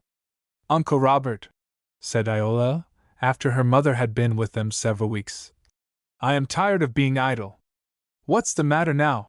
asked Robert. "You are surely not going east again, and leave your mother?" "Oh, I hope not," said Marie anxiously. "I have been so long without you." "No, Mamma, I am not going east. I can get suitable employment here in the city of P. "But Iola," said Robert, "you have tried, and been defeated. Why subject yourself to the same experience again?" "Uncle Robert, I think that every woman should have some skill or art which would ensure her at least a comfortable support. I believe there would be less unhappy marriages if labor were more honored among women." "Well, Iola," said her mother, "what is your skill?" "Nursing. I was very young when I went into the hospital, but I succeeded so well that the doctor said I must have been a born nurse. Now I see by the papers that a gentleman who has an invalid daughter wants someone who can be a nurse and companion for her, and I mean to apply for the situation. I do not think, if I do my part well in that position, that the blood in my veins will be any bar to my success." A troubled look stole over Marie's face. She sighed faintly, but made no remonstrance. And so it was decided that Iola should apply for the situation. Iola made application, and was readily accepted. Her patient was a frail girl of 15 summers, who was ill with a low fever. Iola nursed her carefully, and soon had the satisfaction of seeing her restored to health. During her stay, Mr. Cloten, the father of the invalid, had learned some of the particulars of Iola's northern experience as a breadwinner, and he resolved to give her employment in his store when her services were no longer needed in the house. As soon as a vacancy occurred, he gave Iola a place in his store. The morning she entered on her work, he called his employees together, and told them that Miss Iola had colored blood in her veins, but that he was going to employ her and give her a desk. If any one objected to working with her, he or she could step to the cashier's desk and receive what was due. Not a man remonstrated, not a woman demurred, and Iola at last found a place in the great army of breadwinners, which the traditions of her blood could not affect. "How did you succeed?" asked Mrs. Cloten of her husband, when he returned to dinner. "Admirably. Everything is lovely and the goose hangs high. I gave my employees to understand that they could leave if they did not wish to work with Miss Leroy. Not one of them left, or showed any disposition to rebel." "I am very glad," said Mrs. Cloten. "I am ashamed of the way she has been treated in our city, when seeking to do her share in the world's work. I am glad that you were brave enough to face this cruel prejudice, and give her a situation." "Well, my dear, do not make me a hero for a single act. I am grateful for the care Miss Leroy gave our Daisy. Money can buy services, but it cannot purchase tender, loving sympathy. I was also determined to let my employees know that I, not they, commanded my business. So do not crown me a hero until I have won a niche in the temple of fame. In dealing with Southern prejudice against the Negro, we Northerners could do it with better grace if we divested ourselves of our own. We irritate the South by our criticisms, and while I confess that there is much that is reprehensible in their treatment of colored people, yet if our Northern civilization is higher than theirs, we should criticize by creation. We should stamp ourselves on the South, and not let the South stamp itself on us. When we have learned to treat men according to the complexion of their souls, and not the color of their skins, we will have given our best contribution towards the solution of the Negro problem. I feel, my dear," said Mrs. Cloten, "that what you have done is a right step in the right direction, and I hope that other merchants will do the same. We have numbers of business men, rich enough to afford themselves the luxury of a good conscience." Chapter 25. An Old Friend. "Good morning, Miss Leroy," said a cheery voice in tones of glad surprise, and intercepting her path, Dr. Gresham stood before Iola, smiling, and reaching out his hand. "Why, Dr. Gresham, is this you?" said Iola, lifting her eyes to that well-remembered face. "It has been several years since we met. How have you been all this time, and where?" "I have been sick, and am just now recovering from malaria and nervous prostration. I am attending a medical convention in this city, and hope that I shall have the pleasure of seeing you again." Iola hesitated and then replied, "I should be pleased to have you call. It would give me great pleasure. Where shall I call?" "My home is 1006 South Street, but I am only at home in the evenings." They walked together a short distance till they reached Mr. Cloten's store. Then, bidding the doctor good morning, Iola left him repeating to himself the words of his favorite poet: "Thou art too lovely and precious a gem to be bound to their burdens and sullied by them." No one noticed the deep flush on Iola's face as she entered the store, nor the subdued, quiet manner with which she applied herself to her tasks. She was living over again the past, with its tender, sad, and thrilling reminiscences. In the evening Dr. Gresham called on Iola. She met him with a pleasant welcome. Dr. Gresham gazed upon her with unfeigned admiration, and thought that the years, instead of detracting from, had only intensified her loveliness. He had thought her very beautiful in the hospital, in her gray dress and white collar, with her glorious wealth of hair drawn over her ears. But now, when he saw her with that hair artistically arranged, and her finely proportioned form arrayed in a dark crimson dress, relieved by a shimmer of lace and a bow of white ribbon at her throat, he thought her superbly handsome. The lines which care had written upon her young face had faded away. There was no undertone of sorrow in her voice as she stood up before him in the calm loveliness of her ripened womanhood, radiant in beauty and gifted in intellect. Time and failing health had left their traces upon Dr. Gresham. His step was less bounding, his cheek a trifle paler, his manner somewhat graver than it was when he had parted from Iola in the hospital, but his meeting with her had thrilled his heart with unexpected pleasure. Hopes and sentiments which long had slept awoke at the touch of her hand and the tones of her voice, and Dr. Gresham found himself turning to the past, with its sad memories and disappointed hopes. No other face had displaced her image in his mind, no other love had woven itself around every tendril of his soul. His heart and hand were just as free as they were the hour they had parted. "To see you again," said Dr. Gresham, "is a great and unexpected pleasure." "You had not forgotten me, then?" said Iola, smiling. "Forget you? I would just as soon forget my own existence.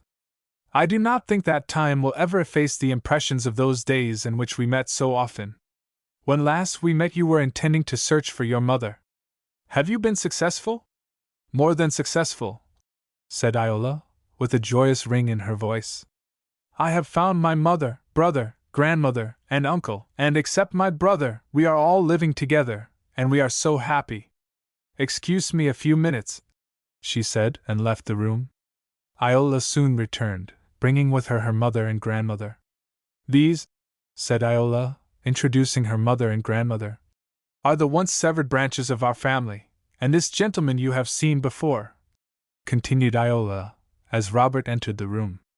Dr. Gresham looked scrutinizingly at him, and said, "Your face looks familiar, but I saw so many faces at the hospital that I cannot just now recall your name." "Doctor," said Robert Johnson, "I was one of your last patients, and I was with Tom Anderson when he died." "Oh, yes," replied Dr. Gresham. "It all comes back to me. You were wounded at the Battle of Five Forks, were you not?" "Yes," said Robert. "I saw you when you were recovering. You told me that you thought you had a clue to your lost relatives, from whom you had been so long separated. How have you succeeded?" "Admirably. I have been fortunate in finding my mother, my sister, and her children." "Ah, indeed? I am delighted to hear it. Where are they?" "They are right here. This is my mother," said Robert, bending fondly over her, as she returned his recognition with an expression of intense satisfaction. "And this," he continued, "is my sister, and Miss Leroy is my niece. Is it possible? I am very glad to hear it. It has been said that every cloud has its silver lining, and the silver lining of our war cloud is the redemption of a race and the reunion of severed hearts. War is a dreadful thing, But worse than the war was the slavery which preceded it. Slavery, said Iola, was a fearful cancer eating into the nation's heart, sapping its vitality, and undermining its life. And war, said Dr. Gresham, was the dreadful surgery by which the disease was eradicated. The cancer has been removed, but for years to come I fear that we will have to deal with the effects of the disease. But I believe that we have vitality enough to outgrow those effects. I think, doctor, said Iola, that there is but one remedy by which our nation can recover from the evil entailed upon her by slavery. What is that? Asked Robert. A fuller comprehension of the claims of the gospel of Jesus Christ, and their application to our national life. Yes, said Robert. While politicians are stumbling on the barren mountains of fretful controversy, and asking what shall we do with the Negro, I hold that Jesus answered that question nearly 2,000 years ago when he said, "Whatsoever ye would that men should do to you, do ye even so to them." Yes, said Dr. Gresham. The application of that rule in dealing with the Negro would solve the whole problem. Slavery, said Mrs.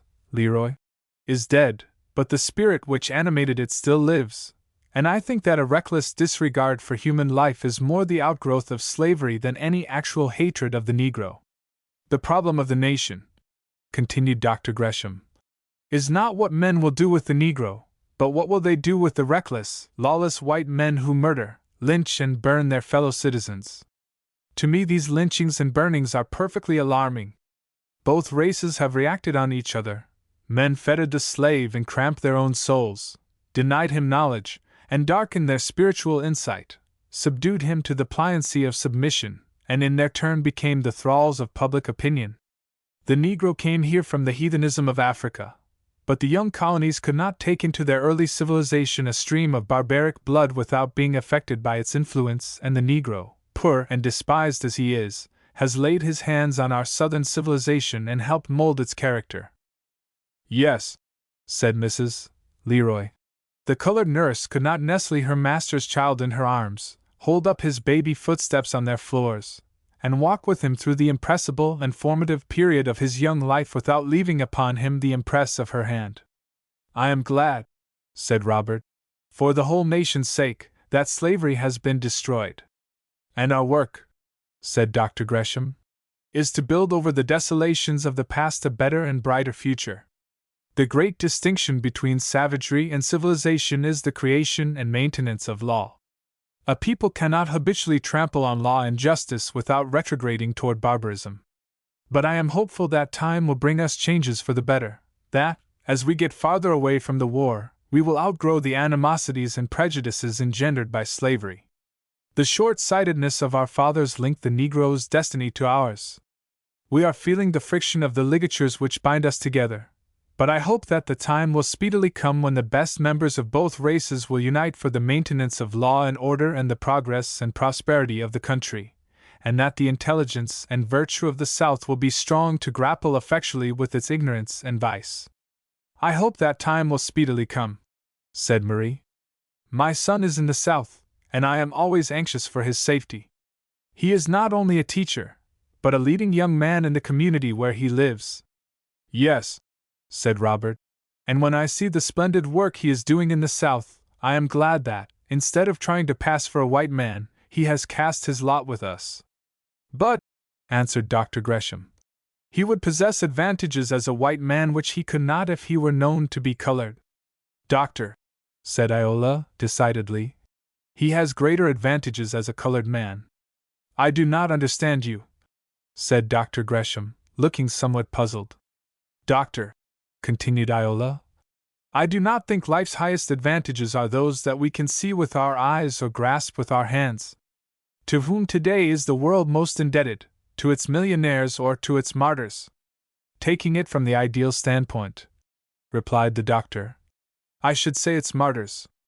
To be, continued Iola, the leader of a race to higher planes of thought and action, to teach men clearer views of life and duty, and to inspire their souls with loftier aims, is a far greater privilege than it is to open the gates of material prosperity and fill every home with sensuous enjoyment. And I, said Mrs. Leroy, her face aglow with fervid feeling, would rather, 10,000 times rather, see Harry the friend and helper of the poor and ignorant than the companion of men who, under the cover of night, mask their faces and ride the country on lawless raids. Dr. Gresham, said Robert, we ought to be the leading nation of the earth, whose influence and example should give light to the world. Not simply, said Iola, a nation building up a great material prosperity, founding magnificent cities, grasping the commerce of the world, or excelling in literature, art, and science, but a nation wearing sobriety as a crown and righteousness as the girdle of her loins. Dr. Gresham gazed admiringly upon Iola. A glow of enthusiasm overspread her beautiful, expressive face. There was a rapt and far-off look in her eye, as if she were looking beyond the present pain to a brighter future for the race with which she was identified, and felt the grandeur of a divine commission to labor for its uplifting. As Dr. Gresham was parting with Robert, he said, "This meeting has been a very unexpected pleasure. I have spent a delightful evening. I only regret that I had not others to share it with me. A doctor from the South, a regular Bourbon, is stopping at the hotel. I wish he could have been here tonight. Come down to the Concordia, Mr. Johnson, tomorrow night. If you know any colored man who is a strong champion of equal rights, bring him along. Good night. I shall look for you," said the doctor, as he left the door. When Robert returned to the parlor, he said to Iola, "Dr. Gresham has invited me to come to his hotel tomorrow night, and to bring some wide-awake colored man with me. There is a Southerner whom he wishes me to meet. I suppose he wants to discuss the Negro problem, as they call it. He wants someone who can do justice to the subject. I wonder whom I can take with me? I will tell you who I think will be a capital one to take with you, and I believe he would go," said Iola. "Who?" asked Robert. "Rev. Carmichael, your pastor. He is just the one," said Robert, "courteous in his manner and very scholarly in his attainments. He is a man whom if everybody hated him no one could despise him." Chapter 26. Open Questions. In the evening Robert and Rev. Carmichael called on Dr. Gresham, and found Dr. Latrobe, the Southerner, and a young doctor by the name of Latimer, already there. Dr. Gresham introduced Dr. Latrobe, but it was a new experience to receive colored men socially. His wits, however, did not forsake him, and he received the introduction and survived it. "Permit me now," said Dr. Gresham, "to introduce you to my friend, Dr. Latimer, who is attending our convention. He expects to go south and labor among the colored people. Don't you think that there is a large field of usefulness before him?" "Yes," replied Dr. Latrobe, "if he will let politics alone." "And why let politics alone?" asked Dr. Gresham. "Because," replied Dr. Latrobe, "we Southerners will never submit to Negro supremacy. We will never abandon our Caucasian civilization to an inferior race." "Have you any reason," inquired Rev. Carmichael, "to dread that a race which has behind it the heathenism of Africa and the slavery of America, with its inheritance of ignorance and poverty, will be able, in less than one generation, to domineer over a race which has behind it ages of dominion, freedom, education, and Christianity?" A slight shade of vexation and astonishment passed over the face of Dr. Latrobe. He hesitated a moment, then replied, "I am not afraid of the Negro as he stands alone, but what I dread is that in some closely contested election ambitious men will use him to hold the balance of power and make him an element of danger. He is ignorant, poor, and clannish, and they may impact him as their policy would direct." "Any more," asked Robert, "than the leaders of the rebellion did the ignorant, poor whites during our late conflict?" "Ignorance, poverty, and clannishness," said Dr. Gresham, "are more social than racial conditions, which may be outgrown. And I think," said Rev. Carmichael, "that we are outgrowing them as fast as any other people would have done under the same conditions." "The Negro," replied Dr. Latrobe, "always has been and always will be an element of discord in our country." "What, then, is your remedy?" asked Dr. Gresham. "I would eliminate him from the politics of the country." "As disfranchisement is a punishment for crime, is it just to punish a man before he transgresses the law?" asked Dr. Gresham. "If," said Dr. Latimer, The Negro is ignorant, poor, and clannish. Let us remember that in part of our land it was once a crime to teach him to read. If he is poor, for ages he was forced to bend to unrequited toil. If he is clannish, society has segregated him to himself. And even, said Robert, has given him a Negro pew in your churches and a Negro seat at your communion table. Wisely or unwisely, said Dr. Gresham, the government has put the ballot in his hands. It is better to teach him to use that ballot aright than to intimidate him by violence, or vitiate his vote by fraud. Today, said Dr. Latimer, the Negro is not plotting in beer saloons against the peace and order of society. His fingers are not dripping with dynamite, either is he spitting upon your flag, nor flaunting the red banner of anarchy in your face. Power, said Dr. Gresham, naturally gravitates into the strongest hands. The class who have the best brain and most wealth can strike with the heaviest hand. I have too much faith in the inherent power of the white race to dread the competition of any other people under heaven. I think you Northerners fail to do us justice, said Dr. Latrobe. The men into whose hands you put the ballot were our slaves, and we would rather die than submit to them. Look at the carpet-bag governments the wicked policy of the government inflicted upon us. It was only done to humiliate us. Oh, no, said Dr. Gresham, flushing and rising to his feet. We had no other alternative than putting the ballot in their hands. I will not deny, said Rev. Carmichael, that we have made woeful mistakes, but with our antecedents it would have been miraculous if we had never committed any mistakes or made any blunders. They were allies in war, continued Dr. Gresham, and I am sorry that we have not done more to protect them in peace. Protect them in peace, said Robert bitterly. What protection does the colored man receive from the hands of the government? I know of no civilized country outside of America where men are still burned for real or supposed crimes. Johnson, said Dr. Gresham compassionately, it is impossible to have a policeman at the back of each colored man's chair, and a squad of soldiers at each crossroad, to detect with certainty, and punish with celerity, each invasion of his rights. We tried provisional governments and found them a failure. It seemed like leaving our former allies to be mocked with the name of freedom and tortured with the essence of slavery. The ballot is our weapon of defense, and we gave it to them for theirs. And there, said Dr. Latrobe emphatically, is where you signally failed. We are numerically stronger in Congress today than when we went out. You made the law, but the administration of it is in our hands, and we are a unit. But, Doctor, said Rev. Carmichael, you cannot willfully deprive the Negro of a single right as a citizen without sending demoralization through your own ranks. I think, said Dr. Latrobe, that we are right in suppressing the Negro's vote. This is a white man's government, and a white man's country. We own 19/20ths of the land, and have about the same ratio of intelligence. I am a white man, and right or wrong I go with my race.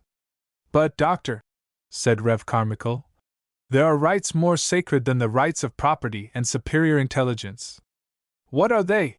Asked Dr. Latrobe. The rights of life and liberty, replied Rev. Carmichael. That is true, said Dr. Gresham, and your Southern civilization will be inferior until you shall have placed protection to those rights at its base, not in theory but in fact. But, Dr. Gresham, we have to live with these people, and the North is constantly irritating us by its criticisms. The world, said Dr. Gresham, is fast becoming a vast whispering gallery, and lips once sealed can now state their own grievances and appeal to the conscience of the nation, and, as long as a sense of justice and mercy retains a hold upon the heart of our nation, you cannot practice violence and injustice without rousing a spirit of remonstrance. And if it were not so, I would be ashamed of my country and of my race. You speak, said Dr. Latrobe, as if we had wronged the Negro by enslaving him and being unwilling to share citizenship with him. I think that slavery has been of incalculable value to the Negro. It has lifted him out of barbarism and fetish worship, given him a language of civilization, and introduced him to the world's best religion. Think what he was in Africa and what he is in America. The Negro, said Dr. Gresham, thoughtfully, is not the only branch of the human race which has been low down in the scale of civilization and freedom, and which has outgrown the measure of his chains. Slavery, polygamy, and human sacrifices have been practiced among Europeans in bygone days, and when Tyndall tells us that out of savages unable to count to the number of their fingers and speaking only a language of nouns and verbs, arise at length our Newtons and Shakespeares, I do not see that the Negro could not have learned our language and received our religion without the intervention of ages of slavery.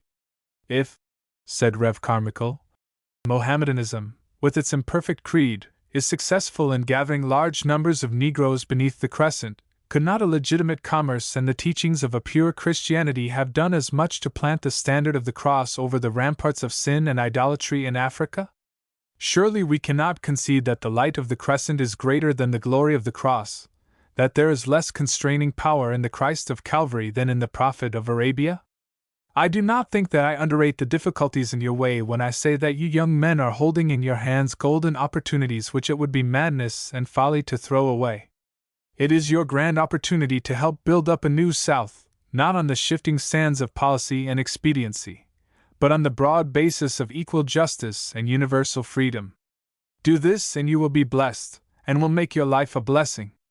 After Robert and Rev. Carmichael had left the hotel, Doctors Latimer, Gresham, and Latrobe sat silent and thoughtful a while, when Dr. Gresham broke the silence by asking Dr. Latrobe how he had enjoyed the evening. Very pleasantly, he replied. I was quite interested in that parson. Where was he educated? In Oxford, I believe? I was pleased to hear him say that he had no white blood in his veins. I should think not, replied Dr. Latrobe. From his looks. But one swallow does not make a summer. It is the exceptions which prove the rule. Don't you think, asked Dr. Gresham, that we have been too hasty in our judgment of the Negro? He has come handicapped into life, and is now on trial before the world. But it is not fair to subject him to the same tests that you would a white man. I believe that there are possibilities of growth in the race which we have never comprehended. The Negro, said Dr. Latrobe, is perfectly comprehensible to me. The only way to get along with him is to let him know his place, and make him keep it. I think, replied Dr. Gresham, every man's place is the one he is best fitted for. Why? Asked Dr. Latimer. Should any place be assigned to the Negro more than to the French, Irish, or German? Oh, replied Dr. Latrobe, they are all Caucasians. Well, said Dr. Gresham, is all excellence summed up in that branch of the human race? I think, said Dr. Latrobe, proudly, that we belong to the highest race on earth and the Negro to the lowest.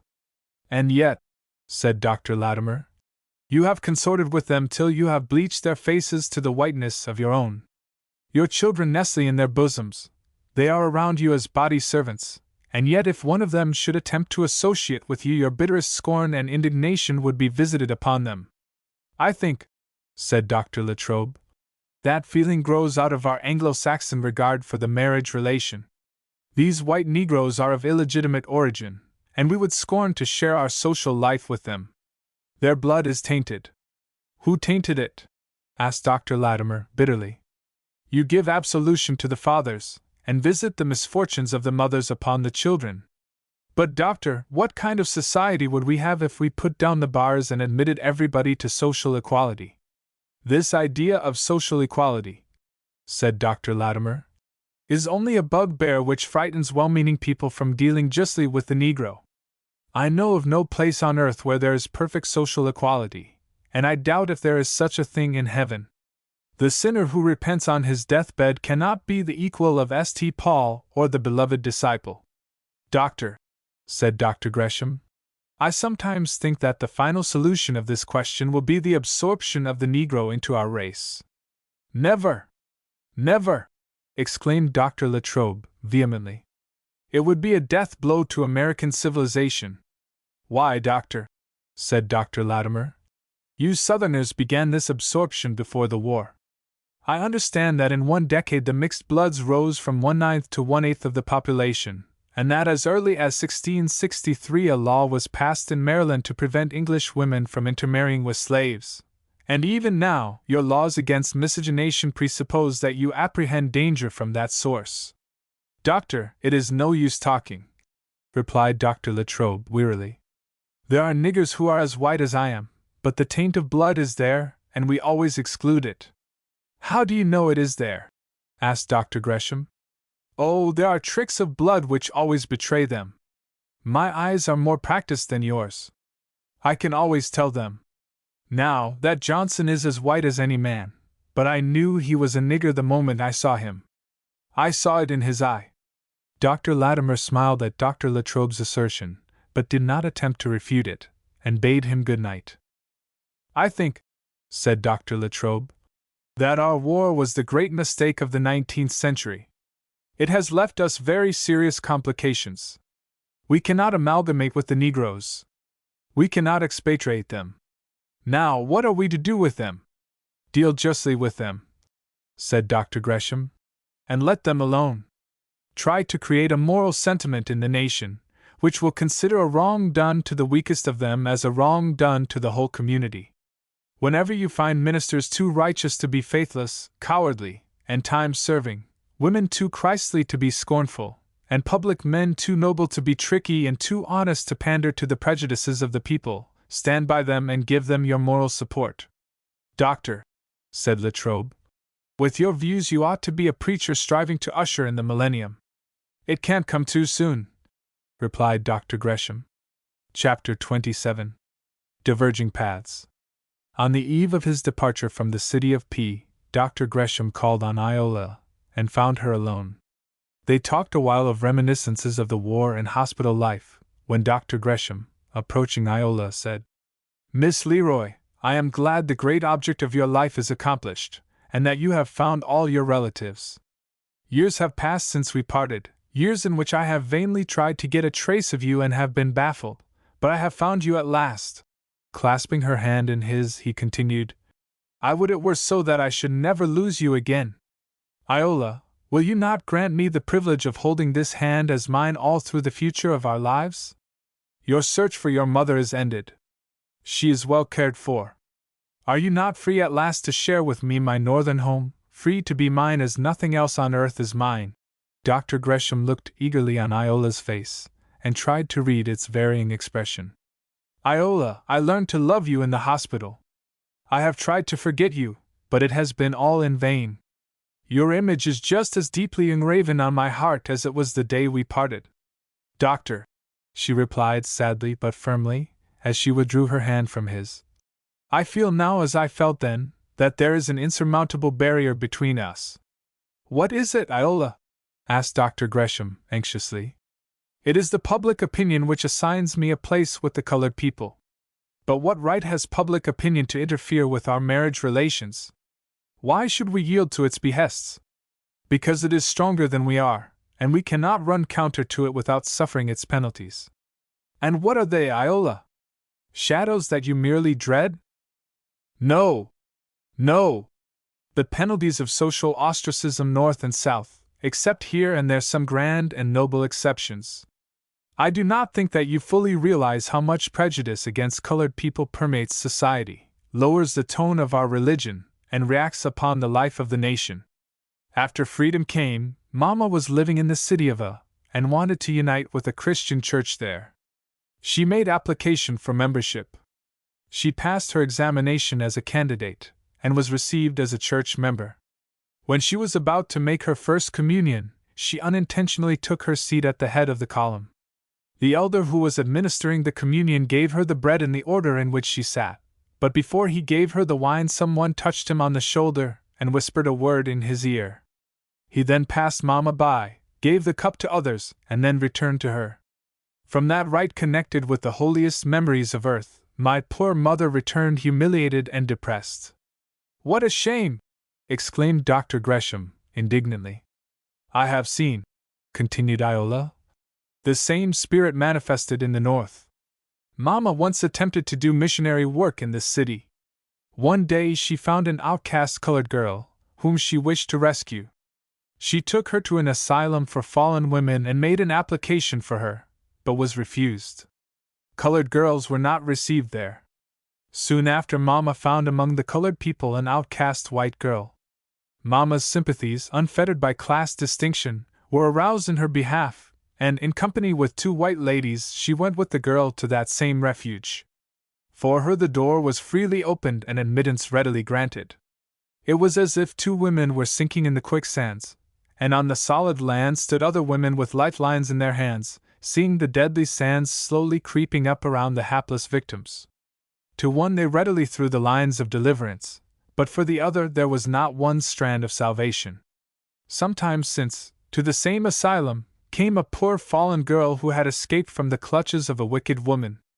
For her the door would have been opened, had not the vile woman from whom she was escaping followed her to that place of refuge and revealed the fact that she belonged to the colored race. That fact was enough to close the door upon her, and to send her back to sin and to suffer, and perhaps to die as a wretched outcast. And yet in this city where a number of charities are advertised, I do not think there is one of them which, in appealing to the public, talks more religion than the managers of this asylum. This prejudice against the colored race environs our lives and mocks our aspirations. Iola, I see no use in your persisting that you are colored when your eyes are as blue and complexion as white as mine. Doctor, were I your wife, are there not people who would caress me as a white woman who would shrink from me in scorn if they knew I had 1 drop of Negro blood in my veins? When mistaken for a white woman, I should hear things alleged against the race at which my blood would boil. No, doctor, I am not willing to live under a shadow of concealment which I thoroughly hate, as if the blood in my veins were an undetected crime of my soul. Iola, dear, surely you paint the picture too darkly. Doctor, I have painted it with my heart's blood. It is easier to outgrow the dishonor of crime than the disabilities of color.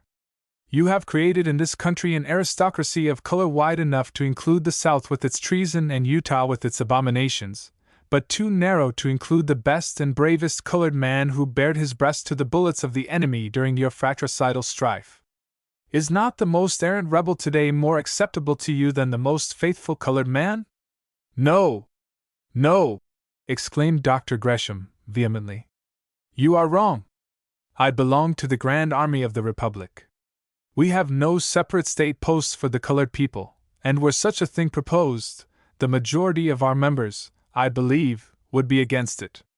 In Congress, colored men have the same seats as white men, and the color line is slowly fading out in our public institutions. But how is it in the church? Asked Iola. The church is naturally conservative. It preserves old truths, even if it is somewhat slow in embracing new ideas. It has its social as well as its spiritual side. Society is woman's realm. The majority of church members are women, who are said to be the aristocratic element of our country. I fear that one of the last strongholds of this racial prejudice will be found beneath the shadow of some of our churches. I think, on account of this social question, that large bodies of Christian temperance women and other reformers, in trying to reach the colored people even for their own good, will be quicker to form separate associations than our national Grand Army, whose ranks are open to black and white, liberals and conservatives, saints and agnostics. But Iola, we have drifted far away from the question. No one has a right to interfere with our marriage if we do not infringe on the rights of others. Doctor, she replied gently, I feel that our paths must diverge. My life work is planned. I intend spending my future among the colored people of the South. My dear friend, he replied anxiously, I am afraid that you are destined to sad disappointment. When the novelty wears off, you will be disillusioned, and I fear, when the time comes that you can no longer serve them, they will forget your services and remember only your failings. But, doctor, they need me, and I am sure when I taught among them they were very grateful for my services. I think, he replied, these people are more thankful than grateful. I do not think so, and if I did, it would not hinder me from doing all in my power to help them. I do not expect all the finest traits of character to spring from the hotbeds of slavery and caste. What matters it if they do forget the singer, so they don't forget the song? No, doctor, I don't think that I could best serve my race by forsaking them and marrying you. Iola, he exclaimed passionately, if you love your race, as you call it, work for it, live for it, suffer for it, and if need be, die for it, but don't marry for it. Your education has unfitted you for social life among them." "It was," replied Iola, "through their unrequited toil that I was educated, while they were compelled to live in ignorance. I am indebted to them for the power I have to serve them. I wish other Southern women felt as I do. I think they could do so much to help the colored people at their doors if they would look at their opportunities in the light of the face of Jesus Christ. Nor am I wholly unselfish in allying myself with the colored people. All the rest of my family have done so. My dear grandmother is one of the excellent of the earth, and we all love her too much to ignore our relationship with her. I did not choose my lot in life, and the simplest thing I can do is to accept the situation and do the best I can." "And is this your settled purpose?" he asked sadly. "It is, doctor," she replied, tenderly but firmly. "I see no other. I must serve the race which needs me most." "Perhaps you are right," he replied, "but I cannot help feeling sad that our paths, which met so pleasantly, should diverge so painfully. And yet, not only the freedmen, but the whole country, need such helpful, self-sacrificing teachers as you will prove, and if earnest prayers and holy wishes can brighten your path, your lines will fall in the pleasantest places." As he rose to go, sympathy, love, and admiration were blended in the parting look he gave her, but he felt it was useless to attempt to divert her from her purpose. He knew that for the true reconstruction of the country something more was needed than bayonets and bullets, or the schemes of selfish politicians or plotting demagogues. He knew that the South needed the surrender of the best brain and heart of the country to build, above the wastes of war, more stately temples of thought and action. Chapter 28. Dr. Latrobe's Mistake. On the morning previous to their departure for their respective homes, Dr. Gresham met Dr. Latrobe in the parlor of the Concordia. "How?" asked Dr. Gresham. "Did you like Dr. Latimer's paper?" "Very much, indeed. It was excellent. He is a very talented young man. He sits next to me at lunch and I have conversed with him several times. He is very genial and attractive, only he seems to be rather cranky on the Negro question. I hope if he comes South that he will not make the mistake of mixing up with the Negroes. It would be throwing away his influence and ruining his prospects. He seems to be well versed in science and literature and would make a very delightful accession to our social life." "I think," replied Dr. Gresham, "that he is an honor to our profession. He is one of the finest specimens of our young manhood." Just then Dr. Latimer entered the room. Dr. Latrobe arose and, greeting him cordially, said, "I was delighted with your paper. It was full of thought and suggestion." "Thank you," answered Dr. Latimer. "It was my aim to make it so." "And you succeeded admirably," replied Dr. Latrobe. "I could not help thinking how much we owe to heredity and environment." "Yes," said Dr. Gresham. "Continental Europe yearly sends to our shores subjects to be developed into citizens. Emancipation has given us millions of new citizens, and to them our influence and example should be a blessing and not a curse." "Well," said Dr. Latimer, "I intend to go South, and help those who so much need helpers from their own ranks." "I hope," answered Dr. Latrobe, "that if you go South you will only sustain business relations with the Negroes, and not commit the folly of equalizing yourself with them." "Why not?" asked Dr. Latimer, steadily looking him in the eye. "Because in equalizing yourself with them you drag us down, and our social customs must be kept intact. You have been associating with me at the convention for several days.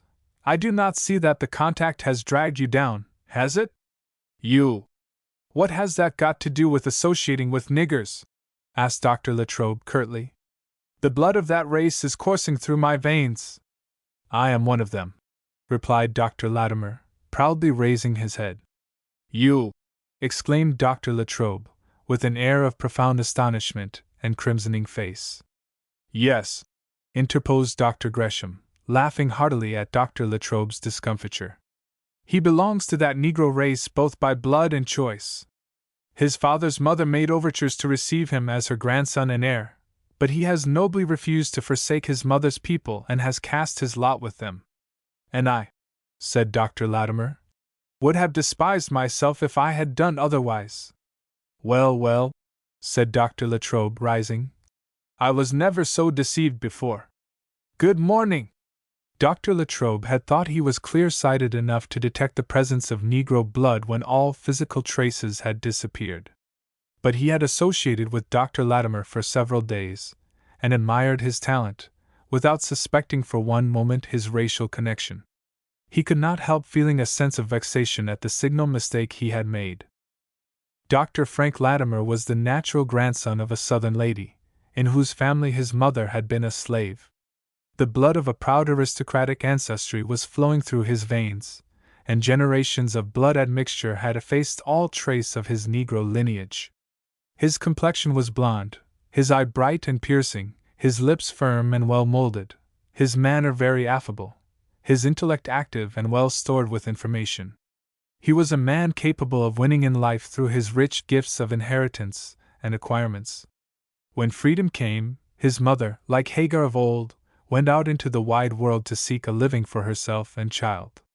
Through years of poverty she labored to educate her child, and saw the glad fruition of her hopes when her son graduated as an M.D. from the University of P. After his graduation he met his father's mother, who recognized him by his resemblance to her dear, departed son. All the mother love in her lonely heart awoke, and she was willing to overlook the missing link of matrimony, and adopt him as her heir, if he would ignore his identity with the colored race. Before him loomed all the possibilities which only birth and blood can give a white man in our democratic country.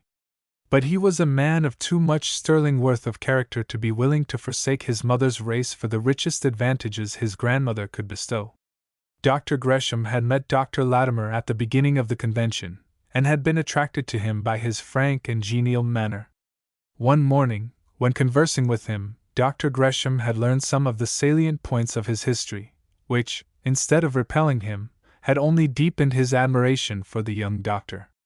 He was much amused when he saw the pleasant acquaintanceship between him and Dr. Latrobe, but they agreed to be silent about his racial connection until the time came when they were ready to divulge it, and they were hugely delighted at his signal blunder. Chapter 29. Visitors from the South. "Mamma is not well," said Iola to Robert. "I spoke to her about sending for a doctor, but she objected and I did not insist. I will ask Dr. Latimer, whom I met at the Concordia, to step in. He is a splendid young fellow. I wish we had thousands like him."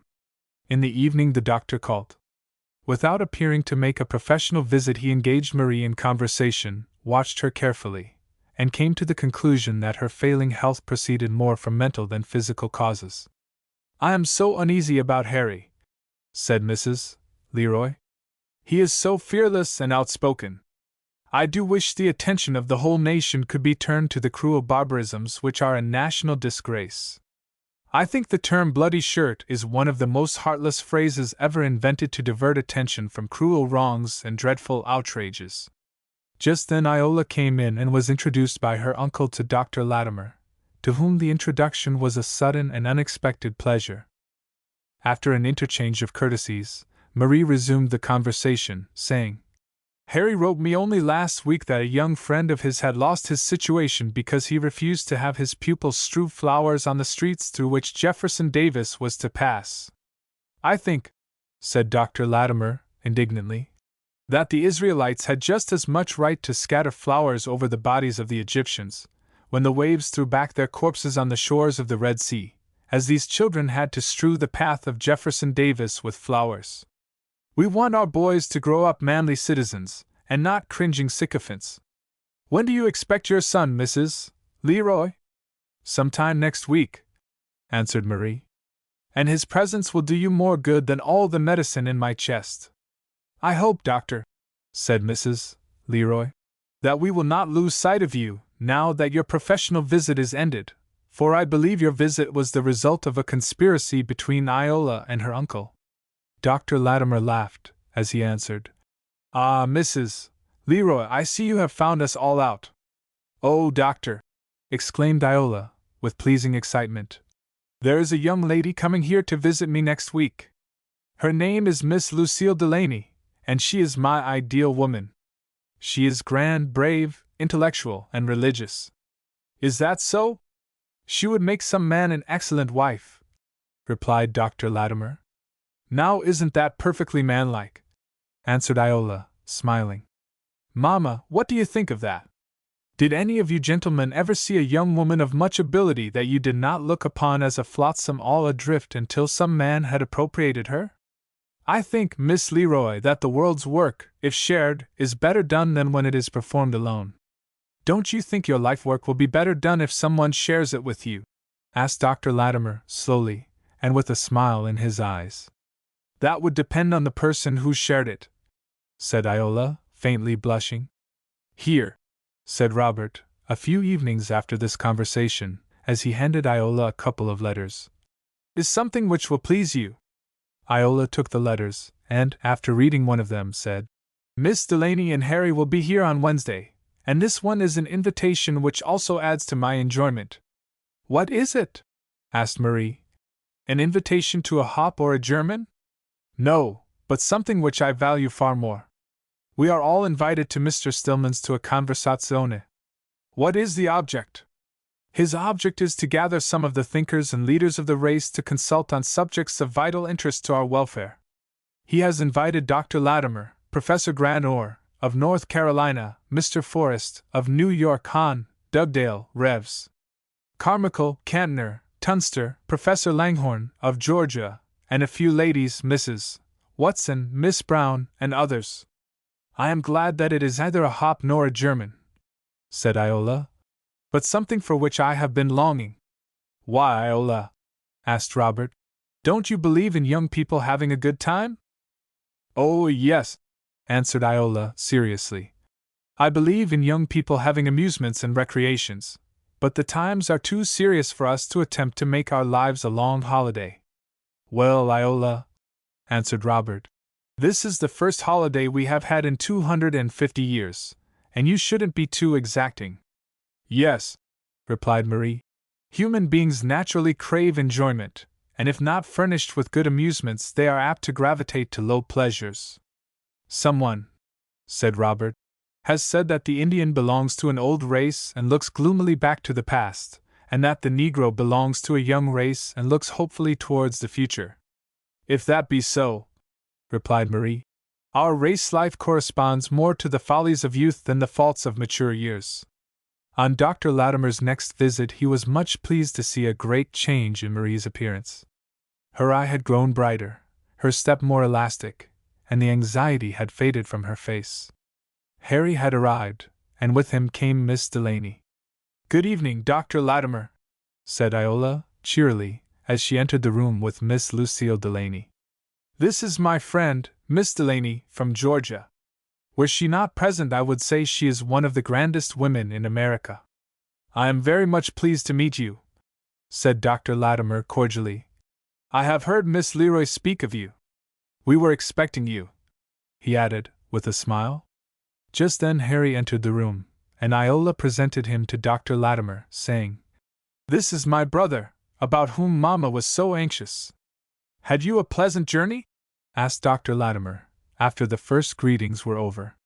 Not especially, answered Miss Delaney. Southern roads are not always very pleasant to travel. When Mr. Leroy entered the Carzetta, where he was known, had he taken his seat among the white people he would have been remanded to the colored. But after a while, said Harry, as Miss Delaney and myself were sitting together, laughing and chatting, a colored man entered the car, and, mistaking me for a white man, asked the conductor to have me removed, and I had to insist that I was colored in order to be permitted to remain. It would be ludicrous, if it were not vexatious, to be too white to be black, and too black to be white. Caste plays such fantastic tricks in this country, said Dr. Latimer. I tell Mr. Leroy, said Miss Delaney, that when he returns he must put a label on himself, saying, I am a colored man, to prevent annoyance. Chapter 30. Friends in Council. On the following Friday evening, Mr. Stillman's pleasant, spacious parlors were filled to overflowing with a select company of earnest men and women deeply interested in the welfare of the race. Bishop Tunster had prepared a paper on Negro emigration, Dr. Latimer opened the discussion by speaking favorably of some of the salient points, but said, "I do not believe self-exilement is the true remedy for the wrongs of the Negro. Where should he go if he left this country?" "Go to Africa," replied Bishop Tunster in his bluff, hearty tones. "I believe that Africa is to be redeemed to civilization, and that the Negro is to be gathered into the family of nations and recognized as a man and a brother." "Go to Africa?" repeated Professor Langhorne of Georgia. "Does the United States own 1 foot of African soil? And have we not been investing our blood in the country for ages?" "I am in favor of missionary efforts," said Professor Granor of North Carolina, "for the redemption of Africa, but I see no reason for expatriating ourselves because some persons do not admire the color of our skins." "I do not believe," said Mr. Stillman, "in emptying on the shores of Africa a horde of ignorant, poverty-stricken people, as missionaries of civilization or Christianity. And while I am in favor of missionary efforts, there is need here for the best heart and brain to work in unison for justice and righteousness." "America," said Miss Delaney, "is the best field for human development. God has not heaped up our mountains with such grandeur, flooded our rivers with such majesty, crowned our valleys with such fertility, enriched our minds with such wealth, that they should only minister to grasping greed and sensuous enjoyment.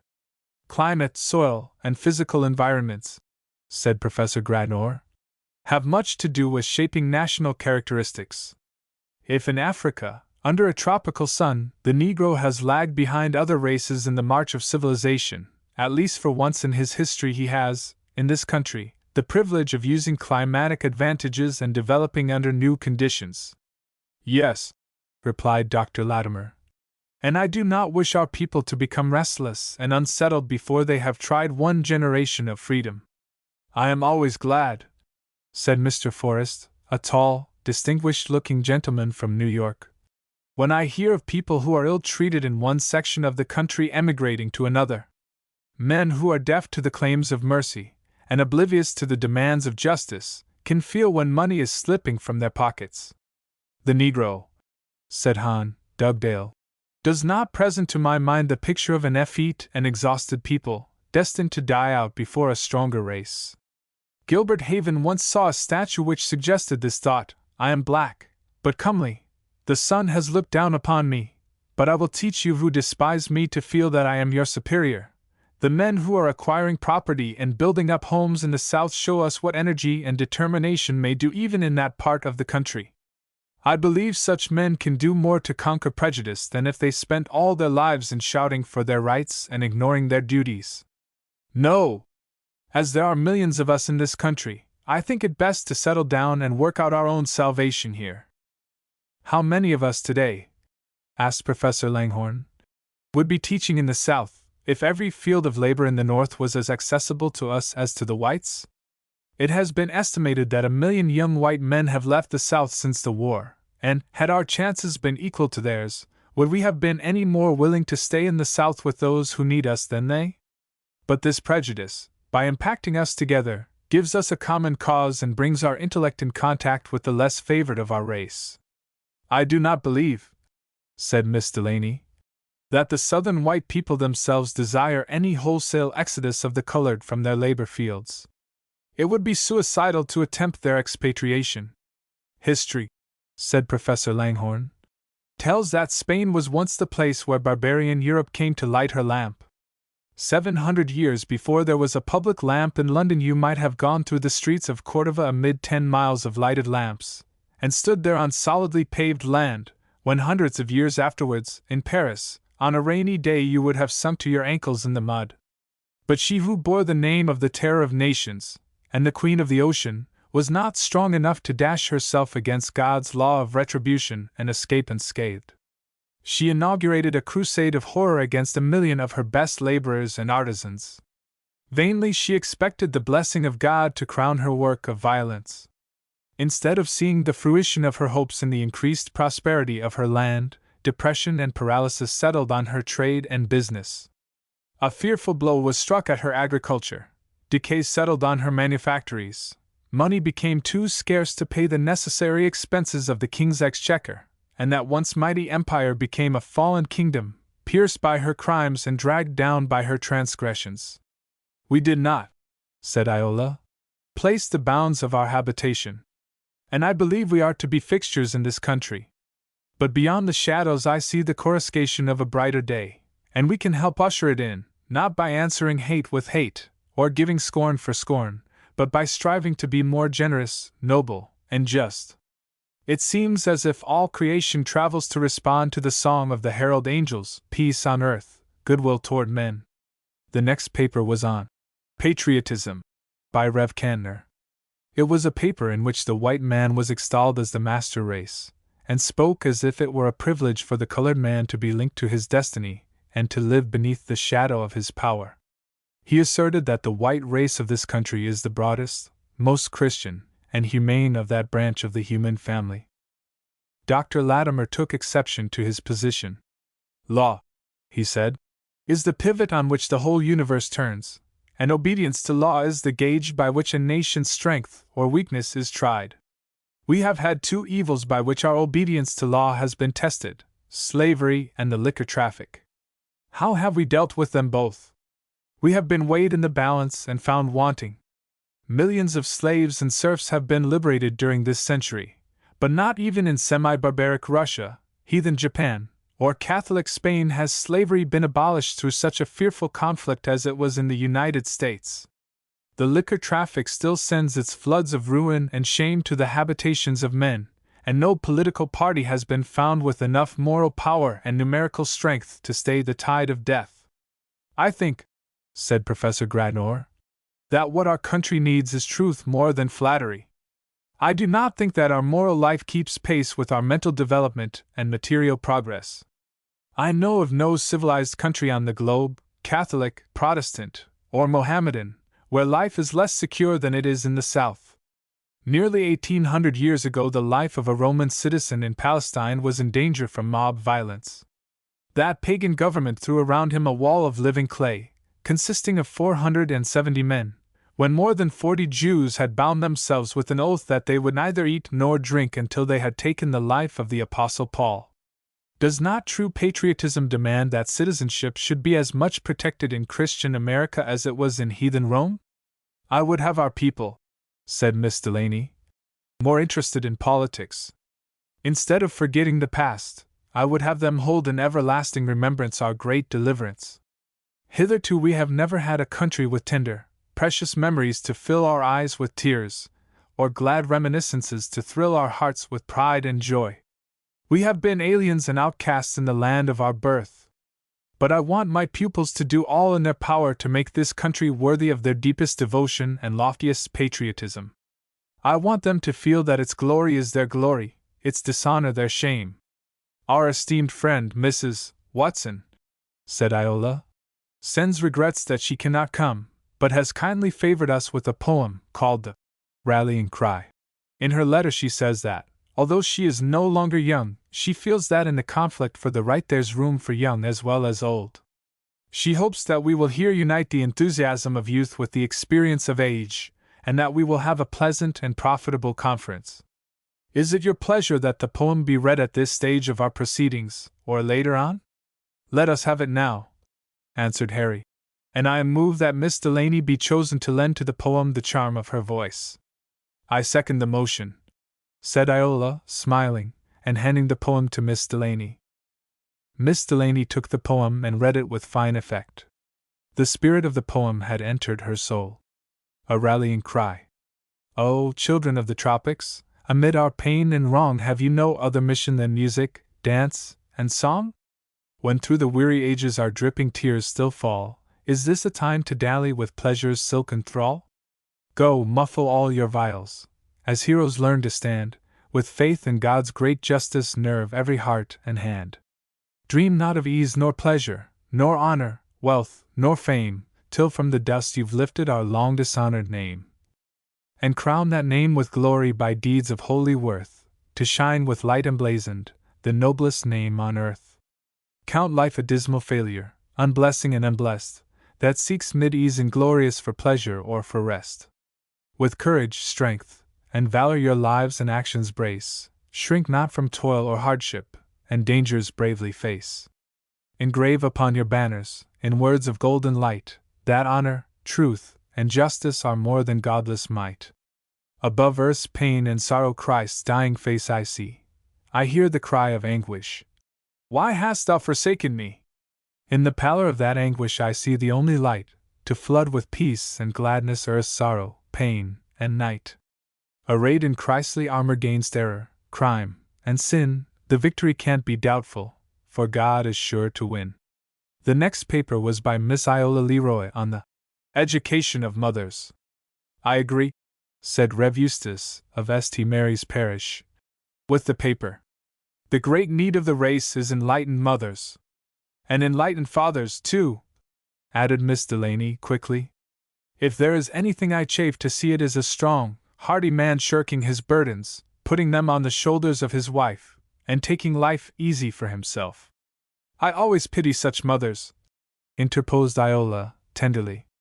I think, said Miss Delaney, with a flash in her eye and a ring of decision in her voice, that such men ought to be drummed out of town. As she spoke, there was an expression which seemed to say, and I would like to help do it. Harry smiled, and gave her a quick glance of admiration. I do not think, said Mrs. Stillman, that we can begin too early to teach our boys to be manly and self-respecting, and our girls to be useful and self-reliant. You know, said Mrs. Leroy, that after the war we were thrown upon the nation a homeless race to be gathered into homes, and a legally unmarried race to be taught the sacredness of the marriage relation. We must instill into our young people that the true strength of a race means purity in women and uprightness in men. Who can say, with Sir Galahad, my strength is the strength of 10, because my heart is pure. And where this is wanting, neither wealth nor culture can make up the deficiency. There is a field of Christian endeavor which lies between the schoolhouse and the pulpit, which needs the hand of a woman more in private than in public, said Miss Delaney. Yes, I have often felt the need of such work in my own parish. We need a union of women with the warmest hearts and clearest brains to help in the moral education of the race, said Rev. Eustace. Yes, said Iola. If we would have the prisons empty, we must make the homes more attractive. In civilized society, replied Dr. Latimer, there must be restraint either within or without. If parents fail to teach restraint within, society has her check reins without in the form of chain gangs, prisons, and the gallows. The closing paper was on the moral progress of the race, by Hon. Dugdale. He said, the moral progress of the race was not all he could desire, yet he could not help feeling that, compared with other races, the outlook was not hopeless. I am so sorry to see, however, that in some states there is an undue proportion of colored people in prisons. I think, answered Professor Langhorne of Georgia, that this is owing to a partial administration of law and meting out punishment to colored offenders. I know red-handed murderers who walk in this republic unwhipped of justice, and I have seen a colored woman sentenced to prison for weeks for stealing 25 cents. I knew a colored girl who was executed for murder when only a child in years. And it was through the intervention of a friend of mine, one of the bravest young men of the South, that a boy of 15 was saved from the gallows. When I look, said Mr. Forrest, at the slow growth of modern civilization, the ages which have been consumed in reaching our present altitude, and see how we have outgrown slavery, feudalism, and religious persecutions, I cannot despair of the future of the race. Just now, said Dr. Latimer, we have the fearful grinding and friction which comes in the course of an adjustment of the new machinery of freedom in the old ruts of slavery. But I am optimistic enough to believe that there will yet be a far higher and better Christian civilization than our country has ever known. And in that civilization I believe the Negro is to be an important factor, said Rev. Candler. I believe it also, said Miss Delaney, hopefully, and this thought has been a blessed inspiration to my life. When I come in contact with Christless prejudices, I feel that my life is too much a part of the divine plan, and invested with too much intrinsic worth, for me to be the least humiliated by indignities that beggarly souls can inflict. I feel more pitiful than resentful to those who do not know how much they miss by living mean, ignoble lives. My heart, said Iola, is full of hope for the future. Pain and suffering are the crucibles out of which come gold more fine than the pavements of heaven, and gems more precious than the foundations of the holy city. If, said Mrs. Leroy, pain and suffering are factors in human development, surely we have not been counted too worthless to suffer. And is there, continued Iola, a path which we have trodden in this country, unless it be the path of sin, into which Jesus Christ has not put his feet and left it luminous with the light of his steps? Has the Negro been poor and homeless? The birds of the air had nests, and the foxes had holes, but the Son of Man had not where to lay his head. Has our name been a synonym for contempt? He shall be called a Nazarene. Have we been despised and trodden under foot? Christ was despised and rejected of men. Have we been ignorant and unlearned? It was said of Jesus Christ, How knoweth this man letters, never having learned? Have we been beaten and bruised in the prison house of bondage? They took Jesus and scourged him. Have we been slaughtered, our bones scattered at the grave's mouth? He was spit upon by the mob, smitten and mocked by the rabble, and died as died Rome's meanest criminal slave. Today that cross of shame is a throne of power. Those robes of scorn have changed to habiliments of light, and that crown of mockery to a diadem of glory. And never, while the agony of Gethsemane and the sufferings of Calvary have their hold upon my heart, will I recognize any religion as his which despises the least of his brethren. As Iola finished, there was a ring of triumph in her voice, as if she were reviewing a path she had trodden with bleeding feet, and seen it change to lines of living light. Her soul seemed to be flashing through the rare loveliness of her face and etherealizing its beauty. Every one was spellbound. Dr. Latimer was entranced, and turning to Han, Dugdale said, in a low voice and with deep-drawn breath, "She is angelic." Han, Dugdale turned, gave a questioning look, then replied, "She is strangely beautiful. Do you know her?" "Yes, I have met her several times. I accompanied her here tonight." The tones of her voice are like benedictions of peace, her words a call to higher service and nobler life. Just then Rev Carmichael was announced. He had been on a southern tour, and had just returned. "Oh, Doctor!" exclaimed Mrs. Stillman. "I am delighted to see you. We were about to adjourn, but we will postpone action to hear from you." "Thank you," replied Rev Carmichael.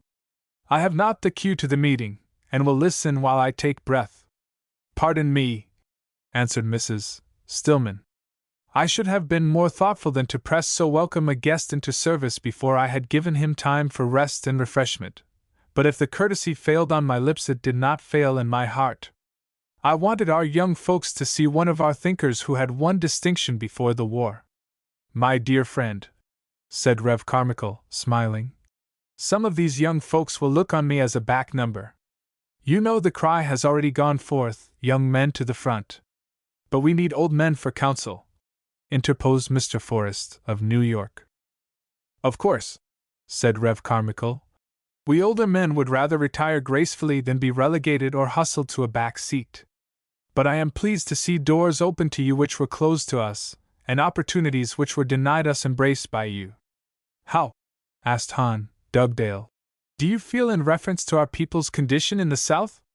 "Very hopeful, although at times I cannot help feeling anxious about their future.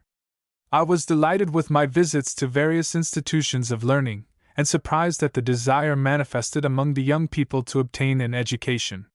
Where toil-worn mothers bent beneath their heavy burdens, their more favored daughters are enjoying the privileges of education. Young people are making recitations in Greek and Latin where it was once a crime to teach their parents to read. I also became acquainted with colored professors and presidents of colleges. Saw young ladies who had graduated as doctors. Comfortable homes have succeeded old cabins of slavery. Vast crops have been raised by free labor. I read with interest and pleasure a number of papers edited by colored men. I saw it estimated that 2 millions of our people had learned to read, and I feel deeply grateful to the people who have supplied us with teachers who have stood their ground so nobly among our people. "But," asked Mr. Forrest, "you express fears about the future of our race. From whence do your fears arise?" from the unfortunate conditions which slavery has entailed upon that section of our country. I dread the results of that racial feeling which ever and anon breaks out into restlessness and crime. Also, I am concerned about the lack of home training for those for whom the discipline of the plantation has been exchanged for the penalties of prisons and chain gangs. I am sorry to see numbers of our young men growing away from the influence of the church and drifting into prisons. I also fear that in some sections, as colored men increase in wealth and intelligence, there will be an increase of race rivalry and jealousy. It is said that savages, by putting their ears to the ground, can hear a far-off tread. So, today, I fear that there are savage elements in our civilization which hear the advancing tread of the Negro and would retard his coming. It is the incarnation of these elements that I dread. It is their elimination I do so earnestly desire. Whether it be outgrown or not is our unsolved problem. Time alone will tell whether or not the virus of slavery and injustice has too fully permeated our southern civilization for a complete recovery.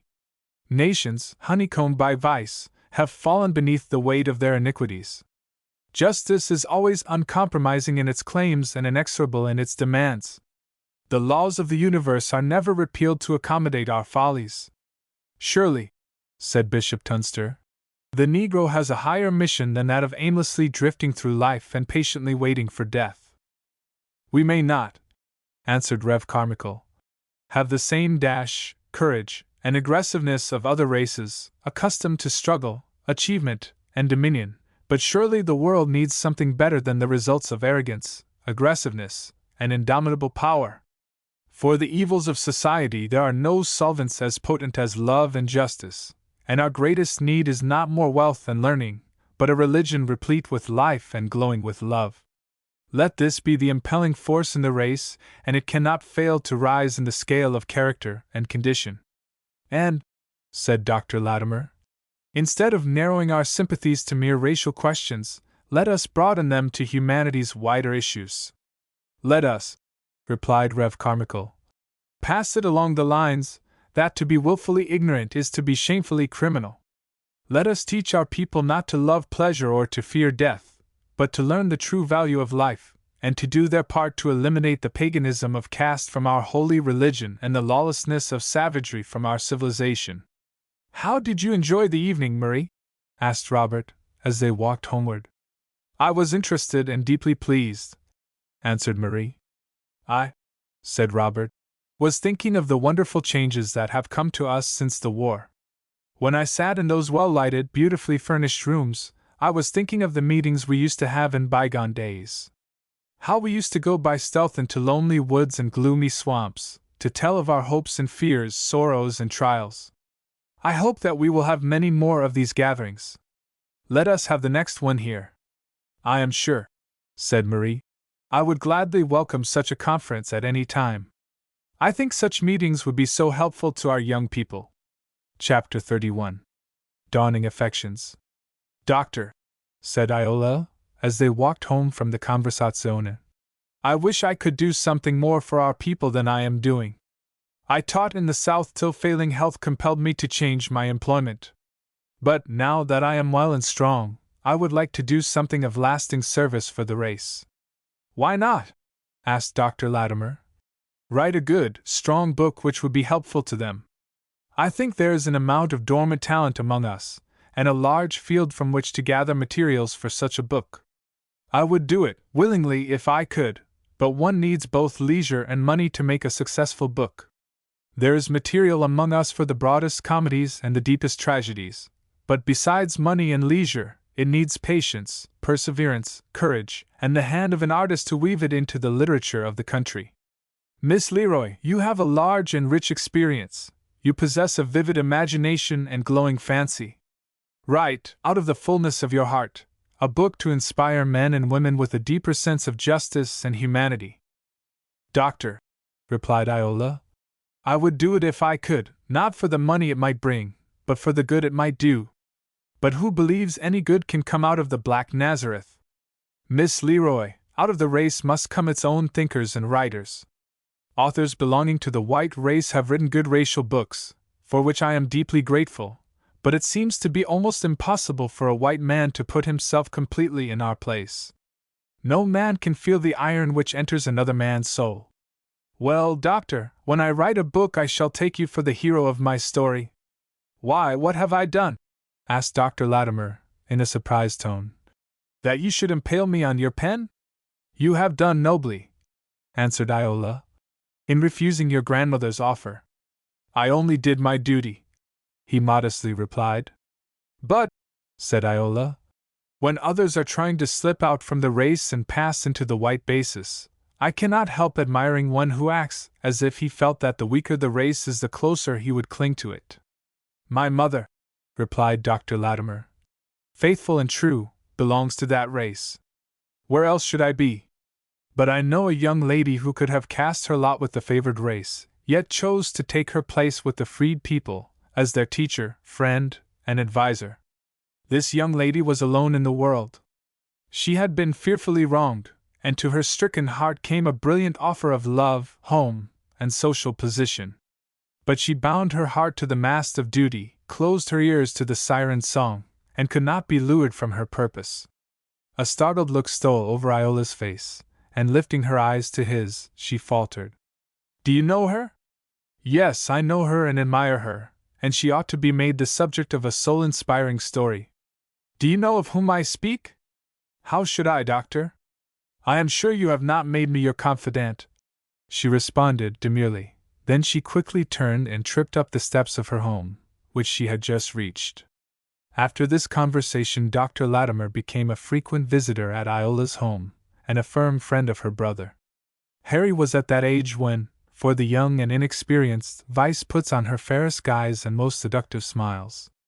Dr. Latimer's wider knowledge and larger experience made his friendship for Harry very valuable, and the service he rendered him made him a favorite and ever-welcome guest in the family. Are you all alone? Asked Robert, one night, as he entered the cozy little parlor where Iola sat reading. Where are the rest of the folks? Mamma and Grandma have gone to bed, answered Iola. Harry and Lucille are at the concert. They are passionately fond of music, and find facilities here that they do not have in the South. They wouldn't go to hear a seraph where they must take a Negro seat. I was too tired to go. Besides, two's company and three's a crowd, she added significantly. I reckon you struck the nail on the head that time, said Robert, laughing. But you have not been alone all the time. Just as I reached the corner I saw Dr. Latimer leaving the door. I see he still continues his visits. Who is his patient now? Oh, Uncle Robert, said Iola, smiling and flushing. He is out with Harry and Lucille part of the time, and drops in now and then to see us all. Well, said Robert, I suppose the case is now an affair of the heart. But I cannot blame him for it, he added, looking fondly on the beautiful face of his niece, which sorrow had touched only to chisel into more loveliness. How do you like him? I must have within me, answered Iola, with unaffected truthfulness, a large amount of hero worship. The characters of the Old Testament I most admire are Moses and Nehemiah. They were willing to put aside their own advantages for their race and country. Dr. Latimer comes up to my ideal of a high, heroic manhood. I think, answered Robert, smiling archly, he would be delighted to hear your opinion of him. I tell him, continued Iola, that he belongs to the days of chivalry. But he smiles and says he only belongs to the days of hardpan service.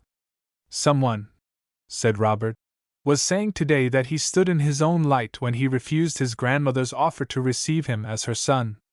I think, said Iola, it was the grandest hour of his life when he made that decision. I have admired him ever since I heard his story. But Iola, think of the advantages he set aside. It was no sacrifice for me to remain colored, with my lack of education and race sympathies, but Dr. Latimer had doors open to him as a white man which are forever closed to a colored man. To be born white in this country is to be born to an inheritance of privileges, to hold in your hands the keys that open before you the doors of every occupation, advantage, opportunity, and achievement. I know that, uncle, answered Iola. But even these advantages are too dearly bought if they mean loss of honor, true manliness, and self-respect. He could not have retained these had he ignored his mother and lived under a veil of concealment, constantly haunted by a dread of detection. The gain would not have been worth the cost. It were better that he should walk the ruggedest paths of life a true man than tread the softest carpets a moral cripple. I am afraid, said Robert, laying his hand caressingly upon her head, that we are destined to lose the light of our home. Oh, uncle, how you talk! I never dreamed of what you are thinking, answered Iola, half reproachfully. And how? Asked Robert. Do you know what I am thinking about? My dear uncle, I'm not blind. Neither am I, replied Robert, significantly, as he left the room. Iola's admiration for Dr. Latimer was not a one-sided affair. Day after day she was filling a larger place in his heart. The touch of her hand thrilled him with emotion. Her lightest words were an entrancing melody to his ear. Her noblest sentiments found a response in his heart. In their desire to help the race their hearts beat in loving unison. One grand and noble purpose was giving tone and color to their lives and strengthening the bonds of affection between them. Chapter 32. Wooing and Wedding. Harry's vacation had been very pleasant. Miss Delaney, with her fine conversational powers and ready wit, had added much to his enjoyment. Robert had given his mother the pleasantest room in the house, and in the evening the family would gather around her, tell her the news of the day, read to her from the Bible, join with her in thanksgiving for mercies received and in prayer for protection through the night. Harry was very grateful to Dr. Latimer for the kindly interest he had shown in accompanying Miss Delaney and himself to places of interest and amusement. He was grateful, too, that in the city of P, doors were open to them which were barred against them in the south. The bright, beautiful days of summer were gliding into autumn, with its glorious wealth of foliage, and the time was approaching for the departure of Harry and Miss Delaney to their respective schools, when Dr. Latimer received several letters from North Carolina, urging him to come south, as physicians were greatly needed there. Although his practice was lucrative in the city of P, he resolved he would go where his services were most needed. A few evenings before he started he called at the house, and made an engagement to drive Iola to the park. At the time appointed he drove up to the door in his fine equipage. Iola stepped gracefully in and sat quietly by his side to enjoy the loveliness of the scenery and the gorgeous grandeur of the setting sun. I expect to go south, said Dr. Latimer, as he drove slowly along. Ah, indeed, said Iola, assuming an air of interest, while a shadow flitted over her face. Where do you expect to pitch your tent? In the city of C, North Carolina, he answered. Oh, I wish, she exclaimed, that you were going to Georgia, where you could take care of that high-spirited brother of mine. I suppose if he were to hear you he would laugh, and say that he could take care of himself. But I know a better plan than that. What is it? Asked Iola, innocently. That you will commit yourself, instead of your brother, to my care. Oh dear, replied Iola, drawing a long breath. What would Mamma say? That she would willingly resign you, I hope. And what would Grandma and Uncle Robert say? Again asked Iola. That they would cheerfully acquiesce. Now, what would I say if they all consent? I don't know, modestly responded Iola.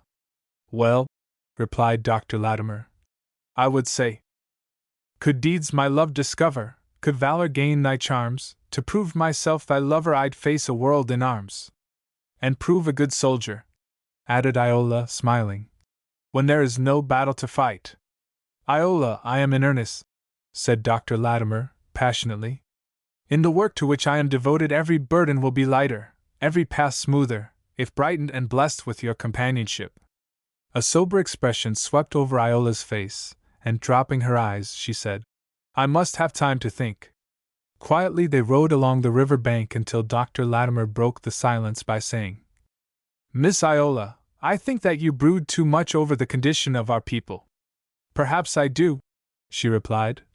But they never burn a man in the South that they do not kindle a fire around my soul. I am afraid, replied Dr. Latimer, that you will grow morbid and nervous. Most of our people take life easily, why shouldn't you? Because, she answered, I can see breakers ahead which they do not. Oh, give yourself no uneasiness. They will catch the fret and fever of the 19th century soon enough. I have heard several of our ministers say that it is chiefly men of disreputable characters who are made the subjects of violence and lynch law. Suppose it is so, responded Iola, feelingly.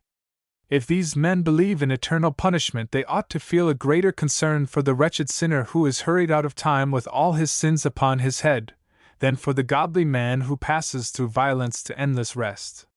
That is true, and I am not counseling you to be selfish. But, Miss Iola, had you not better look out for yourself? Thank you, doctor, I am feeling quite well. I know it, but your devotion to study and work is too intense, he replied. I am preparing to teach, and must spend my leisure time in study. Mr. Cloten is an excellent employer, and treats his employees as if they had hearts as well as hands. But to be an expert accountant is not the best use to which I can put my life. As a teacher you will need strong health and calm nerves. You had better let me prescribe for you. You need, he added, with a merry twinkle in his eyes, change of air, change of scene, and change of name. Well, doctor, said Iola, laughing, that is the newest nostrum out. Had you not better apply for a patent? Oh, replied Dr. Latimer, with affected gravity. You know you must have unlimited faith in your physician. So you wish me to try the faith cure? Asked Iola, laughing. Yes, faith in me, responded Dr. Latimer, seriously. Oh, here we are at home, exclaimed Iola. This has been a glorious evening, doctor. I am indebted to you for a great pleasure. I am extremely grateful. You are perfectly welcome, replied Dr. Latimer. The pleasure has been mutual, I assure you. Will you not come in? Asked Iola. Tying his horse, he accompanied Iola into the parlor.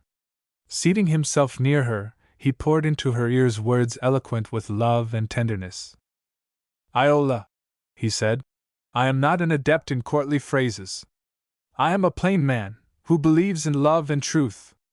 In asking you to share my lot, I am not inviting you to a life of ease and luxury, for year after year I may have to struggle to keep the wolf from the door, but your presence would make my home one of the brightest spots on earth, and one of the fairest types of heaven.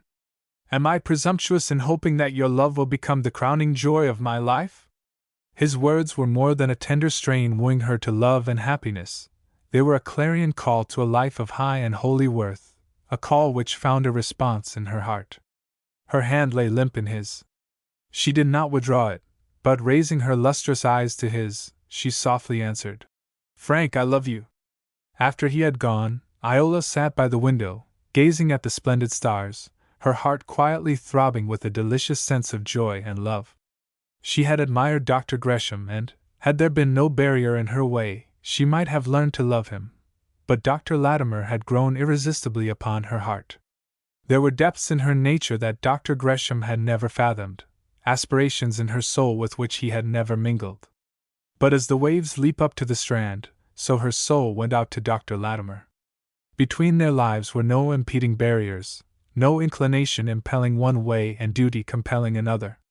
Kindred hopes and tastes had knit their hearts, grand and noble purposes were lighting up their lives, and they esteemed it a blessed privilege to stand on the threshold of a new era and labor for those who had passed from the old oligarchy of slavery into the new commonwealth of freedom.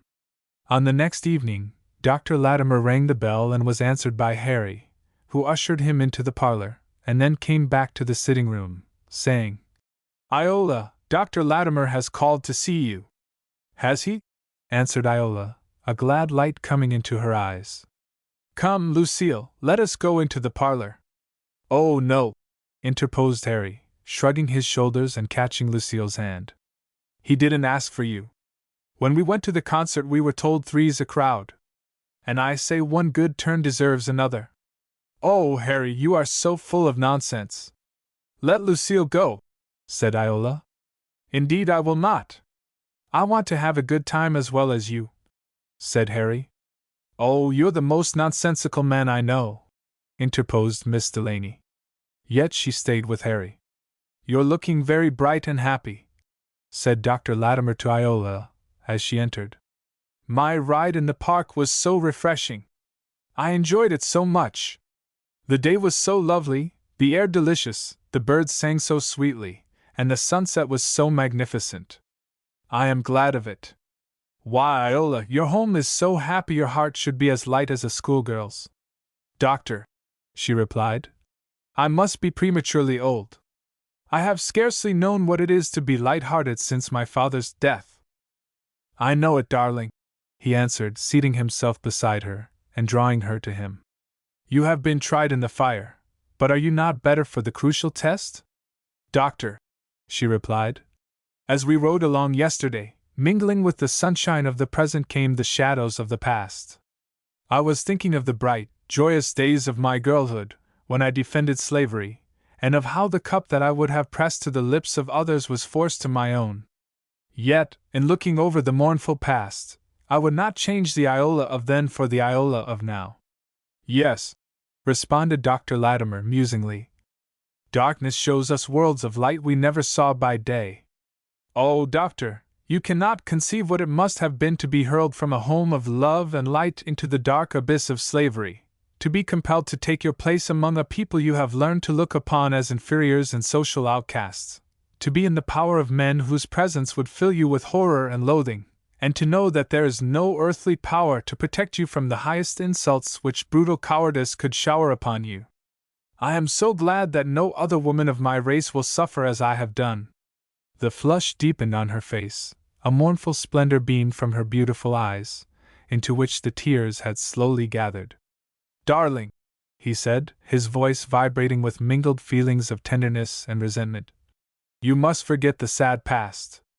You are like a tender lamb snatched from the jaws of a hungry wolf, but who still needs protecting, loving care. But it must have been terrible, he added, in a painful tone. It was indeed. For a while I was like one dazed. I tried to pray, but the heavens seemed brass over my head. I was wild with agony, and had I not been placed under conditions which roused all the resistance of my soul, I would have lost my reason. Was it not a mistake to have kept you ignorant of your colored blood? It was the great mistake of my father's life, but dear Papa knew something of the cruel, crushing power of caste, and he tried to shield us from it. Yes, yes, replied Dr. Latimer, thoughtfully. In trying to shield you from pain he plunged you into deeper suffering. I never blame him, because I know he did it for the best.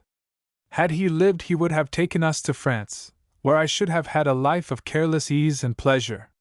But now my life has a much grander significance than it would have had under such conditions. Fearful as the awakening was, it was better than to have slept through life. Best for you and best for me, said Dr. Latimer. There are souls that never awaken, but if they miss the deepest pain they also lose the highest joy. Dr. Latimer went south, after his engagement, and through his medical skill and agreeable manners became very successful in his practice. In the following summer, he built a cozy home for the reception of his bride, and came north, where, with Harry and Miss Delaney as attendants, he was married to Iola, amid a pleasant gathering of friends, by Rev. Carmichael. Chapter 33.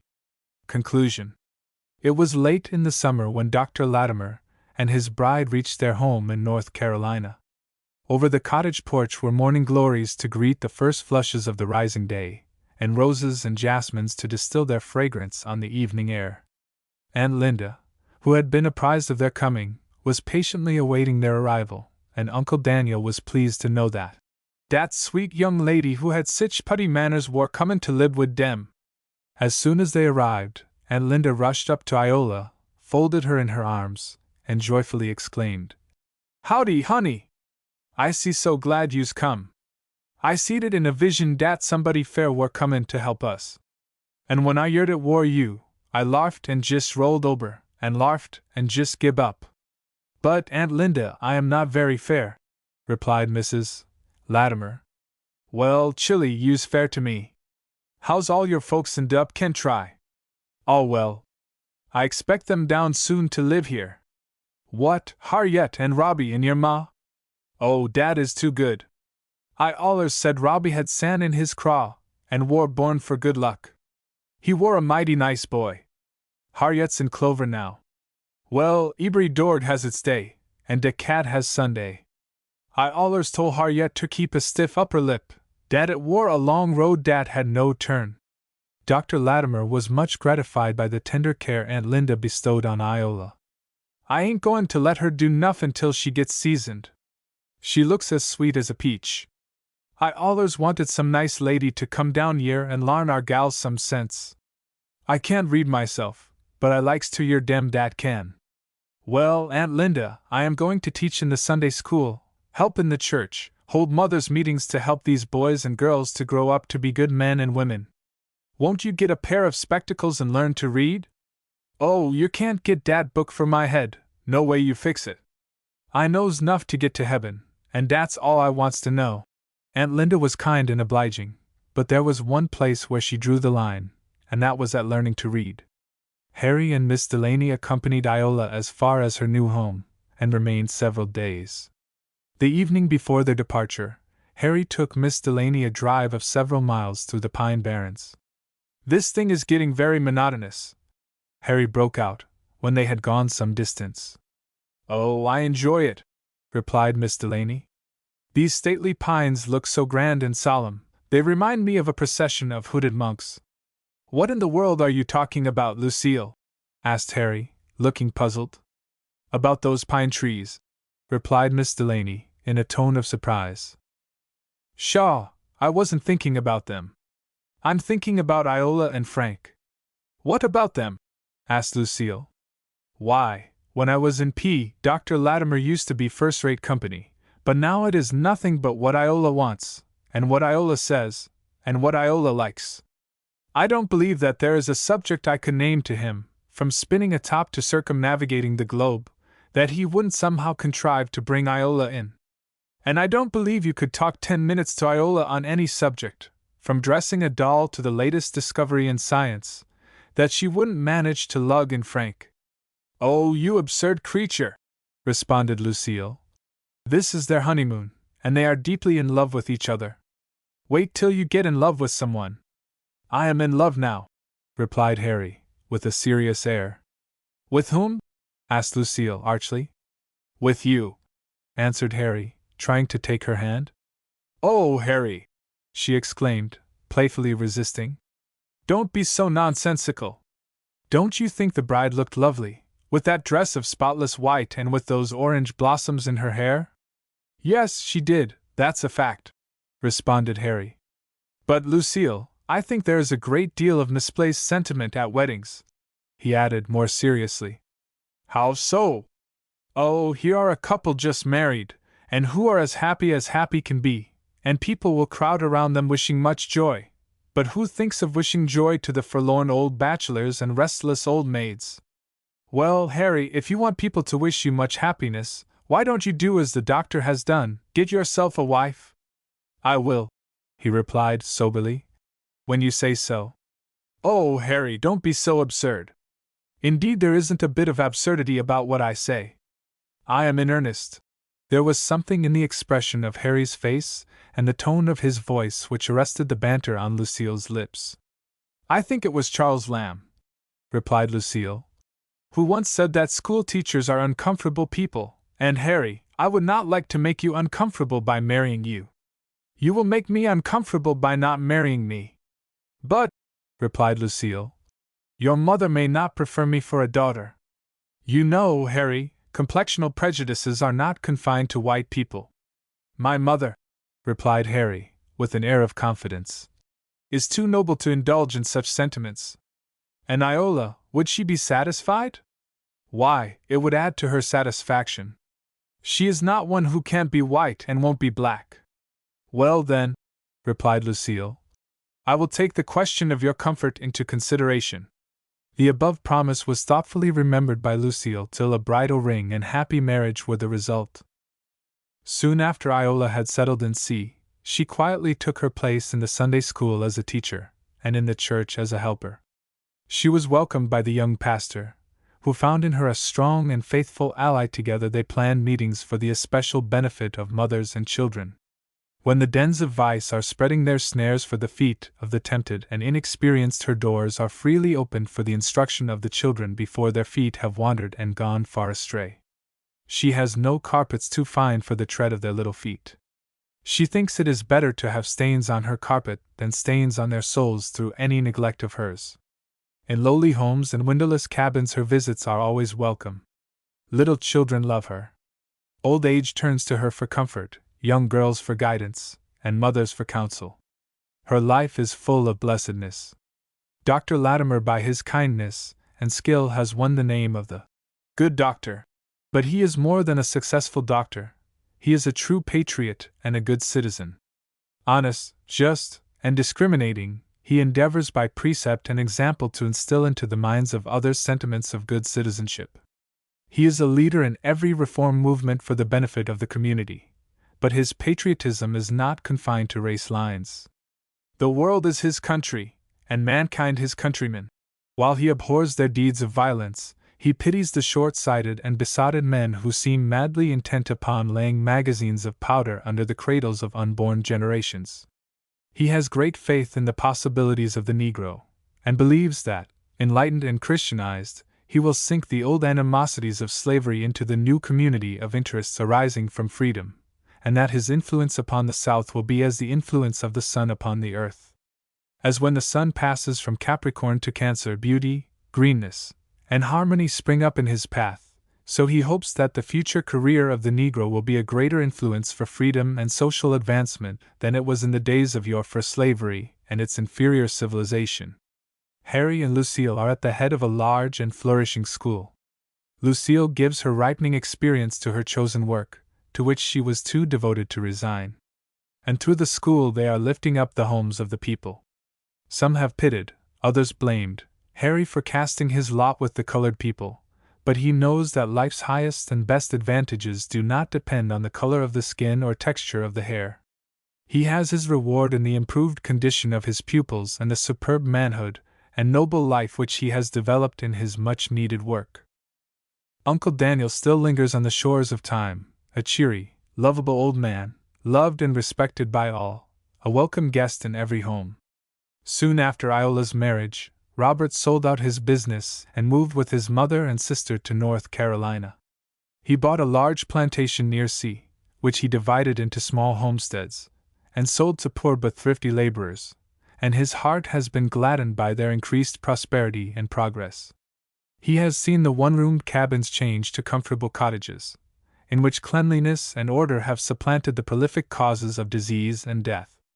Kind and generous, he often remembers Mrs. Johnson and sends her timely aid. Marie's pale, spiritual face still bears traces of the beauty which was her youthful dower, but its bloom has been succeeded by an air of sweetness and dignity. Though frail in health, she is always ready to lend a helping hand wherever and whenever she can. Grandmother Johnson was glad to return south and spend the remnant of her days with the remaining friends of her early life. Although feeble, she is in full sympathy with her children for the uplifting of the race. Marie and her mother are enjoying their aftermath of life, one by rendering to others all the service in her power, while the other, with her face turned toward the celestial city, is only waiting till the angels open wide the mystic gate. The shadows have been lifted from all their lives, and peace, like bright dew, has descended upon their paths. Bless themselves, their lives are a blessing to others. Note: from threads of fact and fiction I have woven a story whose mission will not be in vain if it awaken in the hearts of our countrymen a stronger sense of justice and a more Christ-like humanity in behalf of those whom the fortunes of war threw, homeless, ignorant and poor, upon the threshold of a new era. Nor will it be in vain if it inspire the children of those upon whose brows God has poured the chrism of that new era to determine that they will embrace every opportunity, develop every faculty, and use every power God has given them to rise in the scale of character and condition, and to add their quota of good citizenship to the best welfare of the nation. There are scattered among us materials for mournful tragedies and mirth-provoking comedies, which some hand may yet bring into the literature of the country, glowing with the fervor of the tropics and enriched by the luxuriance of the Orient, and thus add to the solution of our unsolved American problem. The race has not had very long to straighten its hands from the hoe, to grasp the pen and wield it as a power for good, and to erect above the ruined auction block and slave pen institutions of learning, but there is light beyond the darkness, joy beyond the present pain. There is hope in God's great justice and the Negro's rising brain. Though the morning seems to linger o'er the hilltops far away, yet the shadows bear the promise of a brighter coming day.